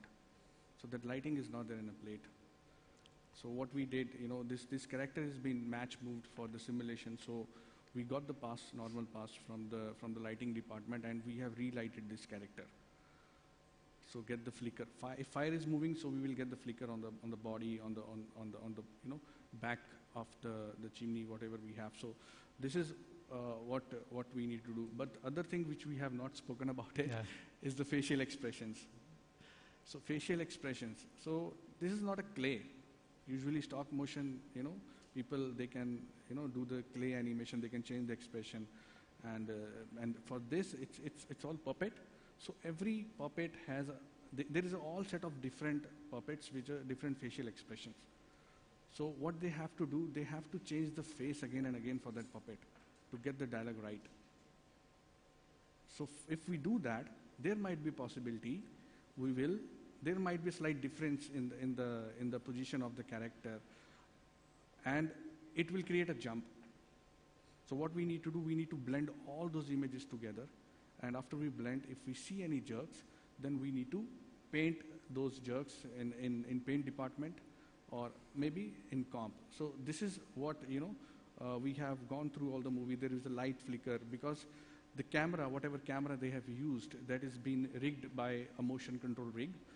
Because if the camera is moving, you cannot hold the camera in the same position again and again. It will not go through the same position again and again. So for that, they have used the motion control rig. They have rigged the camera. So every shot after shot, if they want to change a position, they have the camera motion now seamless. They only just need to change the character and the position. That's it. Yeah, okay. So this one, this character is called the Dogfish. He's one of our two main antagonists of the movie. And if you look at the after for this, you'll see him surrounded by water. So the way we approached water in FX, the simulation, was, again, we looked back into a stop motion video where the way they simulated the water was they took a wrinkled plastic, spread it across two joints, and then they had plungers which just did this. So it kept simulating that water, right? We had to recreate the same thing in FX. Obviously, we didn't have plungers, but we did that in Houdini. And also, whenever I'm talking about things like water surface or foam, we're always looking back into how would these guys do in a puppet form, right? What would they use during the shoot if we're not FX people right now, I mean VFX people. We're thinking about it in a puppet way and form, right? So all the water was made to look like plastic sheets and all the foam were made to look like glass beads so that it still translates to that whole puppet language. Yes. So yes, again, like, if you see this image, this is again a green screen image. You cannot help it. So you can see there are a lot of rigs in the image. You can see how they are holding the green screen with the clippers and all. So, but this character itself, they have a big rig which they have moving around in the shoot, and there is hardly they can cover those areas with the green screen. So we need to do a rotoscopy for this character, for the mind. So in this, like Inigo said, the ocean. This is the biggest challenge, ocean, and in this we need to get some plastic feel. It will not behave like an ocean, what we used to see, yes, but it should have a kind of feel which gives you kind of a, it's a plastic sheet. And if you see this image, there is no boat in it, so I'll play the next one. So this is the before and after for the image, what we have done.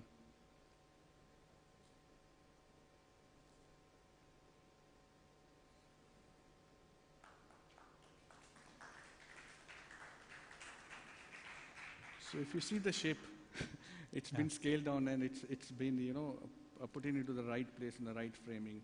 So this and it should interact with the foam, whatever foam it's there in the shot.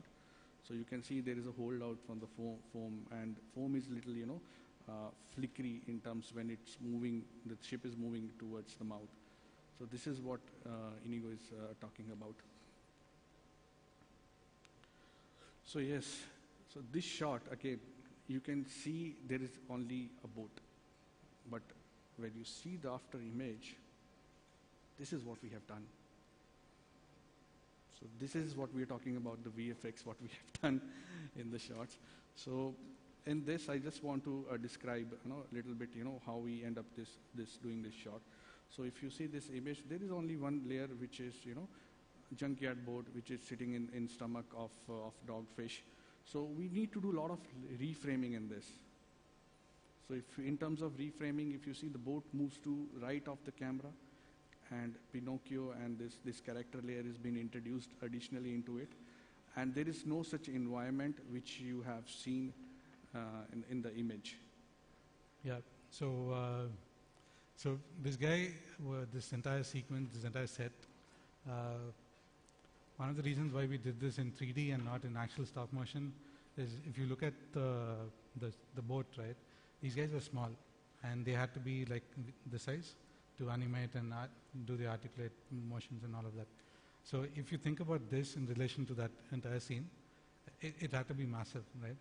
That, in the interest of time, they went with CG. And so what is happening here is they are inside the stomach of the dogfish. And we created 3 to 4 sets for it, like one was the inner mouth, and then one was a waterfall inside the stomach itself, and then this guy is the base. Also, if you look at the lighting part of it, the what do you call this? Lighthouse. Lighthouse, yeah. Yeah. So yes, the lighthouse. If you see in the lighthouse, it has a continuous movement. It is rotating with the kind of a speed or a kind of a reaction like what lighthouse used to do. So, but the interaction was not there in the environment because the timing is being changed again and again for the interaction. So if you go back to 3D and render again, it will be a little painful. So what we did, we created all those interaction in comp. So we have specifically rendered one pass called position pass, which will help us to create a mask for the entire sequence where we want to animate the light. So this is what we have did in this, and there is n number of passes, like every layer is split into multiple channels or passes, specular, diffuse, texture, and then we need to compile everything, and we need to do a kind of a mix and merge and created this image.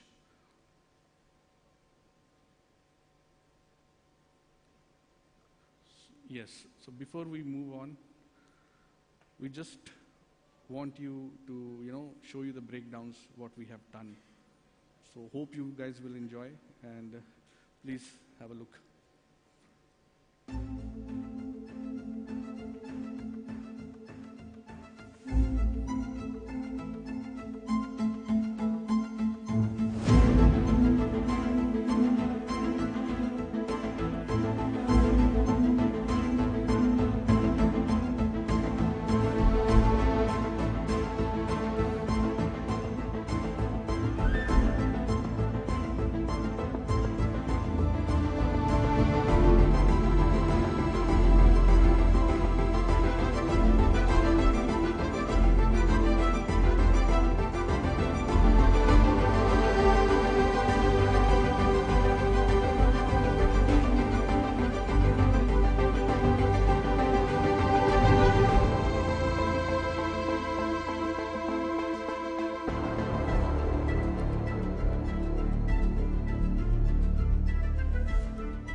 So this is what, guys.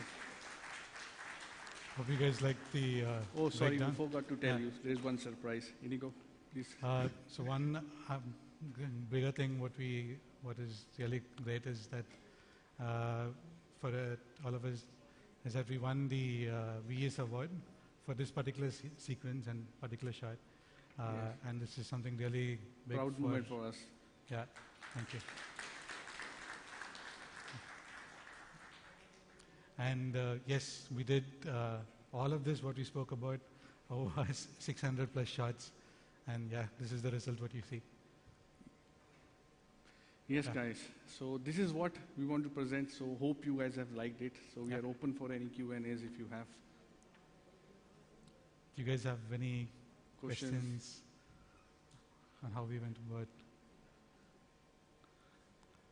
Yes, Yeah? please.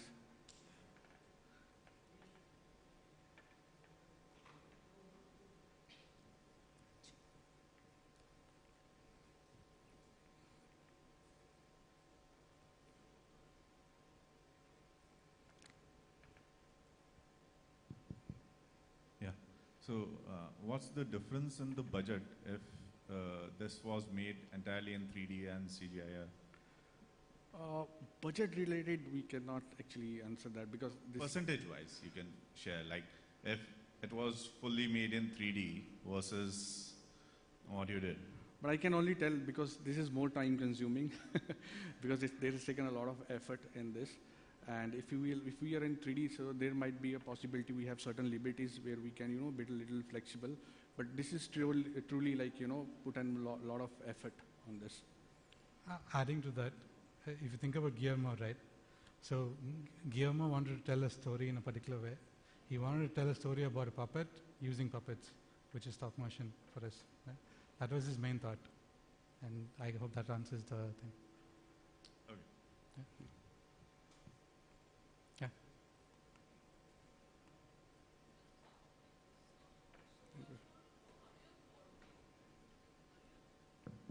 How do you all coordinate amongst all the VFX teams to get the actual result at the end of the day? Yes, very good question. So we have a lot of people which is there in every department. Like Inigo, it's briefed in the beginning of workflow. Every department has lead, production coordinators, swoops. So everybody has their own responsibilities. So this is driven by a tasks-based thing. Every individual department has a task. So we need to schedule that and we need to track that. When everything fall in a place, then automatically output will start coming in. Thank you. So sorry, sub question. So how do you all, the thing is, I know different VFX teams exist and everything, but because they're massive files, right, that you have to send. So how do you all coordinate that between the states and India? So we need to plan it in the earlier stage. If it's a massive file, who will gonna keep it? Who will gonna take ownership of it? We cannot send files here and there.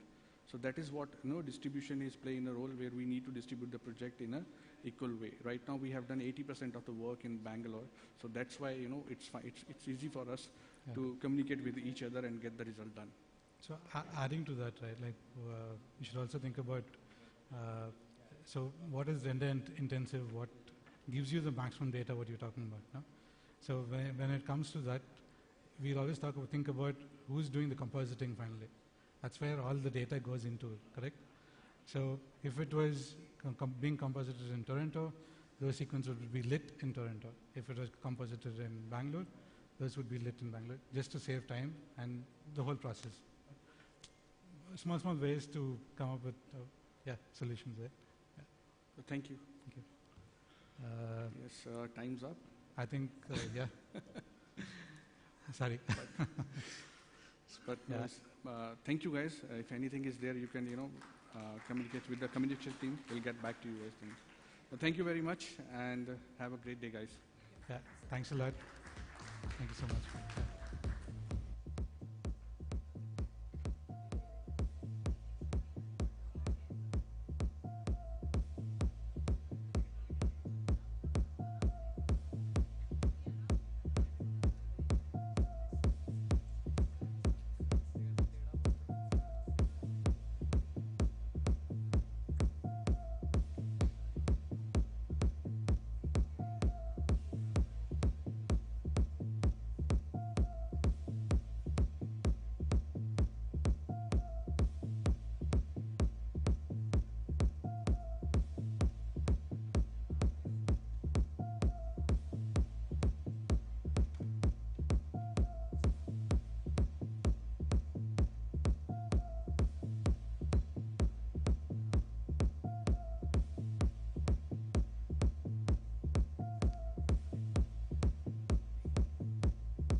Good evening, ladies and gentlemen. We're drawing on to the closing of Ficci Frames.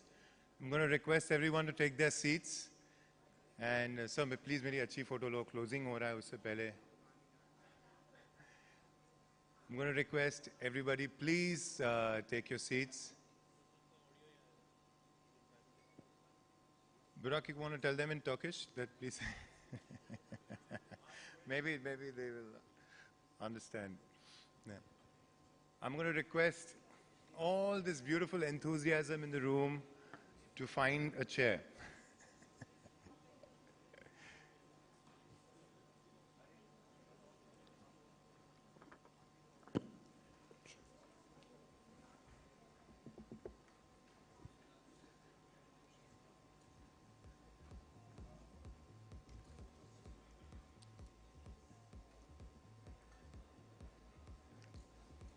If you have friends who are strolling outside, tell them it's the last session, final closing call. Please grab your seats here.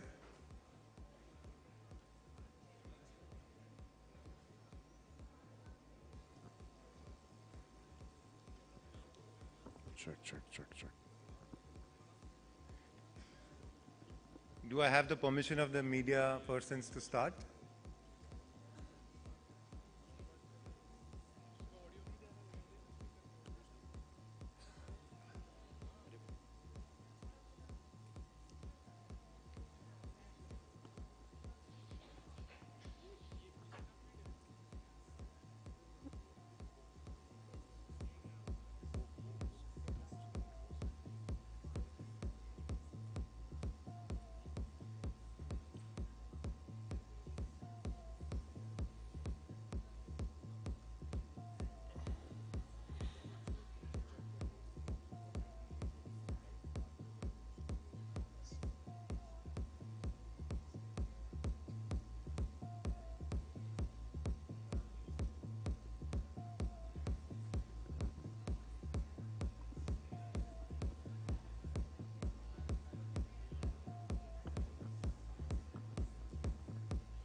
All right. Pre-closing session flutters, they don't match anything, especially when you have personalities like these. So I'm going to look for people at the back. Are we ready to close?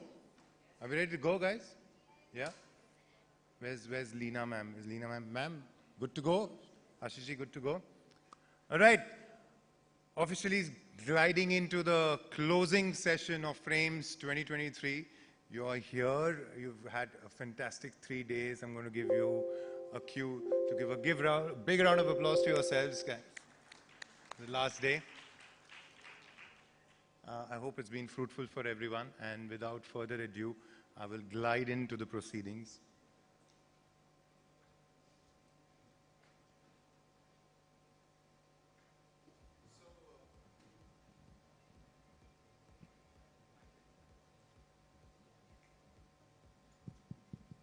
Oh, it's working now. Good evening once again. Welcome to the closing ceremony of Frames 2023. Wow, I sound so much nicer on this mic for some reason. I don't know why. But again, you're here. We're all excited to meet who we know we're going to meet. Any guesses who we're going to meet? Oh, we have all the guesses ready. Okay. So this individuals that we have who are joining us from all, सात समुंदर पार तो नहीं कह सकते, सात समुंदर तो नहीं, but समुंदर पार. They had a lot of obstacles in getting here due to whatever logistic challenges, and but they finally made it here, and they're here with us. I don't know, maybe I should just not take any more time and call the lady from Turkey who's joined us, the filmmaker, producer, Stare Yıldırım. Stare Yıldırım. join us. All right. You're getting whistles and all. Thank you, Stare. Welcome. And this guy's name I've been rehearsing since morning, Burak Deniz, so that I don't mess it up with his fans. Ladies and gentlemen, Burak Deniz.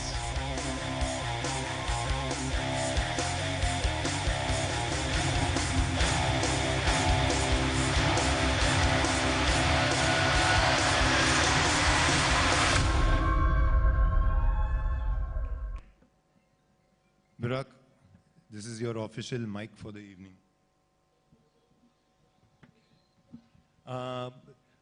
You have all the potential of all the things that can go wrong in a translation, because you have somebody who speaks Turkish, maybe a little bit of English, and you have also another Turkish filmmaker and producer who is, but to rescue us from all the mishaps we could be making, we have Professor Minaj Khan joining us from Turkey to help us with the translation.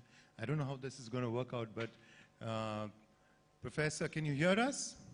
Yeah, I can hear you. Wow. How do I say I love you in Turkish? Seni çok seviyorum. Or seni seviyorum. Okay, I will. Maybe I should just ask Burak, how do I say that?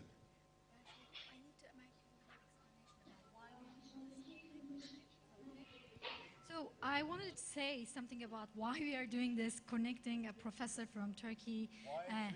Why three languages? Yeah, that's a good way to start. Yes, Why yes, don't we it's tell like them? because we wanted to have, it's like the respect to all cultures and languages. That's why we didn't want it to be just in English. Okay. On that note, firstly, it's day 3 of Ficci Frames. A lot of effort goes into putting an event like Ficci Frames together, getting all the people. And I request you to raise a round of applause for the amazing team at Ficci, Leena ji and her team, who work many nights and days to put this thing together. Thank you, Leena ji, for helping this happen. And there are countless faces and names who put that effort. But now we get into our closing session. Burak and Stare. Have I pronounced your name right? Stare? Yes, perfect. Yeah? So I'm going to start with the lady, Burak, if you don't mind. Of course, yes. Yeah. 3 things about India that struck you as soon as you got in here. Scents. Lots of scents. Scents, you mean yes. fragrances? Yeah, fragrances, different varieties. And then the childlike innocence and kindness of people. Always a beautiful smile on their faces. I realized regardless of all the obstacles they're facing in life, they still have that hope and happiness, and I can see that in their face. That's why I say child innocence. Okay, that's a sweet observation. And obviously weather, because before we came here, we were wearing coats. So imagine us coming here all of a sudden with that warmness. Beautiful. I will also remember this. So you found it a little hotter? Yes. That was Burak. Otherwise, India is a very cool country. Blame it on Burak. Burak, your 3 things of India that stay with you as soon as you came in. It's the first time to India? Yes, my first time. Pardon, Türkçe devam etmesi gereken bendim galiba. Şu an artık Türkçe'ye ele alıyorum. Okay, my first time, yes. Your first time. Yeah. And 3 things that stay with you about India now that you're going to go back. Okay, foods, spicy foods, people, and your weather is hot, huh? It's very hot. Yeah. Aren't you going to say nice things about me, Ficci Frames, and all of that? Yes. Plus, it's Ficci Frames. That's called fishing for a compliment. Professor, how do you have that phrase in Turkey? How to fish for a compliment? No, okay. Ignore me.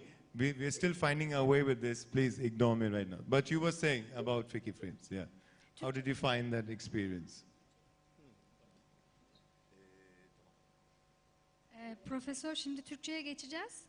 Siz çevirebilir misiniz Burak bitirdikten sonra? Duyamadım en son. Ben Şimdi Türkçe Burak, konuşmaya başlıyorum. Artık sıra sizde. Onu söyledik.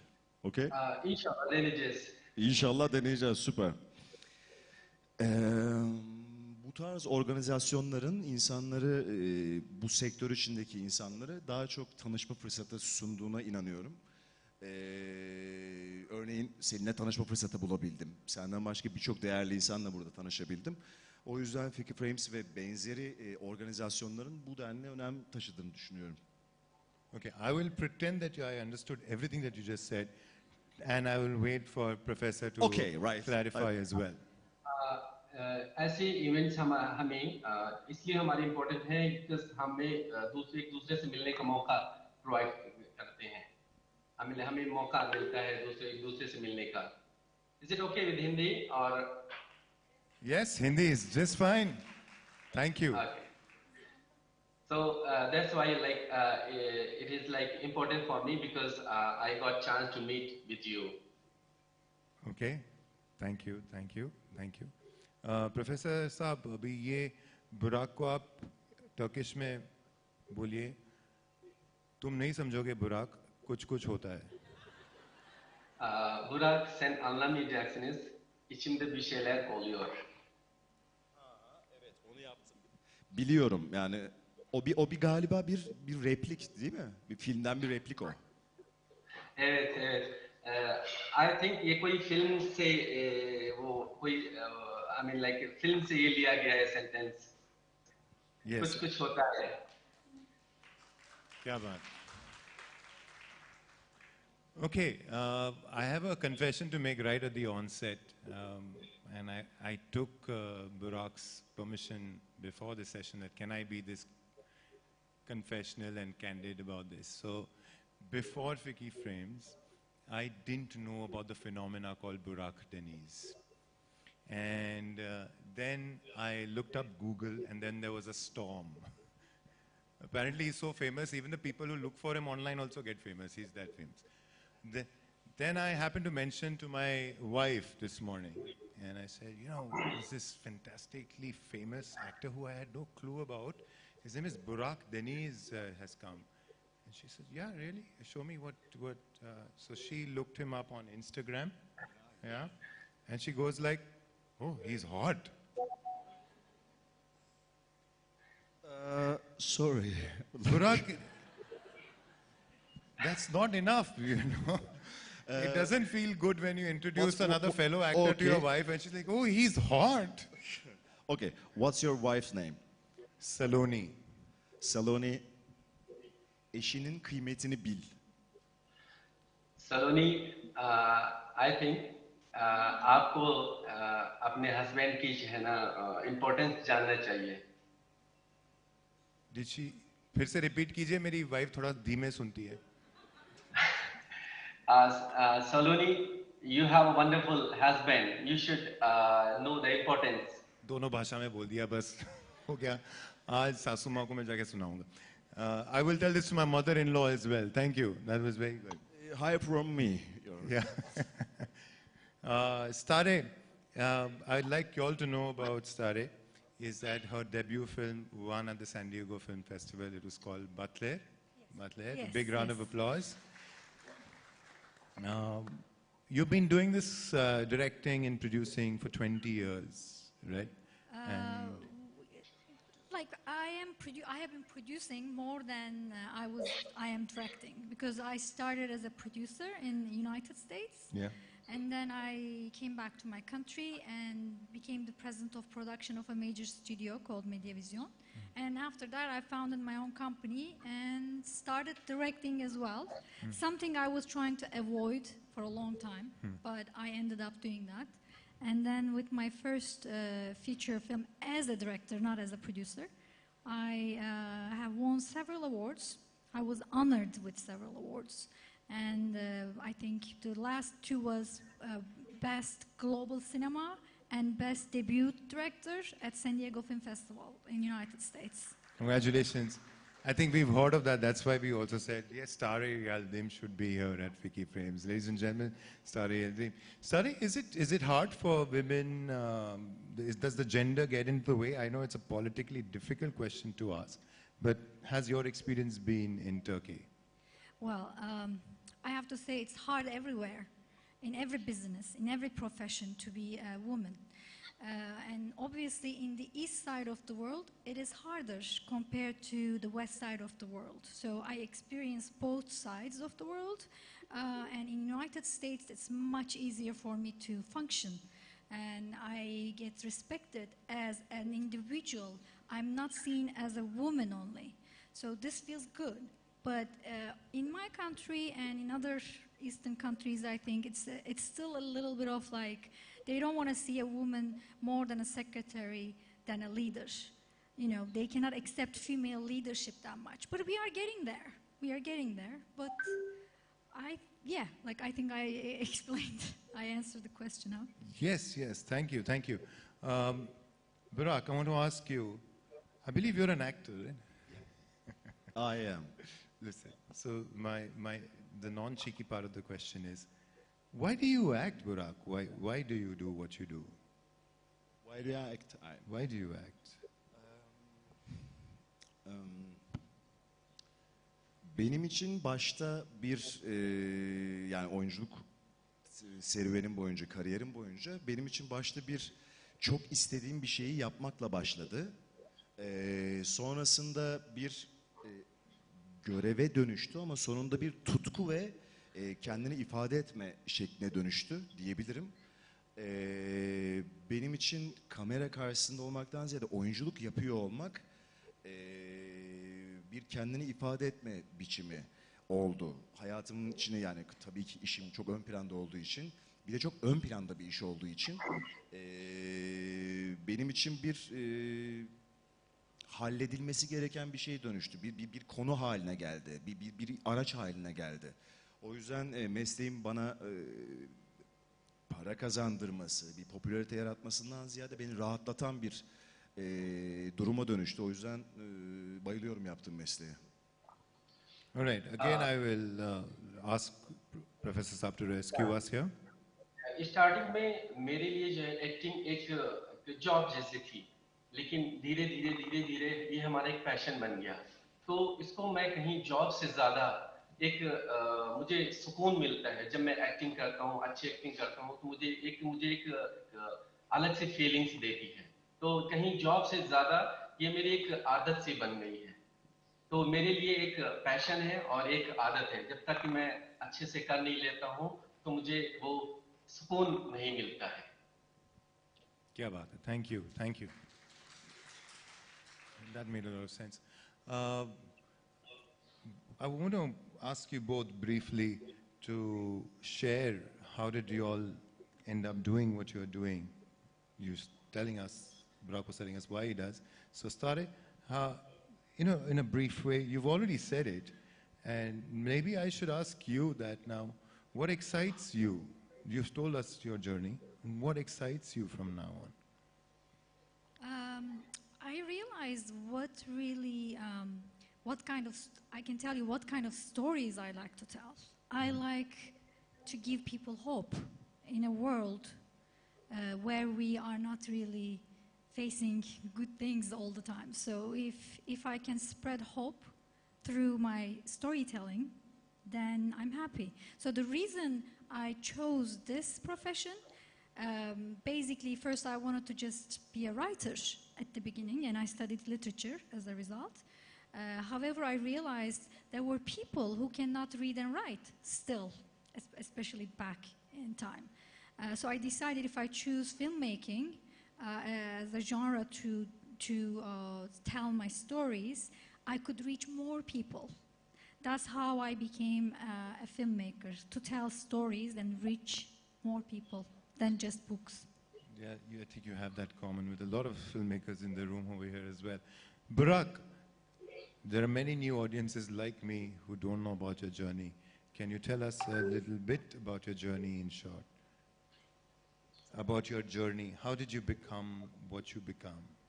How did Burak Deniz happen? Bilmem. Yani ben sadece işimi yaptım ve en iyi şekilde yapmaya çalıştım. Hayatın, yaradanın ya da o her neyse bana sağladığı bu hayatı, bu kariyeri hak etmek için hep daha iyisini yapmaya çalıştım ve konu buraya geldi. Ben diyebileceğim bu. यानी मुझे नहीं मालूम है कि कहाँ से शुरुआत हुई, लेकिन जब मैं करने लगा धीरे धीरे एक ऐसा लगता है ना कि एक ऊपर से एक मुझे कहीं से अलग से एक वो क्या कहते हैं, एक मेरे अंदर एक how we say like something coming from like आसमान.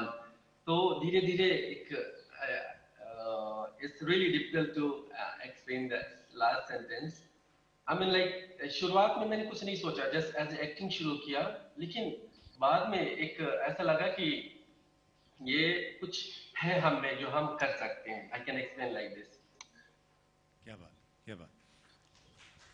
Ha, unutmadan şunu da söylemek istiyorum. Yani özellikle bizim işte daha çok tabii ki yani insanlara ulaşmak daha kolay oluyor. O yüzden herkesin ne olursa olsun, hangi milletten olursa olsun yaptığı işlerdeki duygu aynı. Ortak duygulara sahip olduğumuz gerçeğiyle yüzleşiyoruz. Ben bir aktörü ve aktrisi izlediğimde ondaki duyguyu aldığımda rahatlıyorum. Eminim nacizane sevenler ve izleyenler de eminim o duyguyu alabildikleri için o takipte bulunuyorlardır diye düşünüyorum. O yüzden bu önemli. O duyguyu birbirimize geçiriyor olmamız önemli. O duyguların ortaklığını hatırlıyor olmamız önemli diye düşünüyorum. यानी एक बात और भी बताना चाहूँगा कि जो यानी किसी भी नेशन से या किसी भी आप ट्राइब से या किसी भी कंट्री से हो, जो एक फीलिंग होती है, आई मीन लाइक फीलिंग, वो कहीं ना कहीं जो है ना हर एक उसमें एक म्यूचुअल फीलिंग होती है जो आप उसको फील करते हैं. तो ये जो फीलिंग्स है वो वाकई हम ना कहीं ना कहीं से इसको फील करते हैं. वो फीलिंग के बारे में बताना चाह रहे हैं. Okay, kya baat. Okay, Burak, I have a yes and no question for you, and it is in service of a lot of curious female faces who look at you with so much love, even when you're talking in Turkish and they have no clue what you're saying. The question is, are you single? Yeah. Is normal. Drink as much water as you want, but give us an honest answer. We want to know this. Do you want to know? Is this too personal a question to ask at a forum, or it's okay to ask? It's okay to ask. It's okay. Okay. What? Are you single? No. Hi, no, nahi. Am I a singer? No. Single. Are you with someone? Are you dating someone? Single. Singer. Okay. I'm single now. Why are you laughing? I'm single. Weren't you just talking about hope? So many women just found hope right now. Do you singer? But listen, I know you're a singer. You were singing something. I heard you singing. Do you want to sing something right now? No. Little bit. Something in Turkish. Anything that is coming from the heart. Ağlamadan ayrılık olmaz. Come on, go on. İçte kuzu kuzuyu sessiz sessiz söylemen. Okay. Yeah. We still believe he's the best singer in the world, don't you? Okay, people are asking me to ask you this question and that question, so now I'm going to come and stay in track here. Okay. Burak, do you watch, also to you, Stare, what sort of Indian stories, films are you influenced by? You can give me a response first, Stare. I think it's going to be, most of the people say the same thing maybe, but there is this film called PK. I like that one. Okay. And a few other, but I cannot recall the names. My answer. But we all love PK. Even if you say it's PK, we're fine. Yeah. Okay, so PK and PK for you. Yes, PK. Yeah. Actually, Amir Khan. Yeah? Can we have a woot for Amir Khan and a big round of applause? Yes, Yeah? yes. Full respect. All right, great. Listen, so let me ask you a serious question. That you're meeting people, you're at Frames, you're experiencing a connection with a lot of people in the business, and now I want to ask you, as a filmmaker, as a producer, what sort of collaborations would you be hopeful of between India and Turkey? I actually thought about this in the past because I visited India first time in 2010, again through Ficci Frames. And by the way, I want to thank the whole crew and my friends at Ficci Frames for inviting us here and having us and treating us lovely. And their hospitality, I thank you all. And obviously all the guests, thank you. In 2010, I brought a delegation from Turkey on behalf of Ministry of Culture, and that was my first time in India, and I immediately thought we should do films together because I see a lot of connections. We even have common words. I don't know how many, but thousands, like Divane Aşık and many other. Yeah, Divane Aşık, Pehlivan, I think. A few other words in common with you guys. Then I was thinking about maybe a romantic comedy that we can, with sequel. The first film can be shot in India, and the second one can be shot in Turkey. And maybe Burak will act in it, who knows? Maybe one day, who knows? Wow, that sounds like a promising Indian-Turkey collaboration. Burak acting in it, wow. Burak, you have a wish list actor for that sort of a collaboration? Any Indian actor you would like to collaborate with in that, possible collaboration? Of course, firstly, Amir Khan. Okay. And Shah Rukh Khan. Yes, Shah Rukh Khan. And Chopra, yes. Priyanka Chopra. Yes, of course. Okay.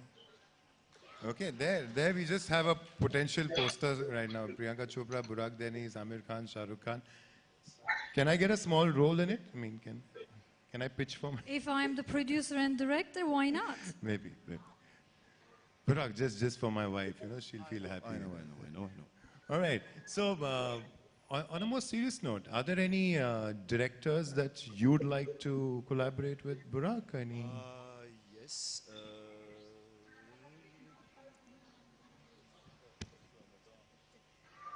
It's really hard to remember the names. Yes, the names I remember, but very hard to remember, remind the names. You were telling me the director of PK is somebody you're very familiar with. Yes, Raju Hirani? Yes, of course, sorry. Yes.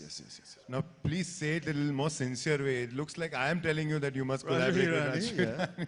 Though it's not nonsensical of you to ask for him. He's one of our best directors. Big round of applause for Raju, sir.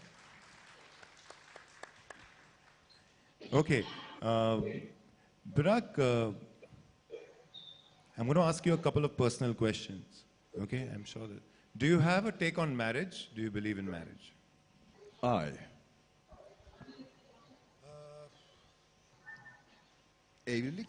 Evlilik yani şu an için, yani şu anki düşüncemle evlilik için bir insanın hazır olması gerektiğini düşünüyorum.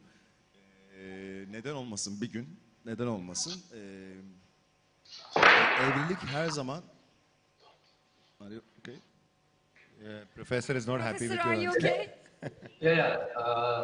ये शादी के लिए सबसे पहले इंसान को ready होना जरूरी है होगा क्यों नहीं हो सकता है Ama günün sonunda evlilik gerçekten olan bütün romantik olayların arasındaki bana göre en güzeli. Yani çok romantik gelen bir organizasyon olduğunu düşünüyorum. Neler söylüyorum? लेकिन एंड पे आखिर में मुझे ऐसा लगता है कि जो सबसे रोमांटिक ये है कि घर पे यानी शादीशुदा होना और अपने घर पे जाना. So, you're largely known for your romance work. How do you feel when you get all this love from all the audiences from world over? And can you all show some love when I ask him that question? Can you see? You can hear this love now. How do you feel when you get all that love? How do you feel when you get love from audiences world over? Like you land in India and then there's everybody asking for a picture, everybody wanting to give you so much love. How does it feel? Yani diyebileceğim en temiz haliyle şu, sevmek, sevilmek bunlar güzel şeyler. Keyifli. Buna layık olabiliyorsam ne mutlu bana. Keyifli. Yeah. Just इतना कहूँगा कि एक दूसरे को चाहना, अगर आपको कोई चाहता है तो सबसे इससे अच्छी क्या बात हो सकती है। और जब कोई ऐसा करता है तो जाहिर सी बात है मुझे भी बहुत खुशी होती है कि मैं उनके लायक हूँ, कि उनको मैं खुश कर पा रहा हूँ। क्या बात है। That is very sweet. Okay, I have a very Oprah Winfrey-like question. All right. I'm going to channelize the inner Oprah Winfrey in me. What is it that you fear? You're this young, strapping, and then the question is for you as well, Stare. And both of you take your turns. You're strong, you're on the top of the world, everybody loves you. But what does Burak Denise fear? And Stare, you're a woman of today, making films, producing content. What is it that you fear?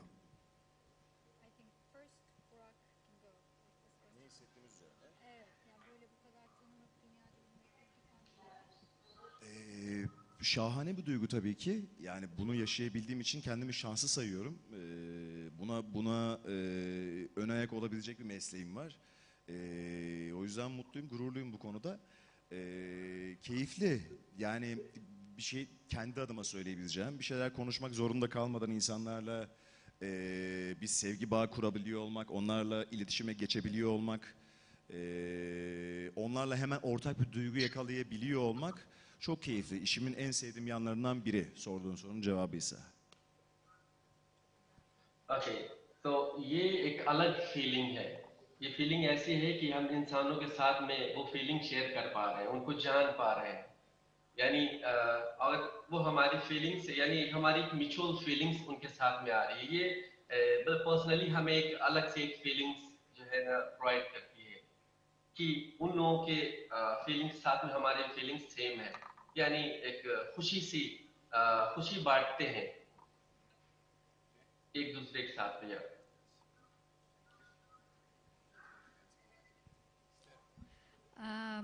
Of course, I'm not in front of the camera, so they don't know me that much. Maybe one day, huh? Well, the thing is, I was offered many times to act, but I'm too shy to be in front of the camera, so I refuse all the offers, and instead I stayed behind the camera. I don't want all that attention. I mean, I see how he's like, and I'm like, I can't do that, you know, I cannot be that person. He's very comfortable with all the attention. He's very comfortable. I wouldn't be that comfortable, so that's why I think everybody picked the right profession. But I would love to be in a musical. If you're in front of the camera, musical is okay, but not just like regular acting. Other than that, for me, I realized something. When people watch my film in live screenings, even the people that know me personally, when they watch my film, they almost see a different me. I don't understand how, but at the end of the film, they cry, they come and hug me, they feel more compassion towards me. That feeling of touching their hearts through my storytelling is amazing. Amazing.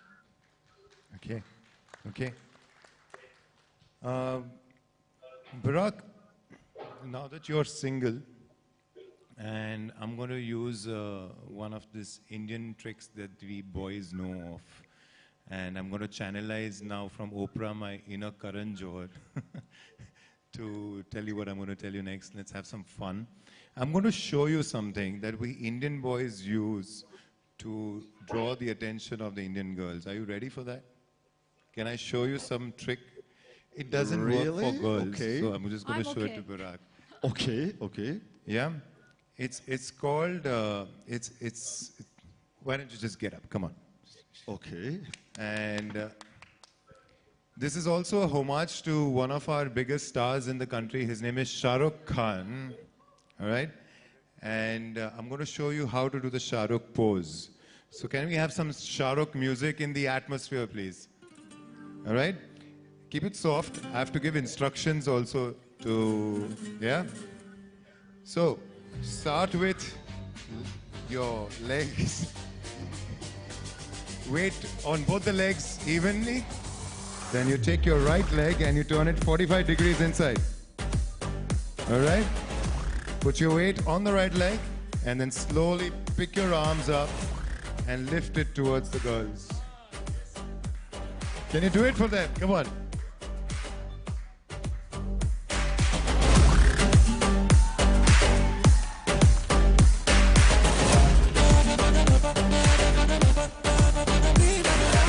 Thank you. That's very. Your turn. All right. Yes. Something I can learn? Yes. All right, let's have it. So, what song should we do it on? Tarkan, of course we all know Tarkan. Tarkan, console. Can we do Tarkan? The Kiss Kiss song. But this is a different song. This is a different song. Sorry, The same singer. we're a family channel here, okay? So we can. So let's have some Tarkan and let me learn some stuff from you. What do you do? I have 5 left feet, but you'll have. But that's okay.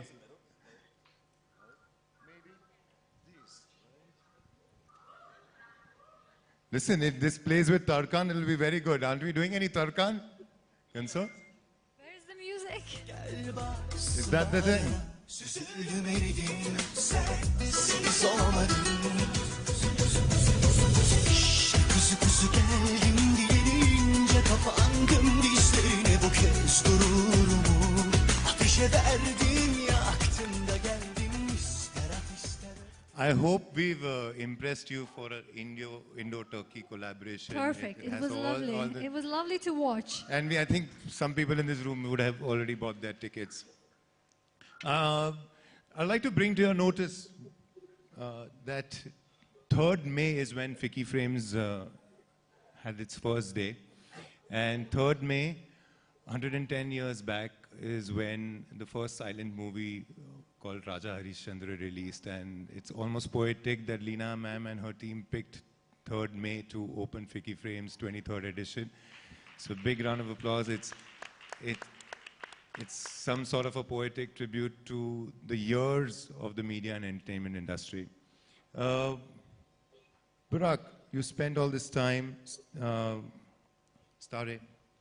Any thoughts that you want to leave the audiences with? And do you feel a lot more confident after learning the Shah Rukh move?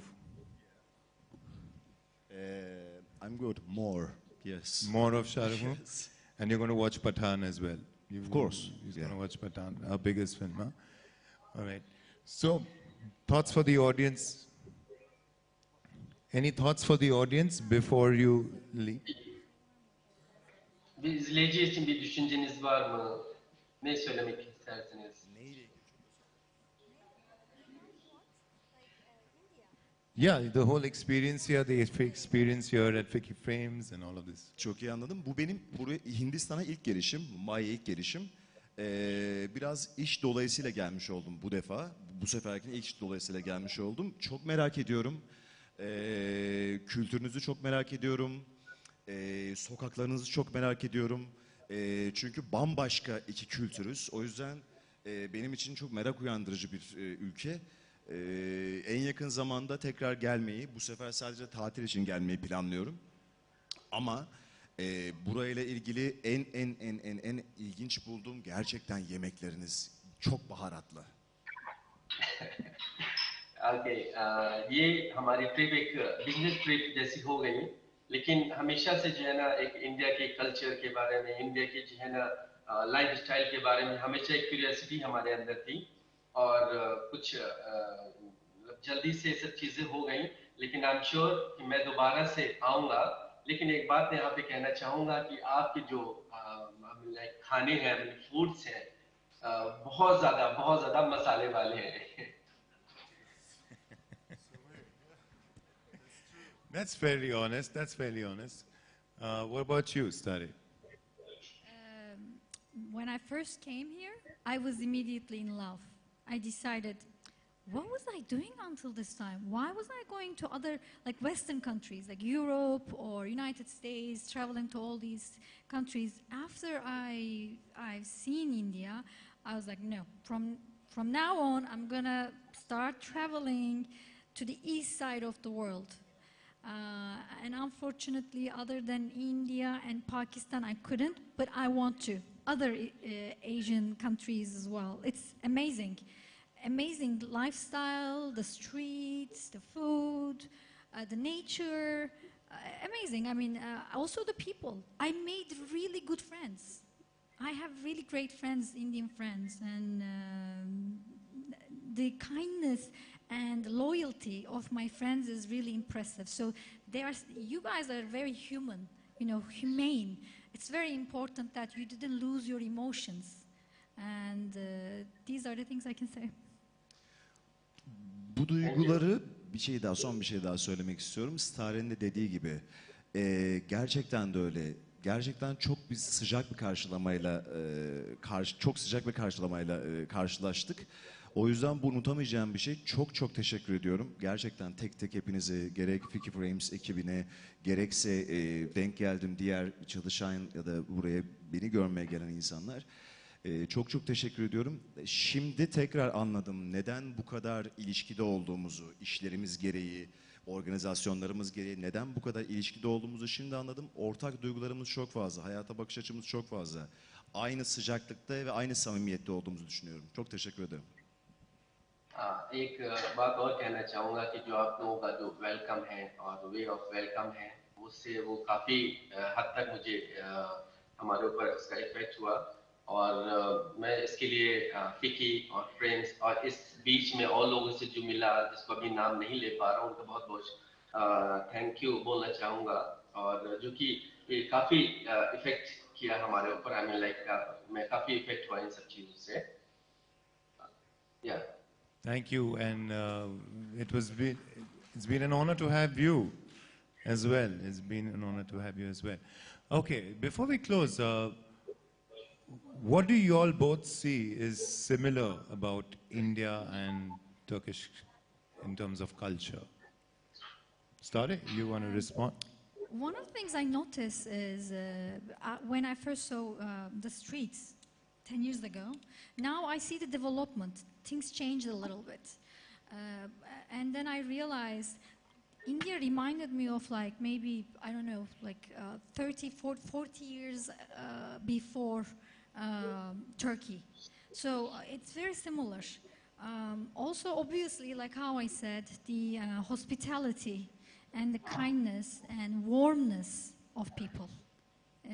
These are very similar. Yeah. Burak, what else do you think is similar to the two cultures and hence their stories? Do you think anything is similar, anything that connects our stories? Professor Saab, help me convey this question responsibly. Siz Hindistan ve Türkiye arasındaki ortak şeyleri ne gözlediniz, ne düşünüyorsunuz? Hani ortak bir şey var mı?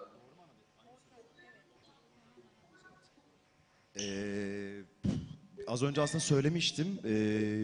Halen de aynı şekilde düşünüyorum. Bu soruya da aynı şekilde cevap vereceğim. Gerçekten samimiyetiniz ve heyecanınız, sorduğunuz için söylüyorum, bana çok geçiyor.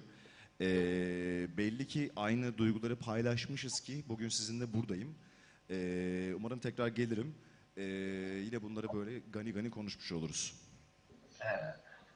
इससे पहले ही मैंने mention किया था कि शायद हम दोनों में कुछ ऐसा म्यूचुअल है हमारी जो फीलिंग्स हैं जिसके लिए मैं आज यहाँ हूँ हम एक दूसरे से के साथ में एक सेम फीलिंग को शेयर करते हैं इसलिए और शायद उसको इतने शॉर्ट टाइम में समझना वो नहीं होगा इसके लिए जो है ना शायद बार बार मुझे आना पड़े तो उसके जब मैं आऊँगा तो ये सब चीज़ें क्लियर हो जाएंगी तो यही है हमारे शायद feelings हम दोनों community की कहीं ना कहीं same है. Onun dışında birçok şeyimiz farklı. O yüzden bunun aynı olması önemli. Onun dışında bayağı farklıyız.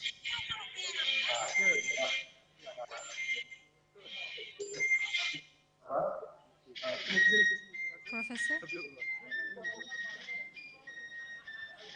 Have we got hacked, Burak? Who is that?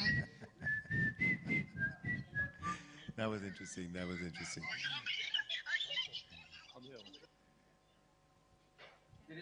देखो बड़े बड़े देशों में ऐसे छोटी छोटी बातें होती रहती है. प्रोफेसर साहब इस डायलॉग का भी टर्किश रूपांतर करके इनको सुनाइए. Yeah, actually, I cannot hear you. Yeah, William Mahome is here. I think because of the voice clear नहीं आ रही है. Okay, okay. तकनीकी I heard रुकावट के that कारण. छोटी बात बड़े बड़े शहरों में छोटी छोटी बातें हुआ करती हैं. You said like this, I think. बिल्कुल सही फरमाया आपने. मैं Okay, so you want me to translate it? Actually, in Turkish, we cannot, it cannot carry the same feelings, but I will translate literally.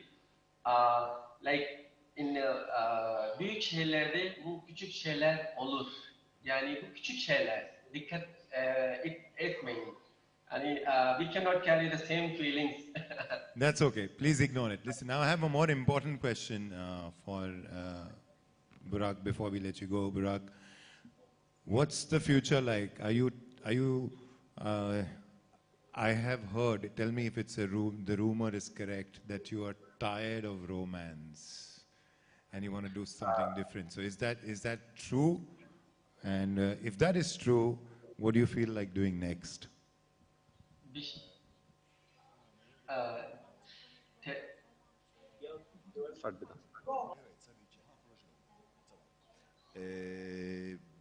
Daha önceki Aşk Laftan Anlamaz, bayağı bilinen bir dizi galiba bildiğim kadarıyla burada. Çok fazla artık benim için bir değişime ihtiyaç olduğunu hissettiğim bir yerden seçiyorum işleri.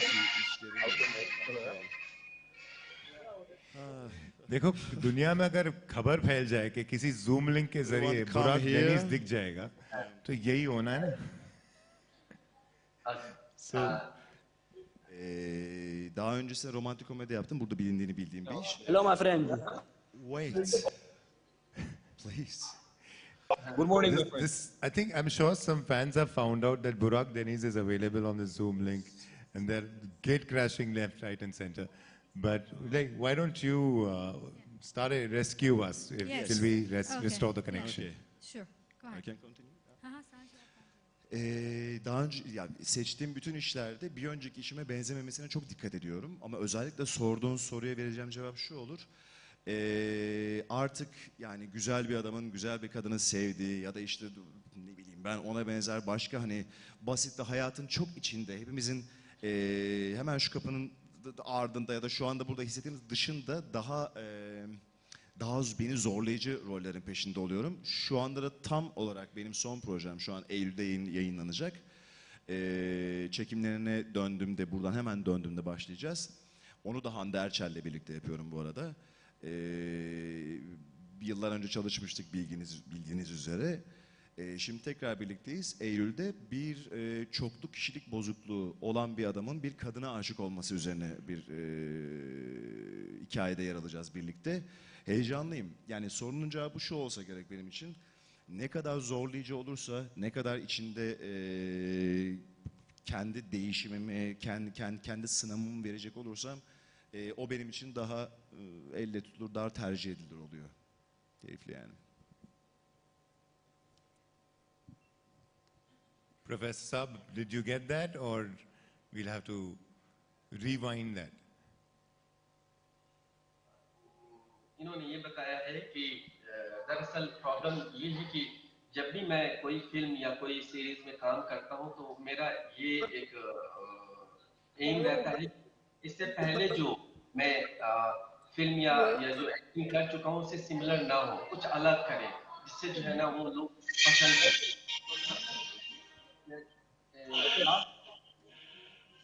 Okay, I'm going to, that was anyways our last question, so I'm going to ask Stare to help us out here. Yeah. Obviously he has done a lot of romantic comedies or romance, romantic dramas, and now he is looking forward to do and try new things as an actor. Which is nice because now he is working on a project about a man with multiple personality disorders who falls in love with a lady. So this is going to be. And India is a great place to practice that. Welcome. Yeah, I saw that, yes. We all have so many personalities to deal with, all the multiple personalities We we have to, go by the through. way. Yeah, but please continue. Pretty much that was it. Like he's happy to be working in this new project that will allow him to grow as an actor, because this is going to be a bit different than his previous roles. Great, great. Yeah. On that note, I'd like to tell you, Stare, that you've been extremely gracious, and you've been so kind, and you've been so humble, and helping us, being a part of Frames, and so gently interacting with the industry over here. Burak, about you, तेरे बारे में मैं क्या कहूँ यार, मतलब तू इतना अच्छा आदमी लगता है, एंड मैंने अभी तक किसी भी एक भी लड़की को उसको ऐसे सेल्फी रिफ्यूज़ करते हुए नहीं देखा है, और I've just been telling them all bad things about you in my language. At the same time, I've also learned this about Burak of the little 2 days that I've been observing him in this atmosphere over here, that when he stepped out yesterday, he ensured that the radio was playing so that he could learn about the culture over here. So much popularity he has, and every time he interacts with the love that he gets from his audiences, he's been so gentle, so humble. I've never seen him get irritated for a second. I've not seen, he dabs his sweat with the same pizzazz as with he poses a selfie. He's not complained about anything. And Burak, that says a lot about you. And this is a lot of love from India and the team at Ficci Frames and all of us, that you keep going on from strength to strength, and may your stories go across many languages across the world, and you keep growing as Burak Deniz, the phenomenon that we know as. And Professor Saab, thank you for patiently listening to us and putting up with all the technical glitches that you did. And I am so much in admiration of your Hindi translation of all that we had here. You're welcome. Actually, I'm a fan of Burak Deniz Bey. So like when I saw him, I was also very excited. So like it was the first time when I'm like translating. It is like I'm teaching Turkish to foreigners, but it was like different for me. So maybe I was like a bit excited. But I tried, but sometimes it is technical problem. It's okay. It was really pleasure to see you and talk to you and see you all, guys. Thank you so much. Thank you. Thank you, Professor Saab. Thank you so much for joining us, Professor. Thank you so much, Professor. Thank you. Again. All right, on that note, ladies and gentlemen, before we go away, Burak and Stella, there is this one person who I would like to take the cue to call on stage, and I would request the audience to raise a round of applause for her efforts that make a platform like this happen. She is responsible for making this happen 23 years back, and year after year, she meets with the industry and collects support for a platform like this and makes it happen and gives us the opportunity to learn, to meet other fantastic potential collaborators. And it's not an easy job. I promise you that. And I've also been lucky enough to learn from her.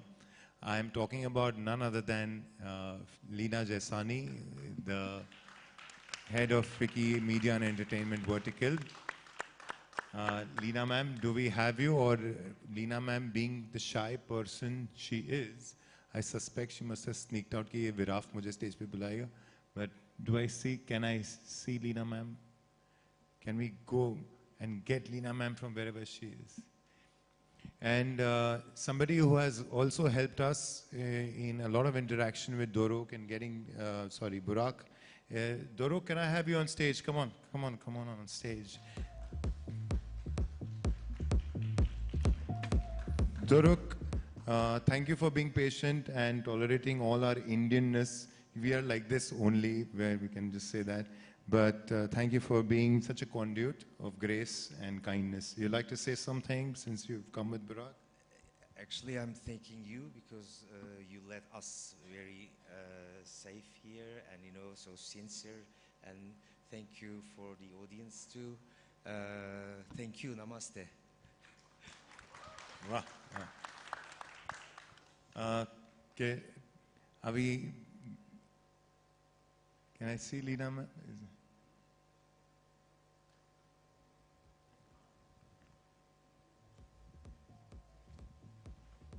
Happens in India. We'll figure it all out.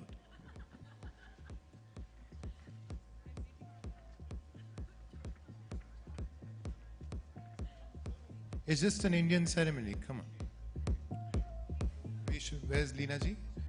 Leena ji, please come on stage. We were missing you. Big round of applause for Leena Jasani, ladies and gentlemen.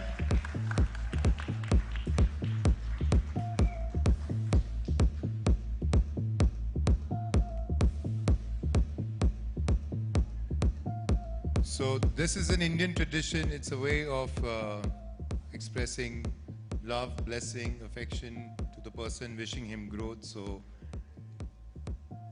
it's called the traditional tika.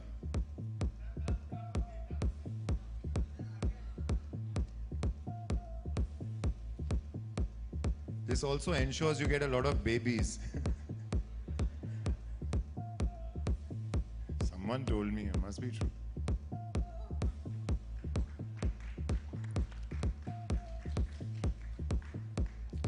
How about Doruk? Why?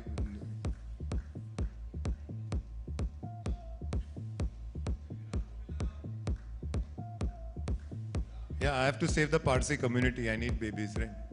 Of course.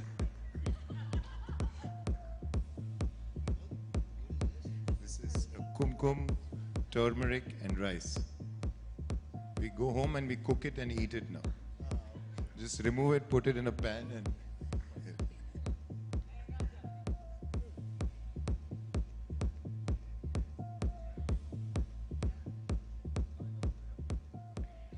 Thank you, Garima, for doing this so graciously. Big round of applause for Garima for doing this for us. And before you all go, let's have a nice little photo. May I request, ma'am, please come ahead. Doruk, please be part of this.